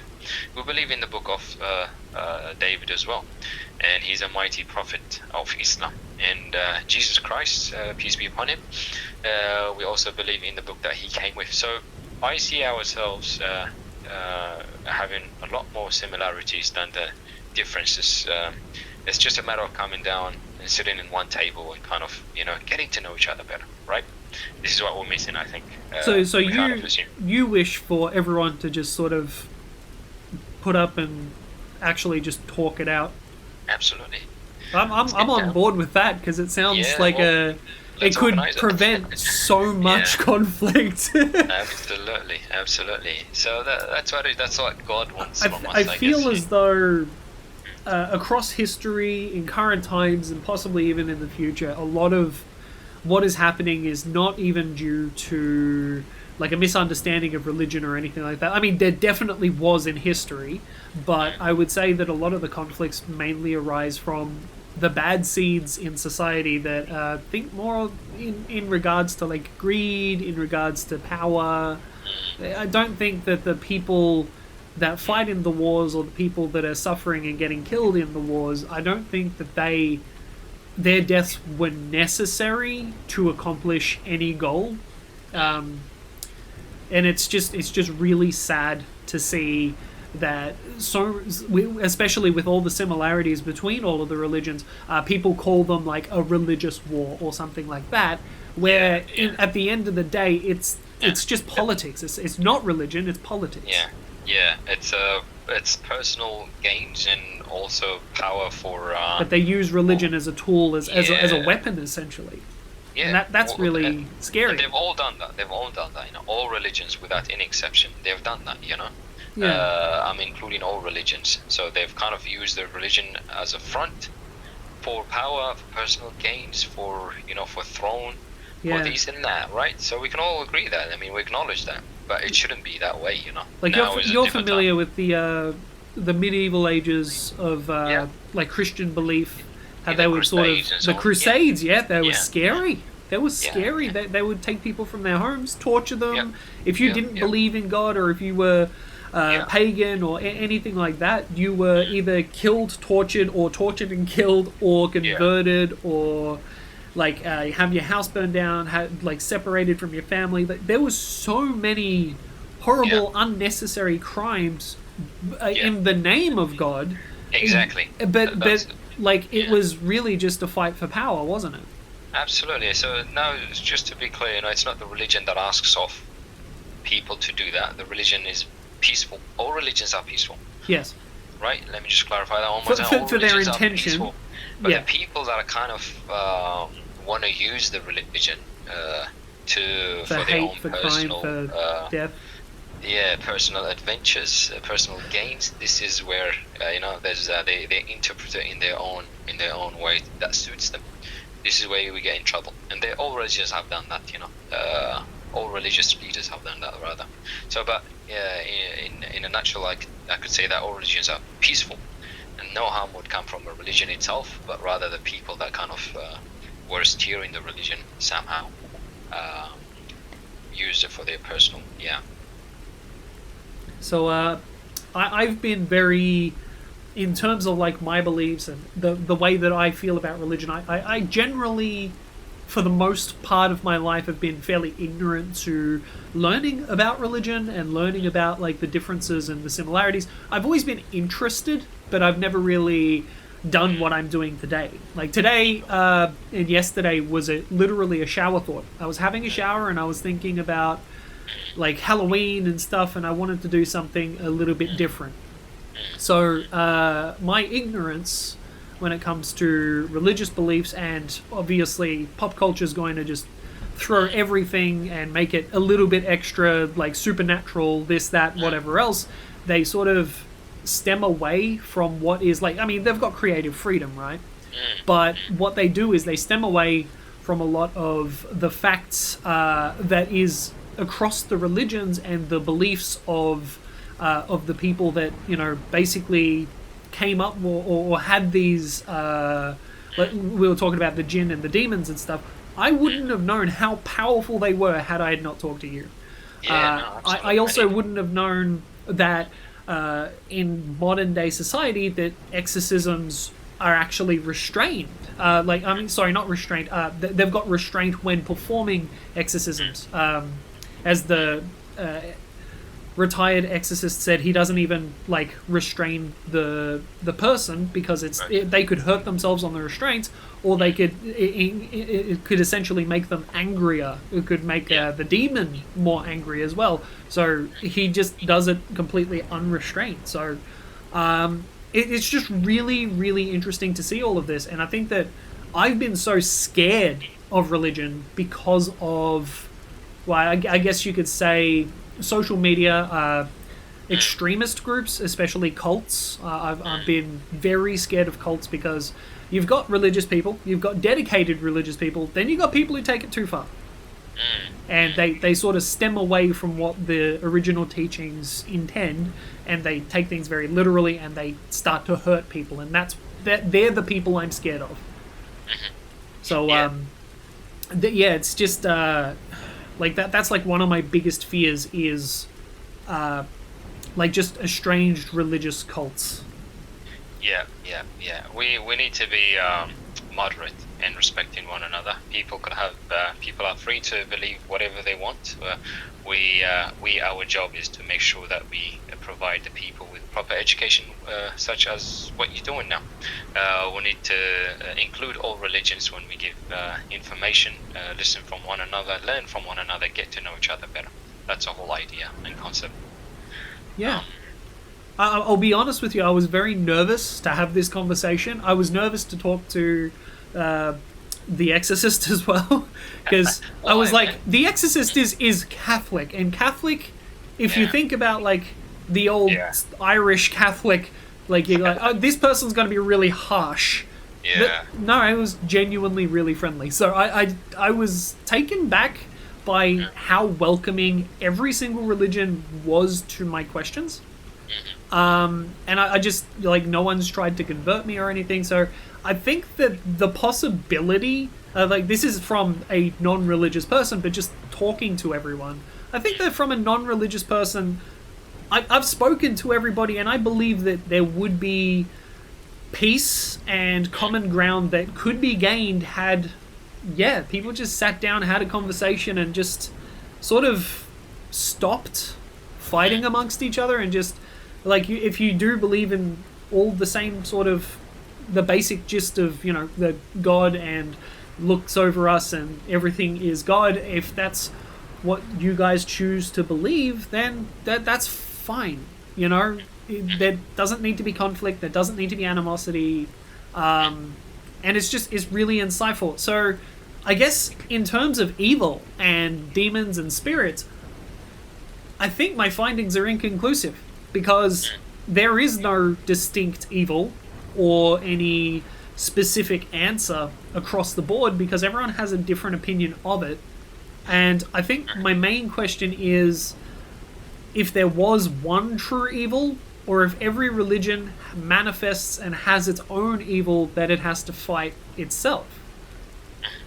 I can't find an answer for that question. Do you think that there is one evil, or do you think that it's like one evil being misinterpreted and across the board everyone has their own version of it? Or do you think that there is multiple evils that everyone has to face alone? Okay, so at the moment, the evil has multiplied, as we are now, right now. Okay. But Lucifer, also known as Iblis, is regarded as the primary source of temptation towards evil. Yeah. This is the fundamental belief in Islam. And that happened after refusing to bow to Adam. He was cast out of heaven, and he seeks to lead humans astray. So this is the point. However, Islam teaches us that Satan can only whisper or suggest evil. That's the point that I've actually told you earlier, the free will. Yes. So Satan can only whisper to you to do evil. He's not going to force you to do evil. So evil is somehow kind of within us. It's part of us, but we may choose. Why do people do evil things? Because it's there if you want to use it, but you don't necessarily have to use it. In fact, you don't have to use it at all. But when the Satan whispers to you or suggests to you to do evil things, then it kind of activates in you to do evil things. Kind of like an impulsion. Yeah. Or compulsion, sorry. So, so the fundamental belief in Islam is that Satan is the source, the primary source of all evils. Okay. Yeah. Interesting. Well, this has been very insightful. Thank you very much. I really appreciate you giving me an hour of your time, and it has been an hour, hasn't it? Yeah, it did. I mean, wow. These conversations go on. I've got a lot of editing to do. Oh well, I wish you all the best, Sapient. I really appreciate it.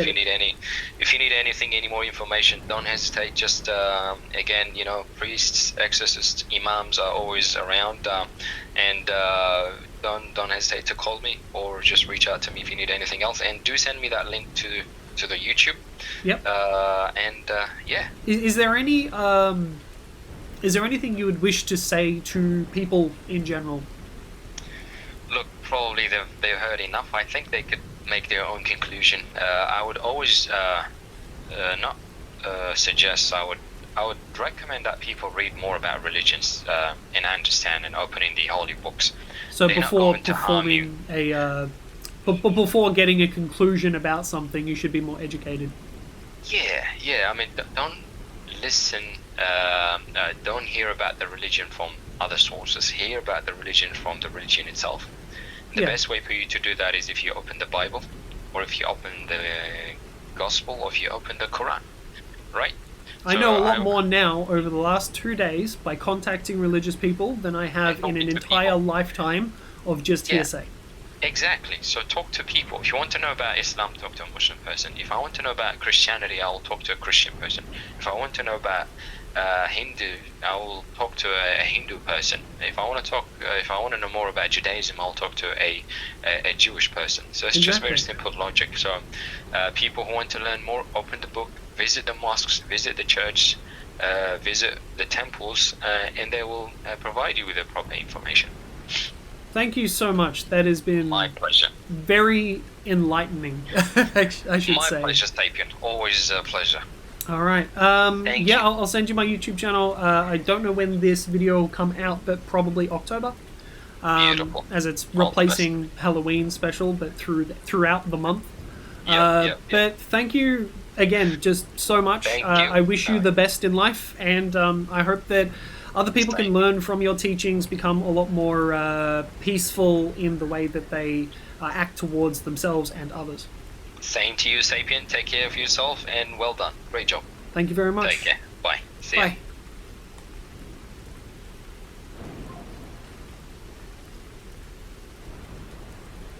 A lot of people are really scared of the Muslim religion. I've lost my fear. I am not scared of the Muslim religion. I would still be scared of any extremist group at the same time as any other cult-like influence that is Christian, Catholic, any religious extreme I don't want a part of. That is scary to me. But speaking across several different religions and having a lot more knowledge on what exactly they believe, what exactly what their belief of evil is, and why things are the way that they are in their beliefs and what the origins are, I feel a lot more educated about it, and I feel like I'm no longer just lost in the dark when it comes to everything.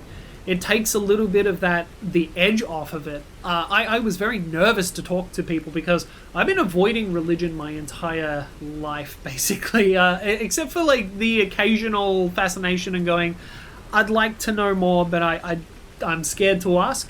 I've spoken to religious people before, and sometimes I'll pry and be like, okay, so why is this, and the inconsistencies and this and that, and I'm quick to point out a lot of because it's really easy to shut down specifically Christianity and Catholicism is really easy to shut them down based on literally just what's written in the Bible. But what their belief is and where it stems itself in history and the roots is very interesting. If you're not a religious person and you just, I don't know, I don't think I can really judge religious people the way that I used to. I feel a lot more enlightened now. I wouldn't say that I am more spiritual or more religious or anything because of this experience. I would just say that I am more educated in religion. So yeah, if I ever do come up with some interesting things to of a religious nature to convey to people, I will now be able to accurately depict how that would function in any given religion. And I would look into it a little bit more before opening my mouth about it. Because I don't want to give misinformation. I don't want to receive misinformation, especially these days where everything is practically misinformation. There is so much out there that is just... It's just fear-mongering and hate speech across all religions, at all religions, because of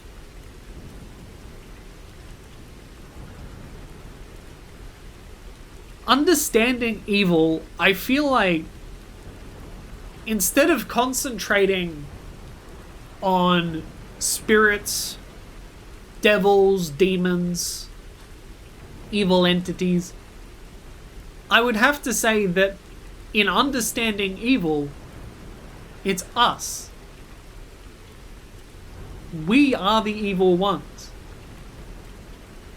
We manifest our own evils, and we have fear of the unknown, and that fear of the unknown is how we view the evil in terms of spirits, demons, etc. I'm uncertain and unclear as to whether or not spirits or demons exist. I am uncertain or unclear as to whether God or the devil exists. But what I do know is that humankind is very capable of committing evil. And I think that that's the scariest thing of all. So you guys can enjoy your dressing up. You can enjoy playing Phasmophobia or any sort of horror game or anything that is based in religious spooky stuff. You guys can go and do that. I mean, I definitely have in the past. I probably will in the future. But this Halloween, it's just taking an inner look at myself, at society, where we are today and where we're going to be tomorrow. And we need to stop. We need to improve. We need to be better. I don't believe that you necessarily need religion to do that, but if you find solace in religion and it is in a peaceful way and it doesn't affect others and it doesn't harm anybody, it's not putting anyone out of pocket and it's not taking advantage of anyone, then I think that's fine. I used to be of the opinion that how can a grown adult person be dedicated to something that is not proven to be real. Whereas now, I understand there's more of a cultural significance to it, and I feel as though I've grown as a person.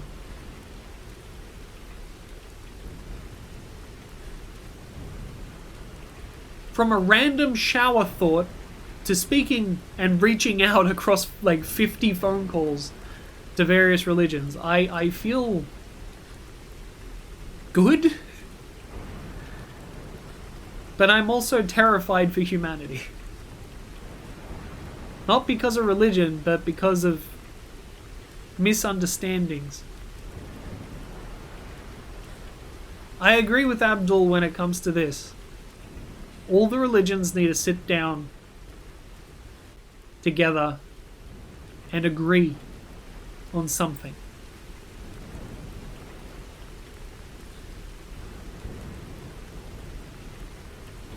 Happy Halloween.